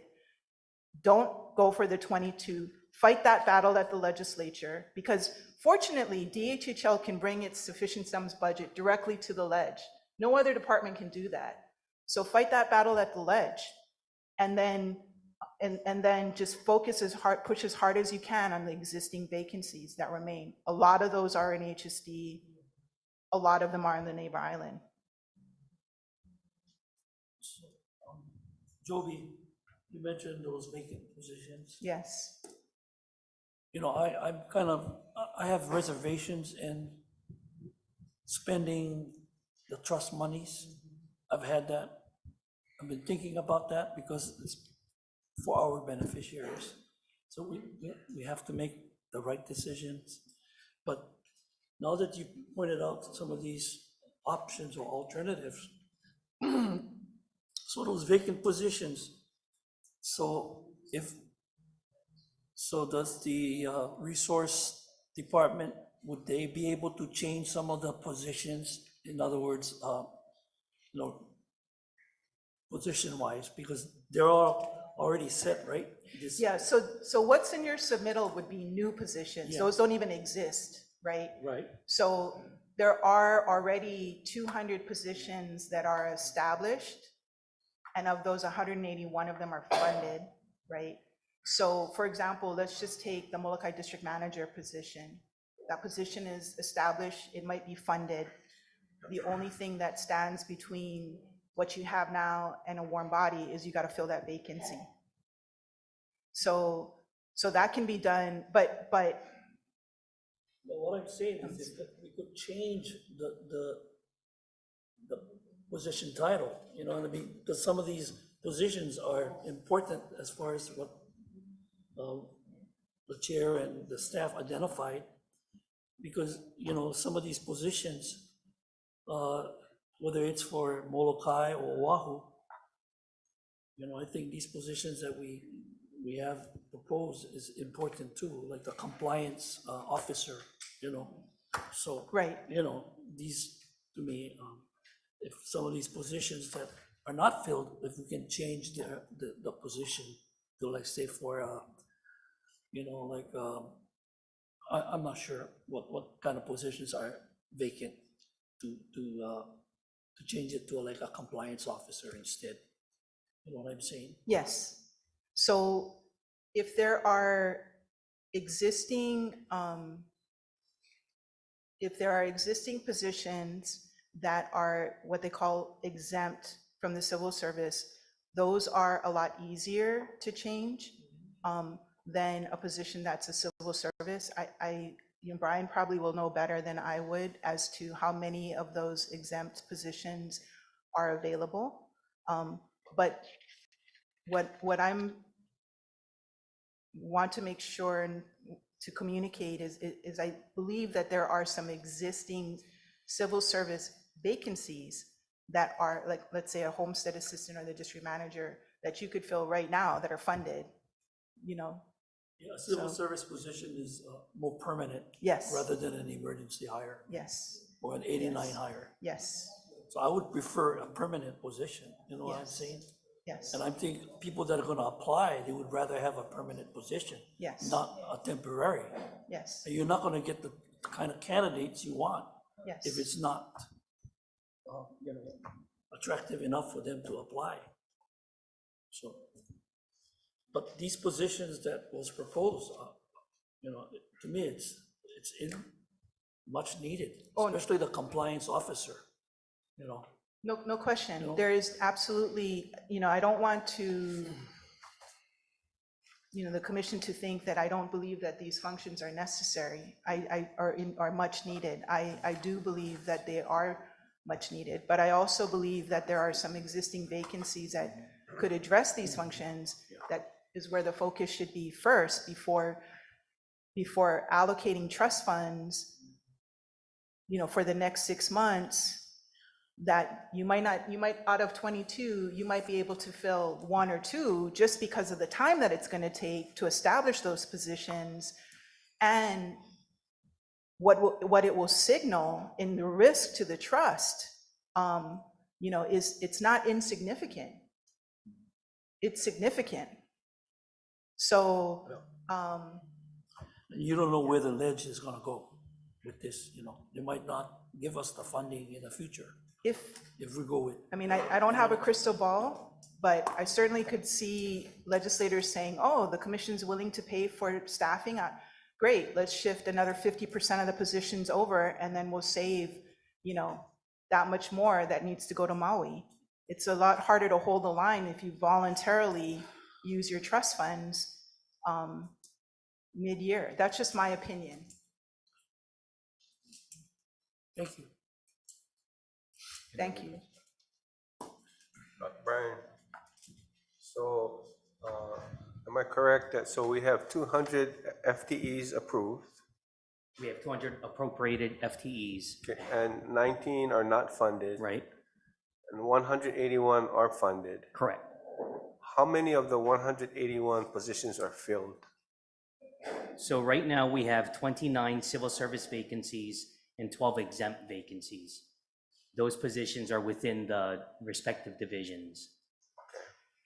And so this action item H1 asks for 22 more positions. Would that take us above the 200 approved, or does it matter, or? Well, the 200 is appropriated.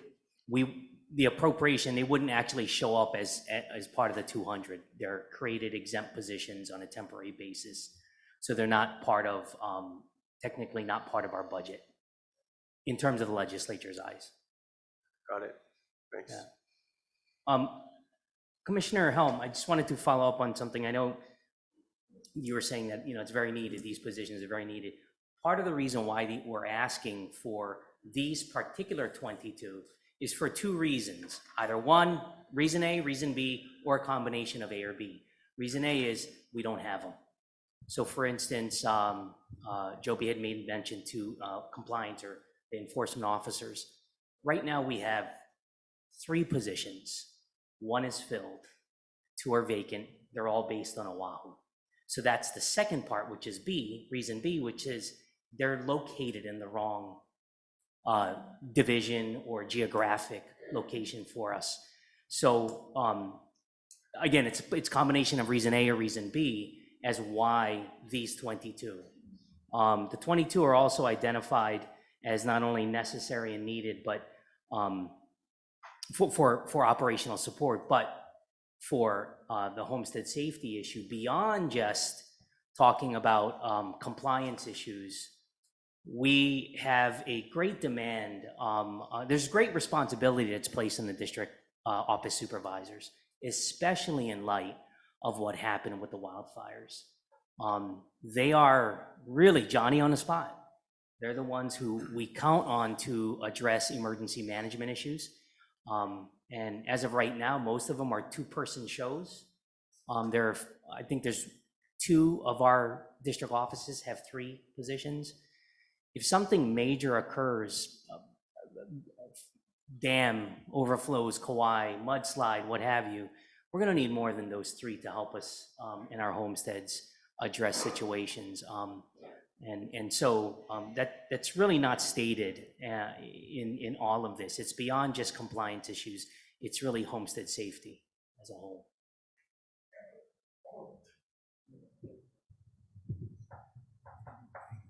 Any other comment? Yeah, so. Good. Thank you, Joby. Thank you, Brian, for that follow-up. So, I do understand the need to better staff the district offices. So I'm not in opposition to the intention of what this is trying to do, but I do, so what you're saying is the 22 positions that are under consideration don't exist. Is that what you're saying? Correct. So they don't exist, to be clear, they don't exist, particularly in those respective offices, or they're not budgeted correctly right now.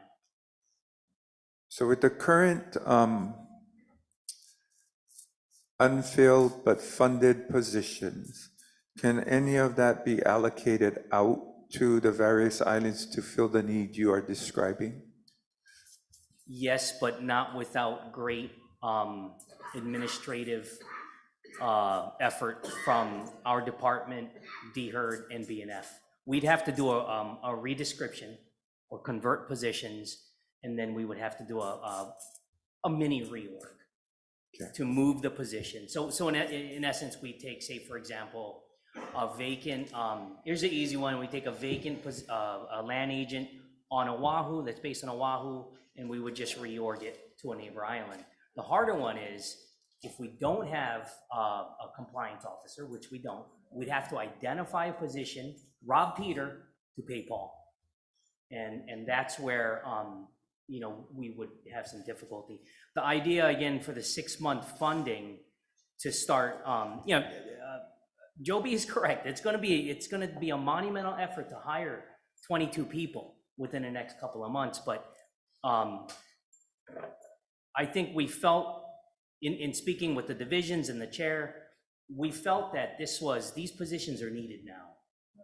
And if we were to wait, we're hopeful that then in 6 months, we're gonna get the appropriation at the end of the legislative session. Knock on wood, I don't wanna be a prognosticator, but if we don't, we'll have to make a tough decision. The department will have to present something to you folks, and as a commission, you'll have to make a tough decision as to what we do moving forward, because the needs are not going to go away at the district office. Brian, how long would it take? The suggestion was that maybe we, those that are already part of the 200, we re-describe the position, move it out to the Big Island or wherever. How long would that process take realistically?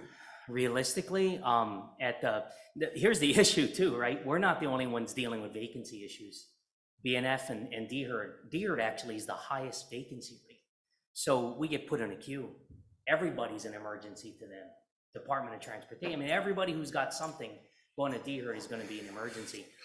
Chair, I'm not sure if DHERD were staffed correctly, I'd say it'd take a couple of months. They're really low on staff. There's other things I'm sure that are going to take priority in their minds over our stuff. So I'd probably add a month and a half to that. So anywhere between 2 and 3.5 months.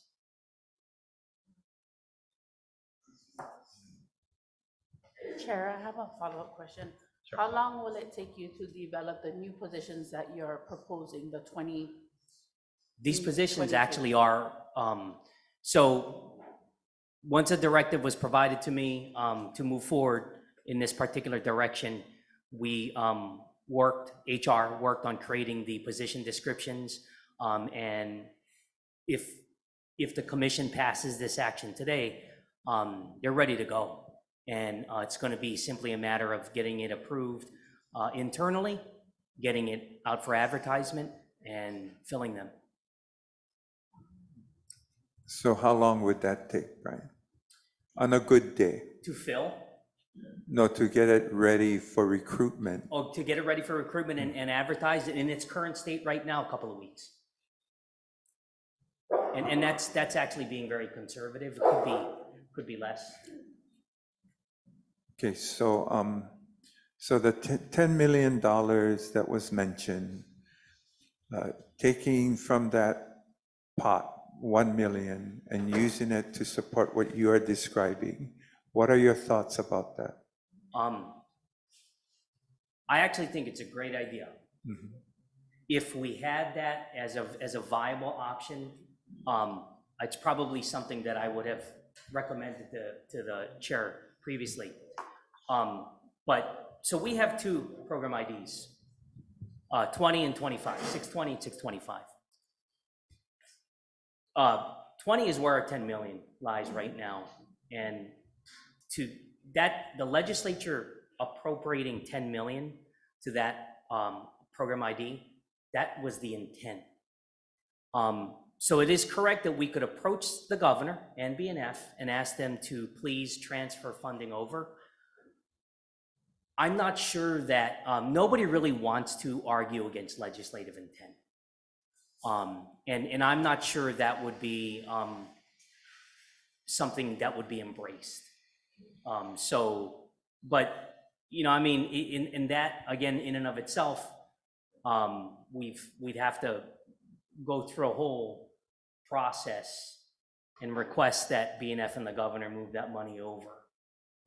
But if it works, it's great. The problem is that we still wouldn't have the positions, right? We'd still have to get these 22 created, and because we'd be creating it, we can't just create general fund positions. So we're back to the conversion issue, the conversion and the mini reorg issue. Again, going back to reason A and reason B, these positions were identified, and this process was identified as a way to proceed because of those reasons. Either we don't have them, or we have them in the incorrect areas in our department. So if we were to use that excess million,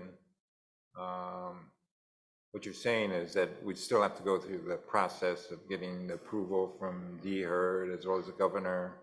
So we would have to go through two processes. The first one is we'd have to request, and let me be clear and clarify, it's not actually 10 million, it's 9 million, because every department got cut back, got restricted 10%. So we would have to request that the governor and BNF, through the governor's approval, transfer of funding in the amount of $963 some odd thousand.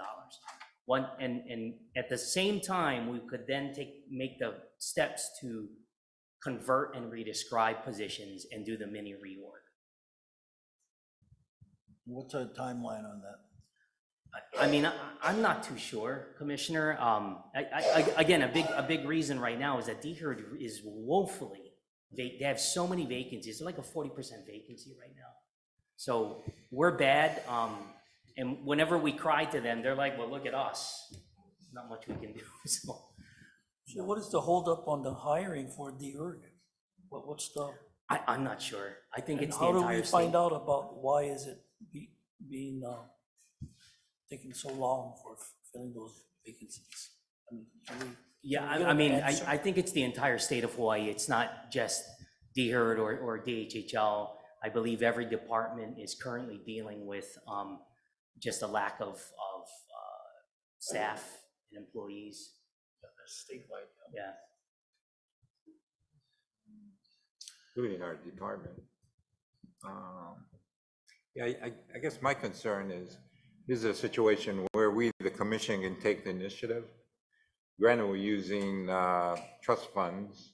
Granted, it's a precedent that I believe hasn't been done in the past, maybe not more recently, but the commission has used its funds on the operational side, especially where there's a shortage.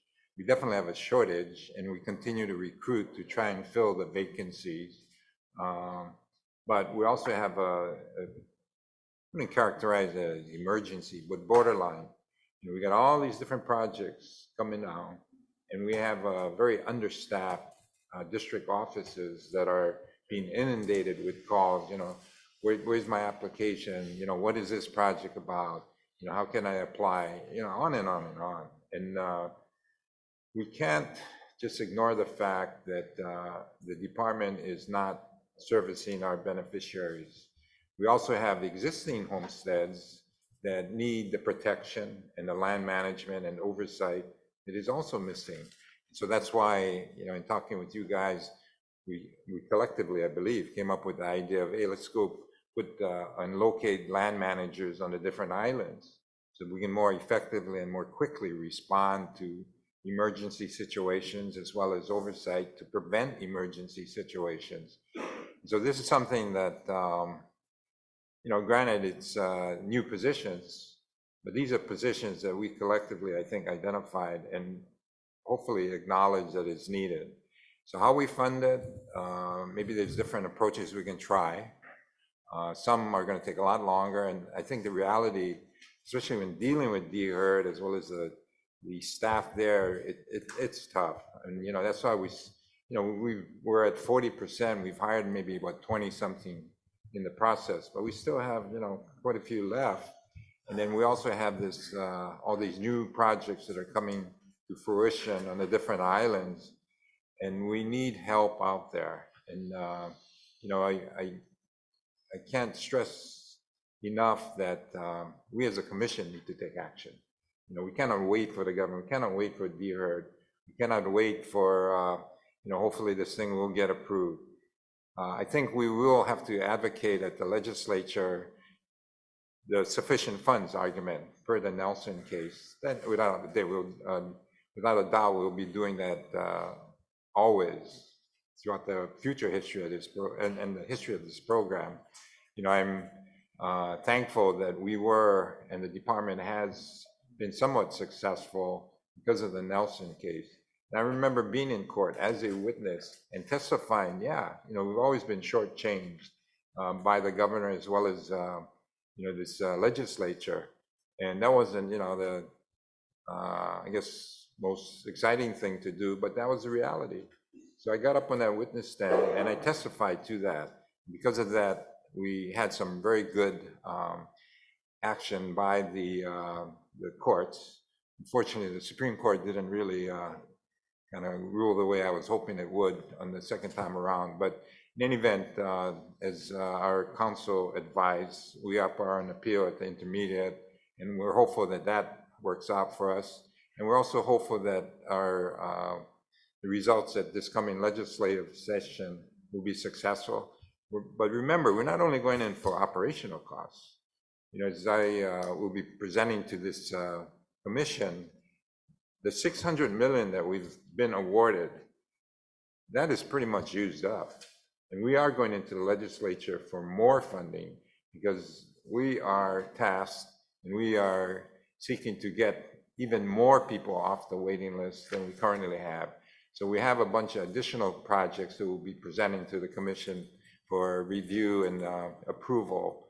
But that's still, you know, we're in a mode where we have to continue to ask for more and more money, including operational. So I think it's exciting that this commission is in the position it is. But you guys are going to have to make the tough decisions, and there are going to be risks, and you do calculate it. That's why we had our attorneys come in and talk to you, advise you of the risks. Just like as we develop the commercial and industrial, there are risks, the Barrett case and all these others, but it's decisions you guys got to make. So in any event, do we have any more questions about H1? Chair, I do. Sure.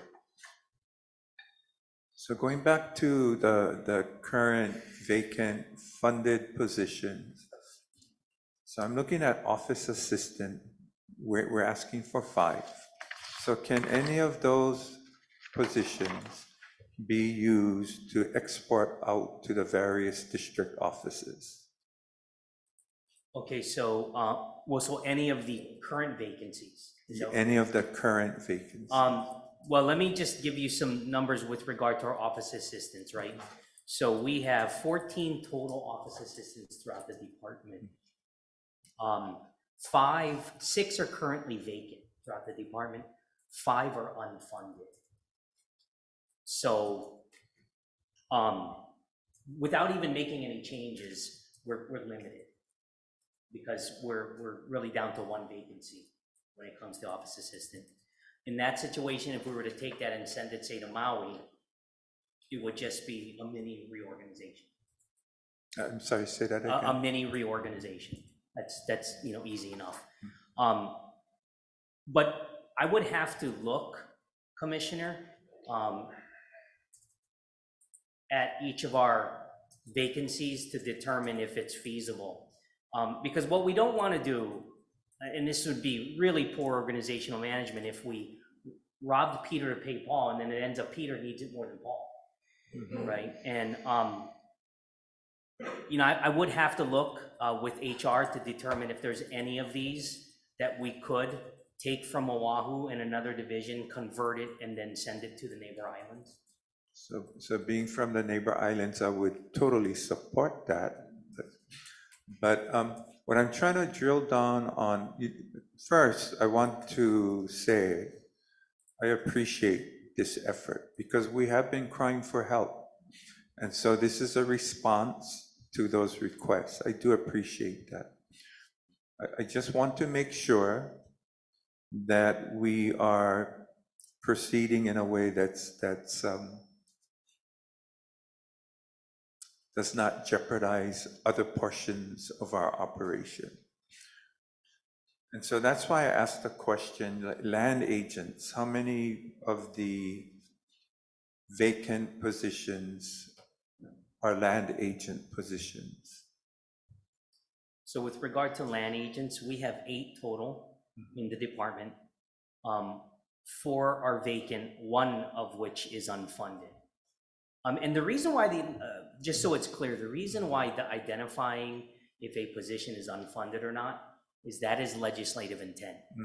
The legislature, for some reason, has determined that they were not going to provide funding for these 19 respective positions. For historical purposes, I believe it was 54 at one time. Yeah, sure. So, first of all, Commissioner Owl, let's just take the example. So, so there are 19 unfunded positions, yes. However, within, I believe the administrative process, you can seek an allocation, because we've done it before, from the expenditures that are utilized for other current expenses that are not personnel, what are called B costs, up to A costs. Now, yes, those are unfunded positions, but if you were to say, okay, we would like to take $1 million, and depending on what the encumbrance level is looking like, because you're halfway through, how much of that 10 million is encumbered, or 9 million, right? There's a very good likelihood that that 10% restriction, that additional 1 million, will be lifted about April or May, or at least half of it. Depending on what's happening, they do that every year. They restrict a portion and they release it about April. So what I'm suggesting is you have an existing position that is under your authorized position count, right? You just don't have the funding for it. Now, so what you would request of the governor is an allocation from one program ID to another program ID. And you put that position out tomorrow for recruitment. Now, what is being proposed here is an establishment of 22 positions that the governor has already told you, no, I'm not going to support it in my budget for next year. So You're coming against the governor, number one. Number two, it's not authorized. It's not under the position count. It doesn't exist anywhere. And so you've got to get those unauthorized, outside of the position count positions. You have to get the governor's buy-in. He's already told you no, he's not willing to include it in next year's budget. So you talk about going against legislative intent, you're increasing your position count from 200 to 222. You've got 22 positions that are off budget. So how do you go into the legislature next year when you talk about legislative intent versus seeking a reallocation of money that they've already given you, that you might not be able to spend in 6 months to pay for unfunded positions that you need on the neighbor island? Now, I respect that these position descriptions might already be done, but you still got to work through DHERD, because to get that position set up, it's got to go into a system. And that's, you can't do anything like manual anymore. Everything is in a system. The first question they're going to ask you is, where's your authorization? Because I've been through this. So you're going to need a memo from the governor that says it's okay to have this position. Now, maybe you're lucky enough that with this governor, you can get those 22 positions authorized in one crack. We couldn't do that. We have to do them one at a time. You might be lucky enough.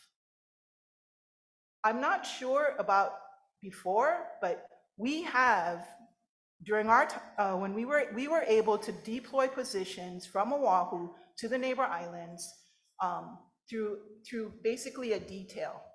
So we deployed planners.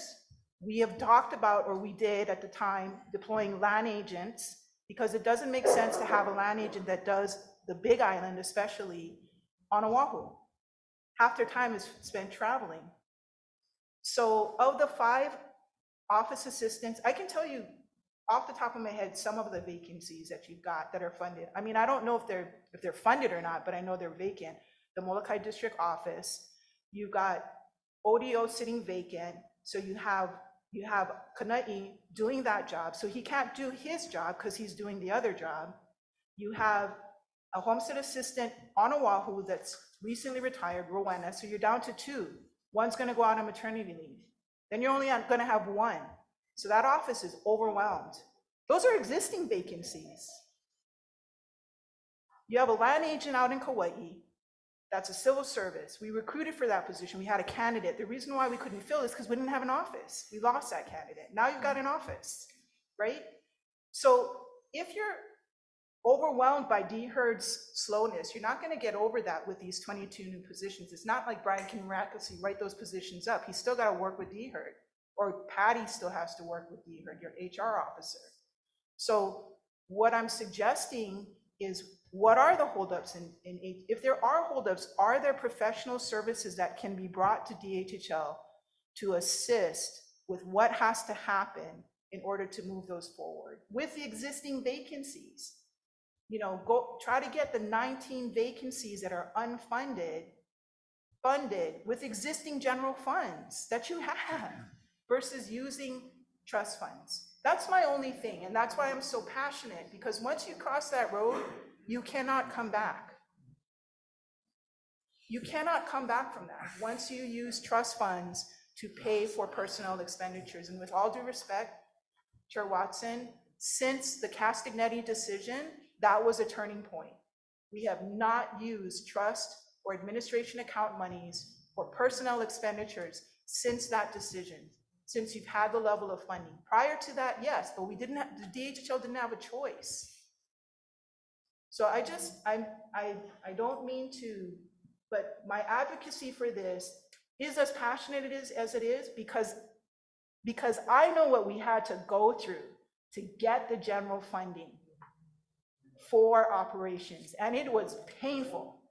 So I do not want the commission to make that decision lightly, especially when you have $25 million in general funds. If you lapse any of that, any of that, and you use special funds in the interim, that would be a travesty. So I appreciate, again, having the chance and opportunity to address you. Any other comments or discussion? Oh, I'm sorry, we have one testifier. Humalani? Shadell?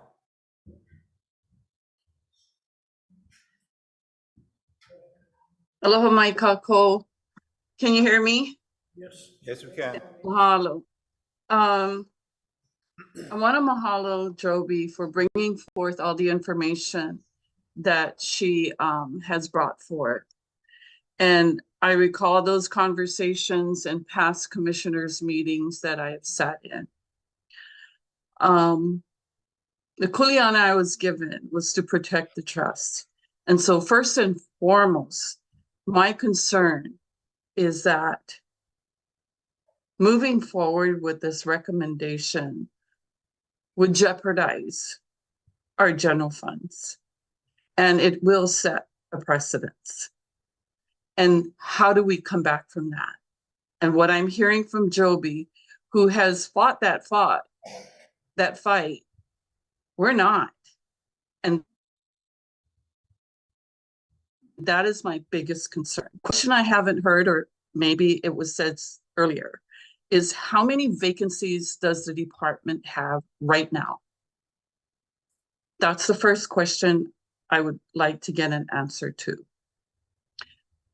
The second question I have is that if these 22 positions were to be created, how can we be sure that they will be filled when we have existing vacancies now?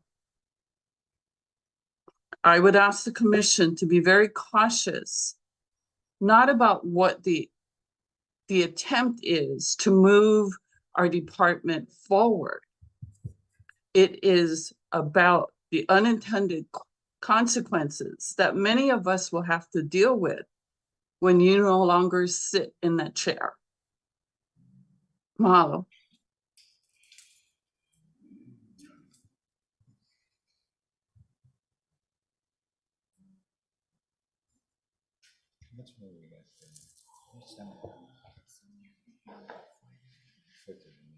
Aloha for this opportunity to share. I was one of those blue shirts that former Commissioner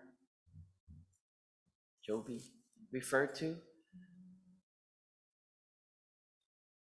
I still don't understand how the personnel works, especially the funding. But we have had long time vacancies. When our director goes to the legislature to talk about these positions, one of their first responses is, what are you doing about the vacancies? Maybe we should just eliminate the funding, eliminate the positions. And we never want to be in that predicament of their eliminating what took so much work and effort to obtain in the first place.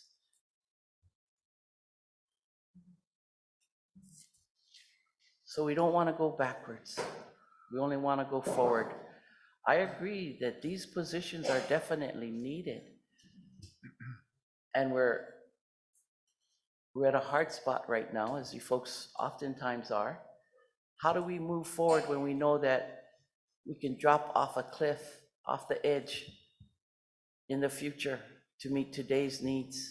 And we need to stop that, to never just satisfy today's needs, but we always need to think about the future.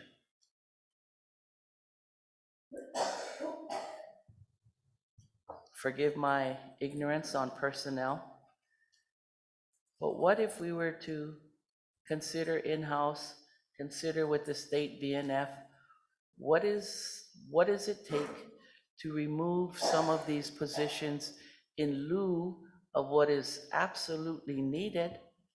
Our neighbor islands need that direct representation. They need that direct one-on-one communication with our staffers.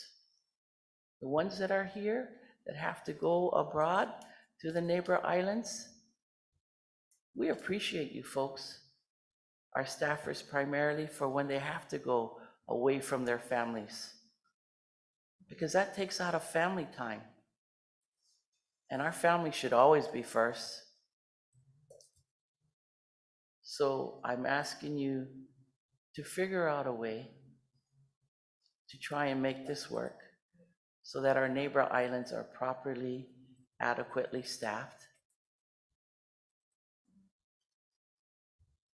But then I'm also, the biggest quandary that I have is if the governor were truly sincere about trying to reduce our unemployment and even Chair Watson, even if you could make the recommendation to remove the college requirement for those positions that don't absolutely need it.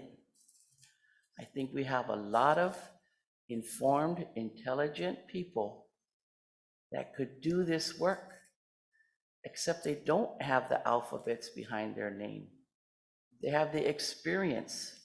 They have the other skill sets that could help us fill these long-time vacancies.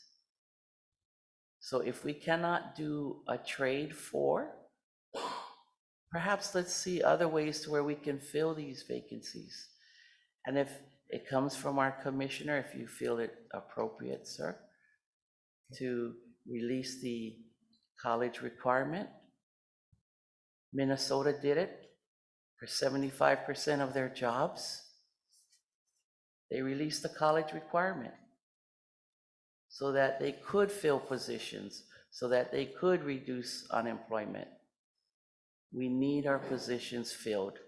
Let's find every avenue to make that happen. Mahalo. Thank you. And we have 4 items that we have to get taken care of and acted on today. So I'm gonna, we need to actually take a motion and maybe we go by roll on this. Yeah. Ready? Yeah. Roll call.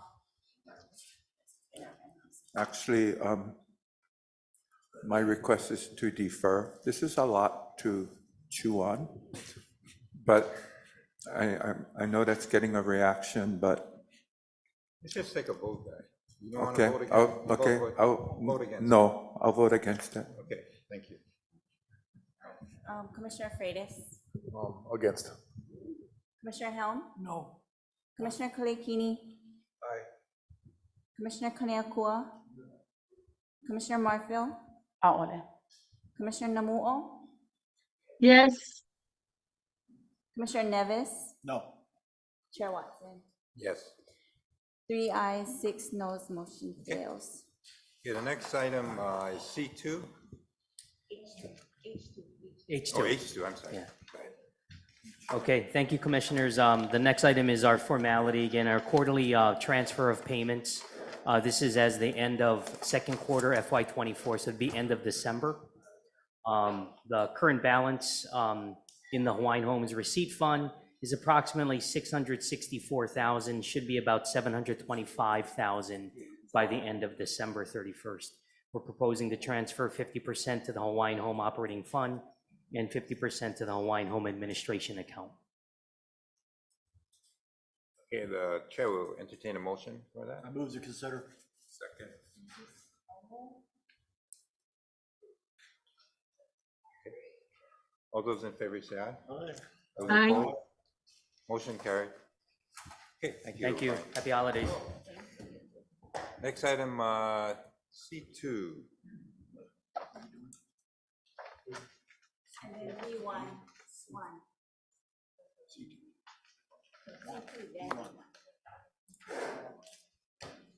So I gotta read that? Yeah. Okay. Okay, this is just, I guess, for information as well as action. For information, the Department of Industrial, or Development, excuse me, Development of Industrial and Commercial Properties Permitted Interaction Group pursuant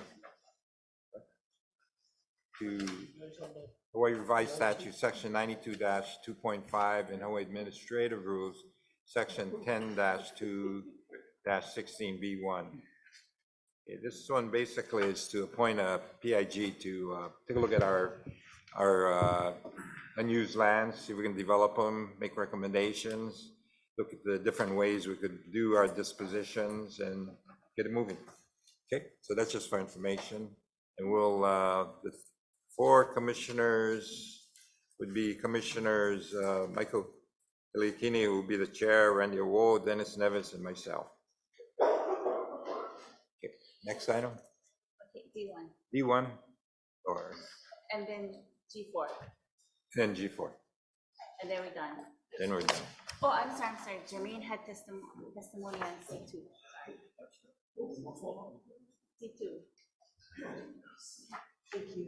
I'll be ready for this. First of all, I'm kind of surprised about the last agenda item, because if you hire someone using general funds, and if you don't have general funds anymore, just like any other for-profit, you just eliminate the position. So I'm just kind of surprised about, I thought it was a really slam dunk that we have a need and that we were gonna fill those needs because we have lots to do. But I was just surprised about that last action item. So I didn't have a chance to come and share my manao, but I hope that it comes back on the agenda item and again, and that take into consideration that when you use general funds in order to purchase, in order to fill out the positions, then later on, if you don't have those funds because you're not successful in managing the finances, then you just eliminate them. But on to C2, the pig on commercial and industrial lands. Thank you for the opportunity to share my manao. I know it's a very long day and I thank everybody for allowing us to share. My primary concern for this item is that the pig takes into consideration proposals for multifamily and kupuna rentals on commercial and industrial lands. My concern are that whichever projects and developers are considered for the development of multifamily and kupuna rentals on DHHL's commercial and industrial designated lands, number one, that they are given to developers or organizations that will only rent it to waitlisters and Native Hawaiians, and not the general public. There are organizations that want to develop rentals that they will propose renting to waitlisters and the general public due to taking special restricted funds. And number two, not given to developers that want to use majority of NAHASDA funds for the construction of rentals or to subsidize rent. Not even the state has endless Section 8 subsidized funds. The COVID will eventually run out COVID funds. We have 10,000 lessees on the land that need help with NAHASDA funds. We have 30,000 waitlisters that need help with NAHASDA funds for the construction of 99-year homestead lots. It would be great if we had unlimited NAHASDA funds, but that's not the case. The general plan states that multifamily and kupuna rentals are the only allowable use that includes an asterisk. And the asterisk states, requires Hawaiian Homes Commission approval on a project-by-project basis. In addition, multifamily and kupuna rentals, according to the general plan, can only be built on commercial and industrial designated lands. Based on this, it's given rise to my next concern. Commissioners, when you refer back to the papers I handed to you this morning, on the second to the last sheet of paper, Linda Chin's 2013 report informed us that of the total 203,500 acres of land we have statewide, on Oahu, we have only 8,177 acres of Hawaiian homelands out of the whole 203,500, only 8,177 acres. LMD is managing 2,514 acres currently used for general leases, licenses, and ROEs. That leaves us a balance of 5,663 acres for homesteading and other uses, current homesteading, future homesteading, and future other uses. I don't know how much of it is currently being used for homestead leases on Oahu, which includes my homestead lease in Nanakuli.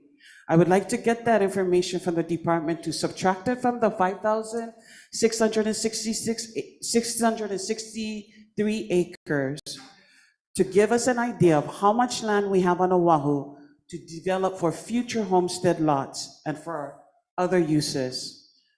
Commissioners, I want to bring to your attention the fact that according to today's packet, Agenda D1, the wait list for Oahu consists of 15,592 Native Hawaiian applicants.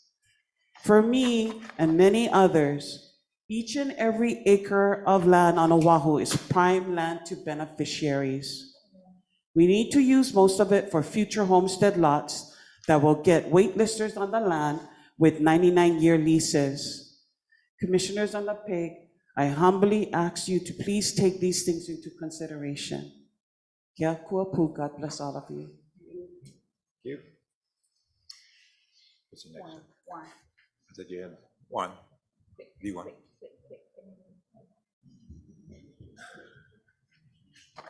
Good afternoon, Chair Watson, members of the commission. Before we go into the reports, I just wanted to thank the commissioners for making a very tough decision on H1. The positions that we're asking for would have greatly benefited HSD, where most of the staff is needed, but I just wanted to thank you for that tough decision that you made this afternoon, whether you voted on the yes or the no side. I just wanted to convey my appreciation for making that tough decision. But I'm here this afternoon to provide any responses or respond to any questions you may have on the various reports for Homestead Services Division having to do with applications, loans, or the lease count report. Any questions, gang? No, thanks. All right, thanks again, Commissioners. Okay, And thanks, again, Mark. Merry Christmas to you and your ohana. You too. Oh, one last one. No? I think there's the. Oh.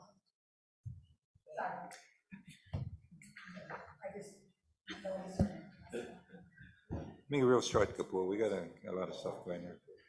We got to get out Very to quickly, the community meeting. It's not required in Homestead Services.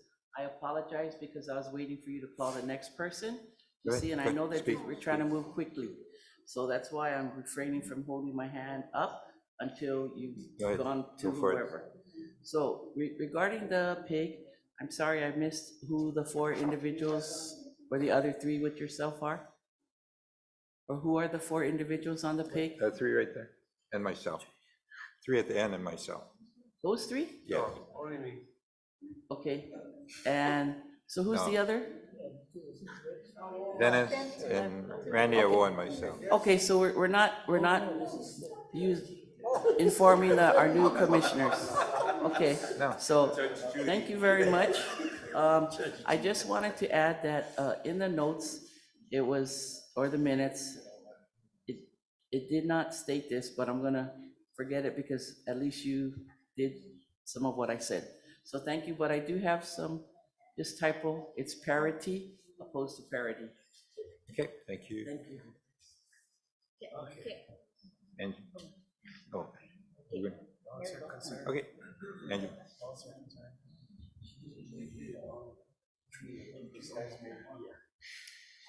Aloha, Commissioners. Item G4 for information only. We wanted to provide a status update on Ko'aupapa beneficiary consultation and National Park Service projects. With me today, I have Nancy McPherson, who has been the lead in our planning office on Ko'aupapa outreach. Aloha Kako Commissioners. I know it's been a long day. We're going to try to get through this as briefly as possible. Although it has been a while since we gave you an update, over 1.5 years. So, okay, just some location maps for those who aren't familiar. Kalaupapa, also known as Makanalua, is in the backside of Molokai and also includes some of the backside valleys in the National Historical Park. Next slide. We do have existing DHHL plans. We have the Molokai Island plan, which hasn't been updated since 2005. The land use designations are special district, community use, conservation, and commercial up in, you can see it is a very small red square in Pala'au State Park. We are looking toward updating the Molokai Island plan in the next couple of years. The regional plan was updated in 2019, but there were no Kalaupapa priority projects identified during that planning process. And then the National Park Service General Management Plan was initiated in 2008 and finalized in 2020. So that was a 12-year process. Next slide. These are previous updates to the Hawaiian Homes Commission. Excuse me.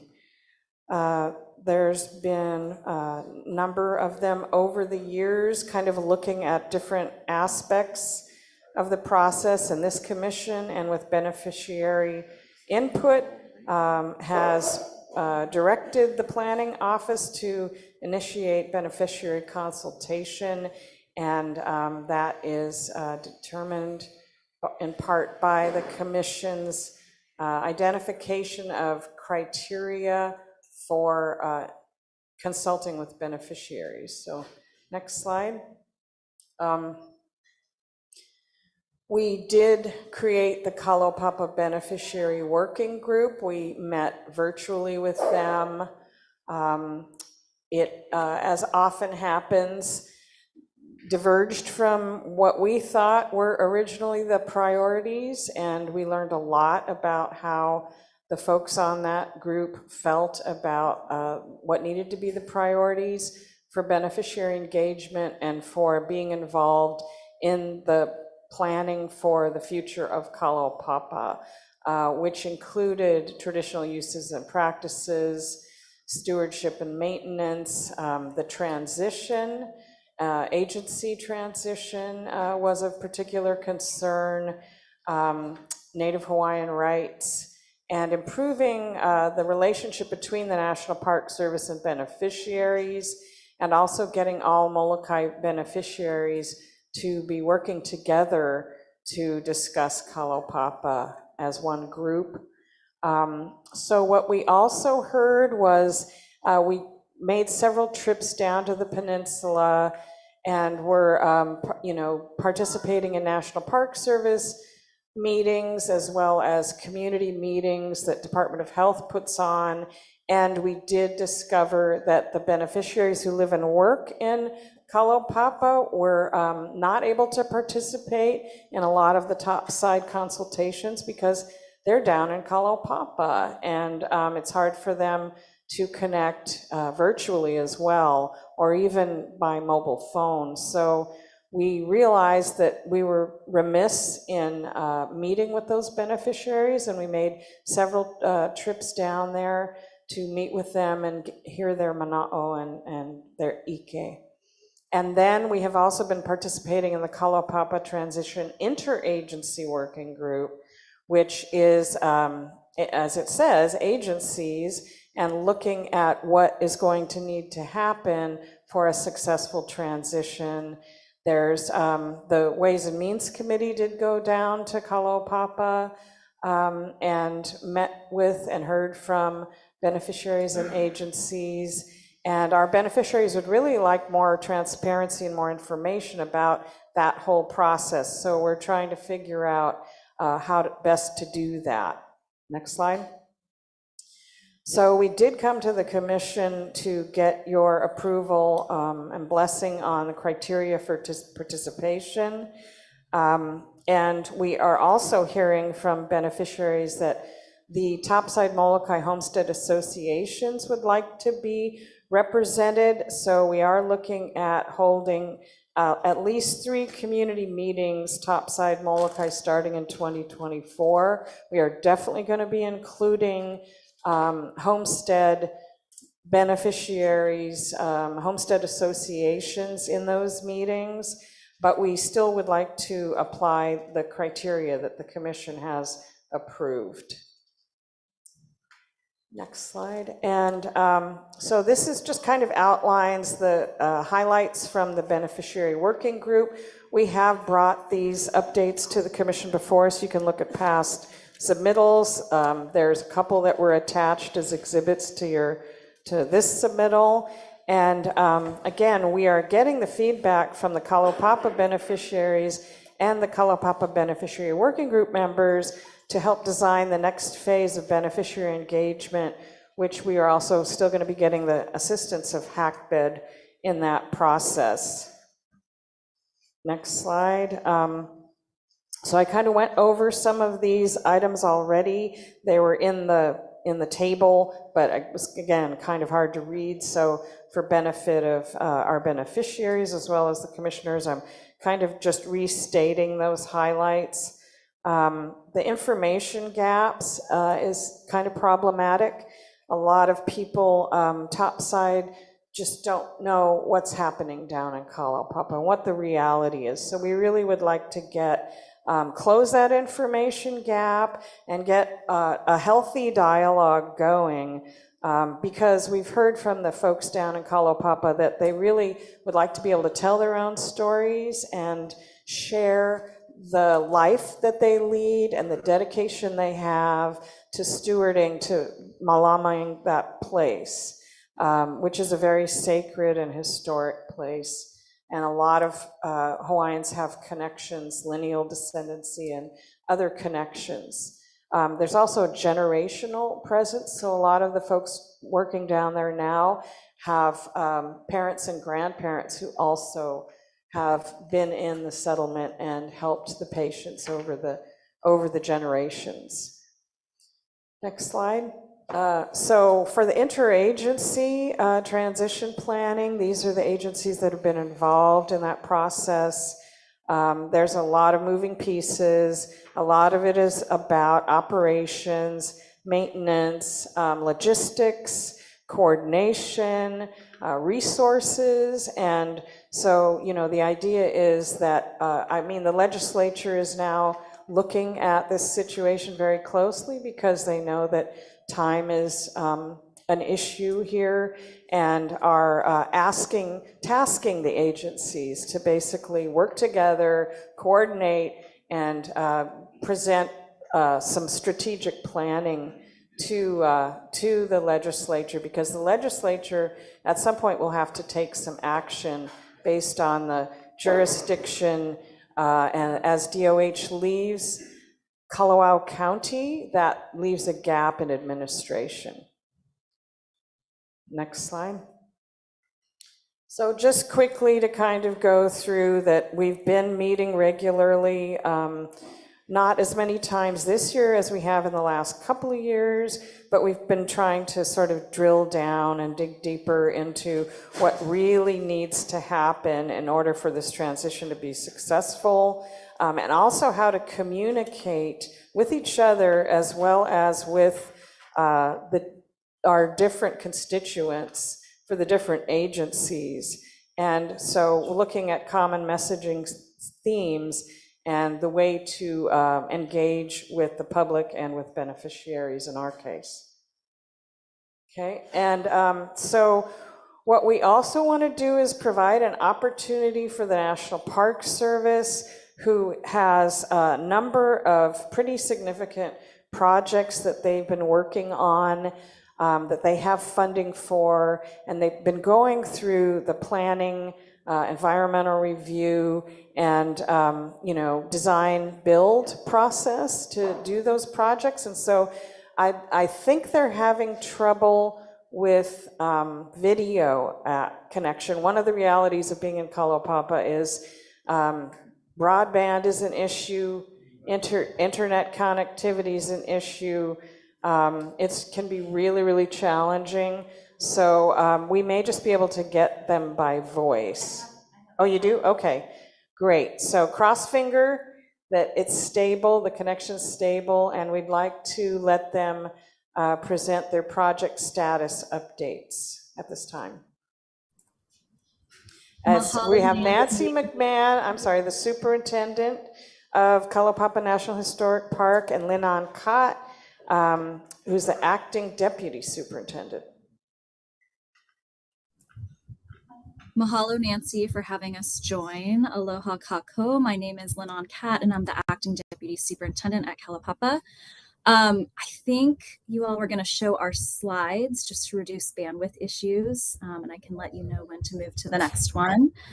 But we're going to give, while they're pulling that up, we're going to give an overview of three big projects we have at the park. The first one is rehabilitating perimeter fences to protect unique ecosystems. The second is to rehabilitate and upgrade the existing electrical distribution system. And the last one I'm briefly going to discuss is installing fuel tanks to ensure park continued operation.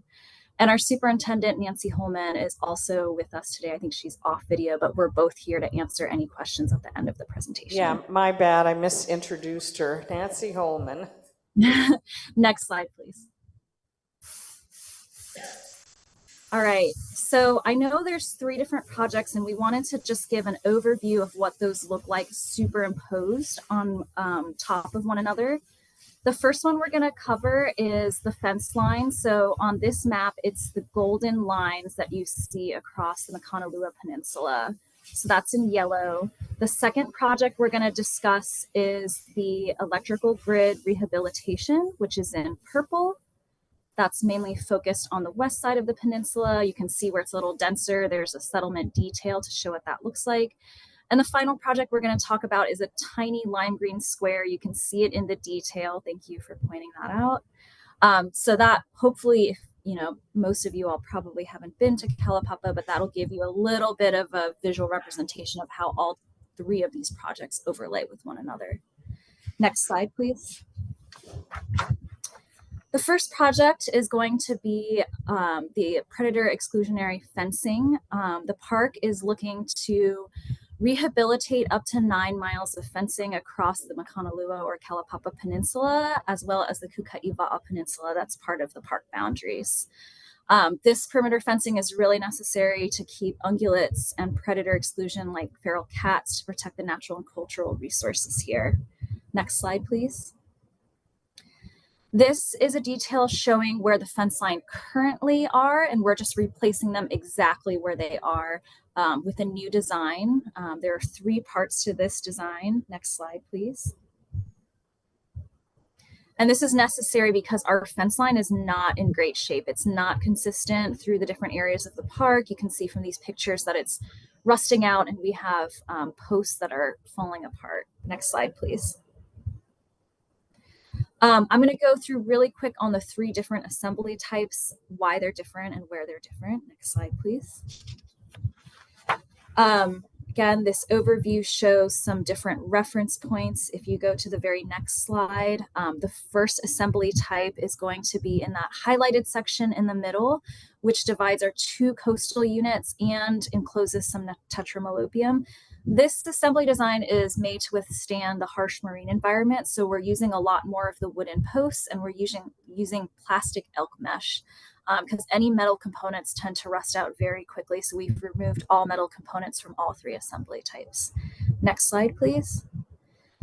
This is the more standard design, which you can see is on the leeward side of the peninsula and the crater. So this side is not exposed to the heavy trade winds, sea salt that basically sandblasts the fence on the windward side. This is kind of our quote unquote standard design where we're going to be using wooden posts interspaced with some metal T-posts, still sticking with that plastic elk mesh.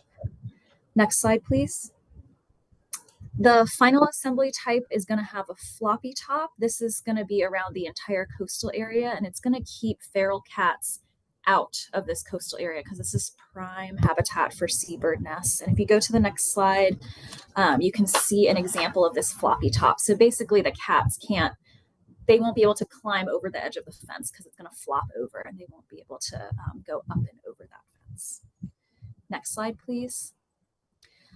This project is going to start in March, and it's going to occur during the summers of 2024, 2025, and 2026. The project will be led by James Espanola out of DLNR, and his crew is hired through the Research Corporation of the University of Hawaii. So it's going to engage quite a bit of Native Hawaiian youth. Youth in the federal government is defined as 30 years old or younger. So his entire crew is Native Hawaiian, and they are considered youth for this project. Our archaeological monitor will be our NPS archaeologist on staff at the park. All right, on to the second project. We'll take questions on all three projects at the end. Next slide, please. We're going to move to our rehabilitation of the existing electrical distribution system. Next slide. One thing that's interesting about our electrical infrastructure is it's actually part of the National Historic Landscape. It was evaluated as eligible for the National Register of Historic Places. And the reason why it's historic, not just because of the age, is because the patients used the electrical poles to navigate, especially if they didn't have the best vision. It was something they used to navigate their place of living. So it's a very important system, not just because it provides electricity, but because it's a very important part of the story down here at Kalaupapa. Next slide, please. Again, just to refresh, this project is the purple area on this map. So you'll notice it's very focused around the settlement. There's also extensions up to the north where the airport is and the lighthouse. And you'll see an extension to the middle of the peninsula as well. Next slide, please. This is a detail of the Kalaupapa settlement itself, where the majority of the buildings are, where a lot of the business happens, where a lot of people live. And so it's just to show that we've really been looking, or the contractor, I should say, has really been looking pole by pole at the best way to do this project. Next slide. It also extends out to the lighthouse. So this, you can see the airport on the left side of the screen.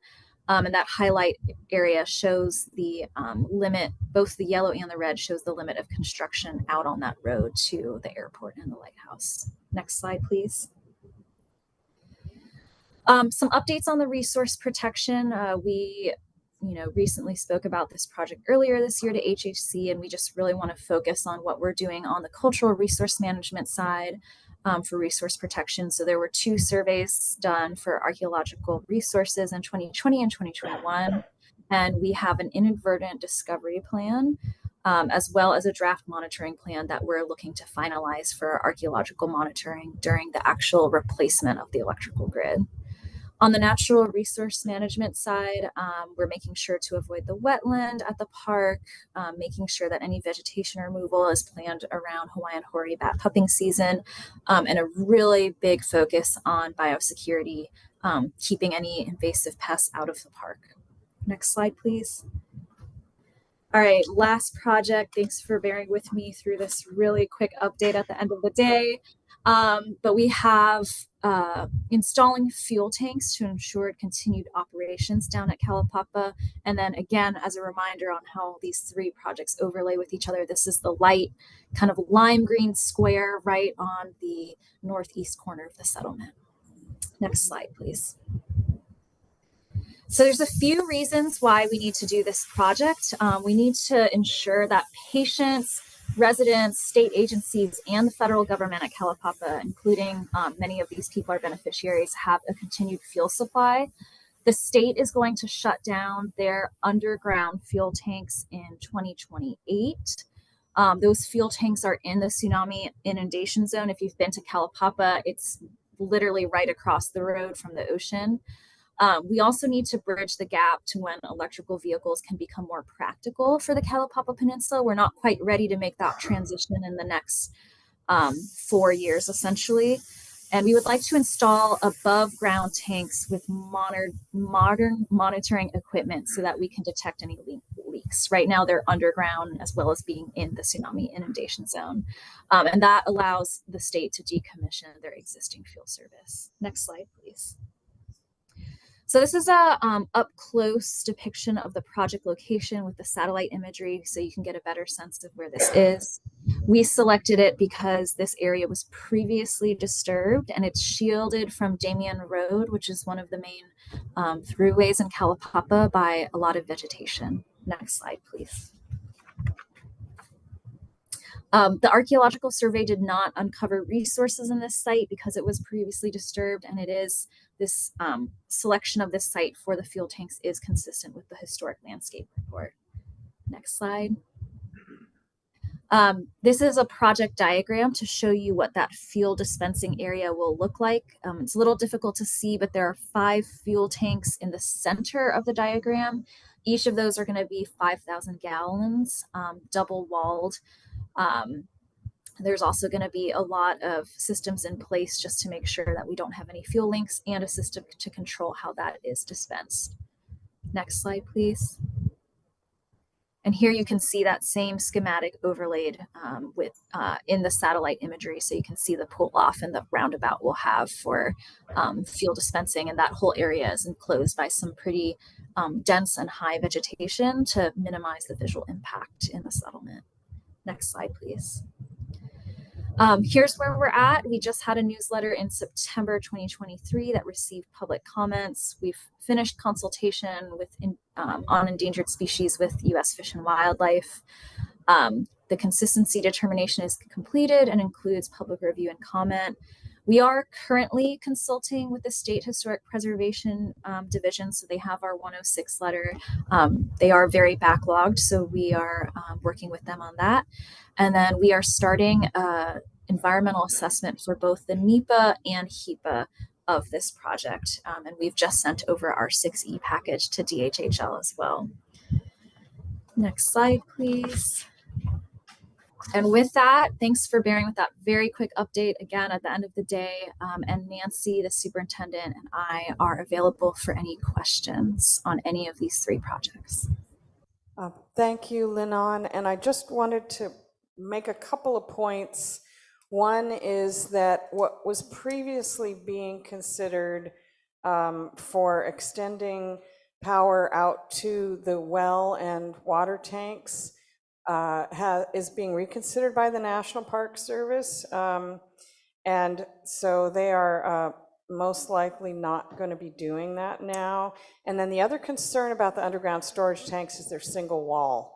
And so it's really, really important to get that taken care of as soon as possible. And we are working very closely with the National Park Service to make sure that environmental compliance is achieved.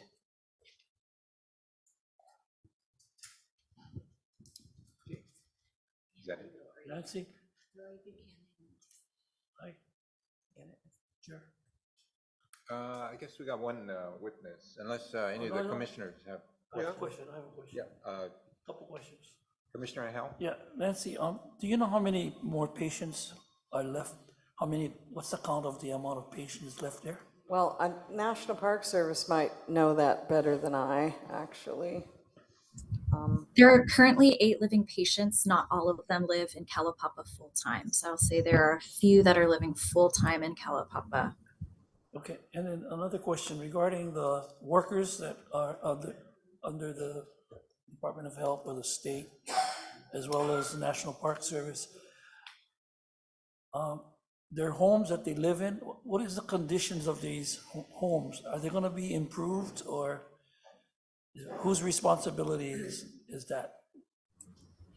The state, yeah, the state worker, down the road. Yeah, down the road. Okay.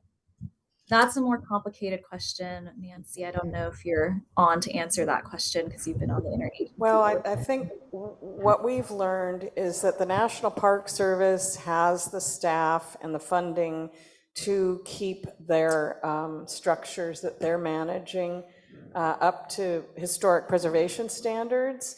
And those, a number of those dwellings are actually rented by the employees for the National Park Service. Department of Health is in a very different situation, and they've actually gotten some assistance from the National Park to try to keep structures maintained, but they're in a not as good a condition as the National Park Service's structures. So it is challenging. We have been talking to them. We are going to be meeting with DOH directly to discuss some of these issues.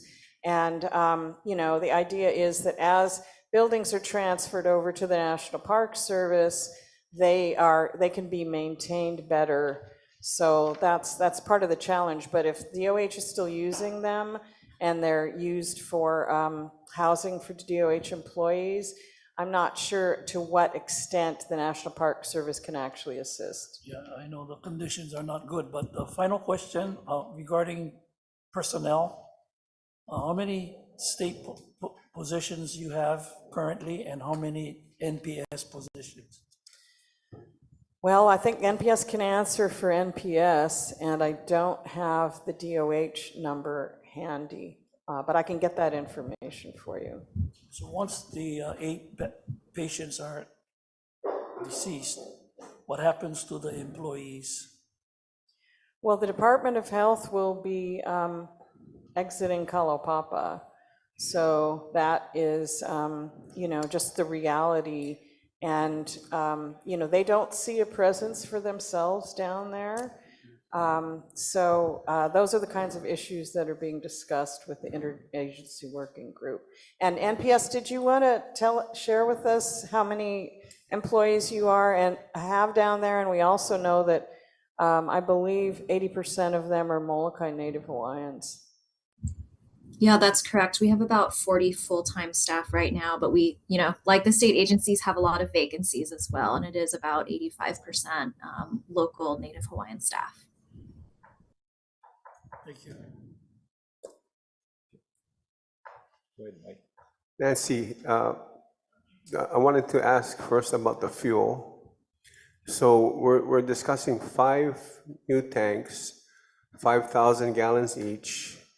My first question about it is, what type of fuels are we storing in the 5 different tanks? The second part about fuel is, how is it delivered to Kalaupapa? And the third part is, how much fuel is used, like, for example, on a monthly basis? I'm going to defer those to National Park Service, if you would. Yeah, the types of fuel being stored is primarily going to be regular gasoline that you would get at a gas station. Some of our heavy equipment does use diesel, so that'll be a small part of it as well. That gets delivered on an annual basis. We have a barge that comes once a year that's shared between DOH and ourselves, and so that's when we refill those fuel tanks. I believe the last question, could you repeat the last question? How much fuel is consumed on, you can say annual or monthly, either way. I don't have that number off the top of my head. It's Okay. not a lot. Then do you want me to answer that question? Yeah, so sorry, this is Nancy Holman. I'm the superintendent. My camera is not great today. So in the last few years, with smaller staff, less patients on site, the annual consumption has been around 20,000 gallons of fuel, regular fuel per year. And that includes both, you know, well, Department of Transportation, Department of Health, the Park Service, and resident use. And then we are also predicting over the next handful of probably the next decade, more fuel consumption that has to do with also supporting construction activities, some of which the contractor is responsible for bringing on site. But the current annual use through the last sort of years of pandemic has been 20,000 gallons a year. Yeah, that's okay. Thank you. One question on power supply. So Kalaupapa has its own generators to supply electricity for its own use. Is that how it works? No, we're tied into topside. Okay. The water system, however, is on diesel generators to Water pump system. the wells, yeah, and fill up the storage tanks. All right, thank you. Thank you. Lori Buchanan?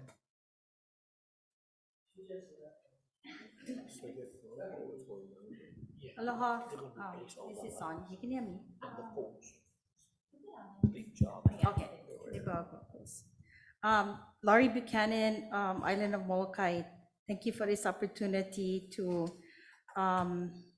address this agenda item. I am part of the Kalapapa Beneficiary Working Group, not down in Kalapapa, but top side. And I know it's been a long day, so all I'm going to say is thank you, Nancy, for that update. I wanted to thank the Park Service for being here because we never get to see them.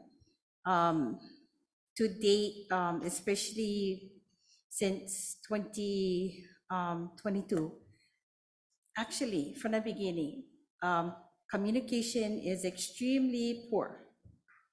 The interagency working group has 0 minutes of their meetings. I challenge anybody to find one. So nobody knows what's going on. And I have tried to find out. And I'm pretty good at finding out stuff sometimes, but I have very much difficulty finding out anything from the interagency working group. That leaves us very frustrated. But I did want to thank Nancy and Andrew here, Cedric from the hack bid, for really trying to help us out.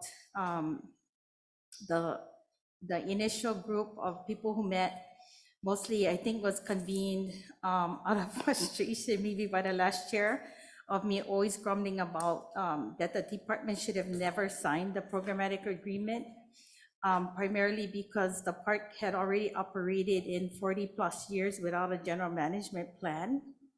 And then the general management plan got thrown out the window. And then fast forward, all what you saw today is the first time I've seen it. So it's really frustrating and disappointed.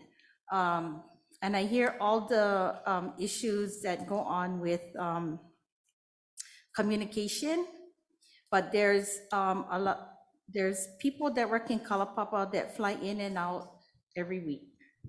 So there's no reason why Kalapapa staff cannot come up to Topside and give in-person meeting now that COVID is done, and alert us Topside beneficiaries as to how they're managing our land. So what you saw on there is all beneficiary lands where all the primary improvements for rehab, for electrical, for fuel, and fencing is going. So you should be concerned.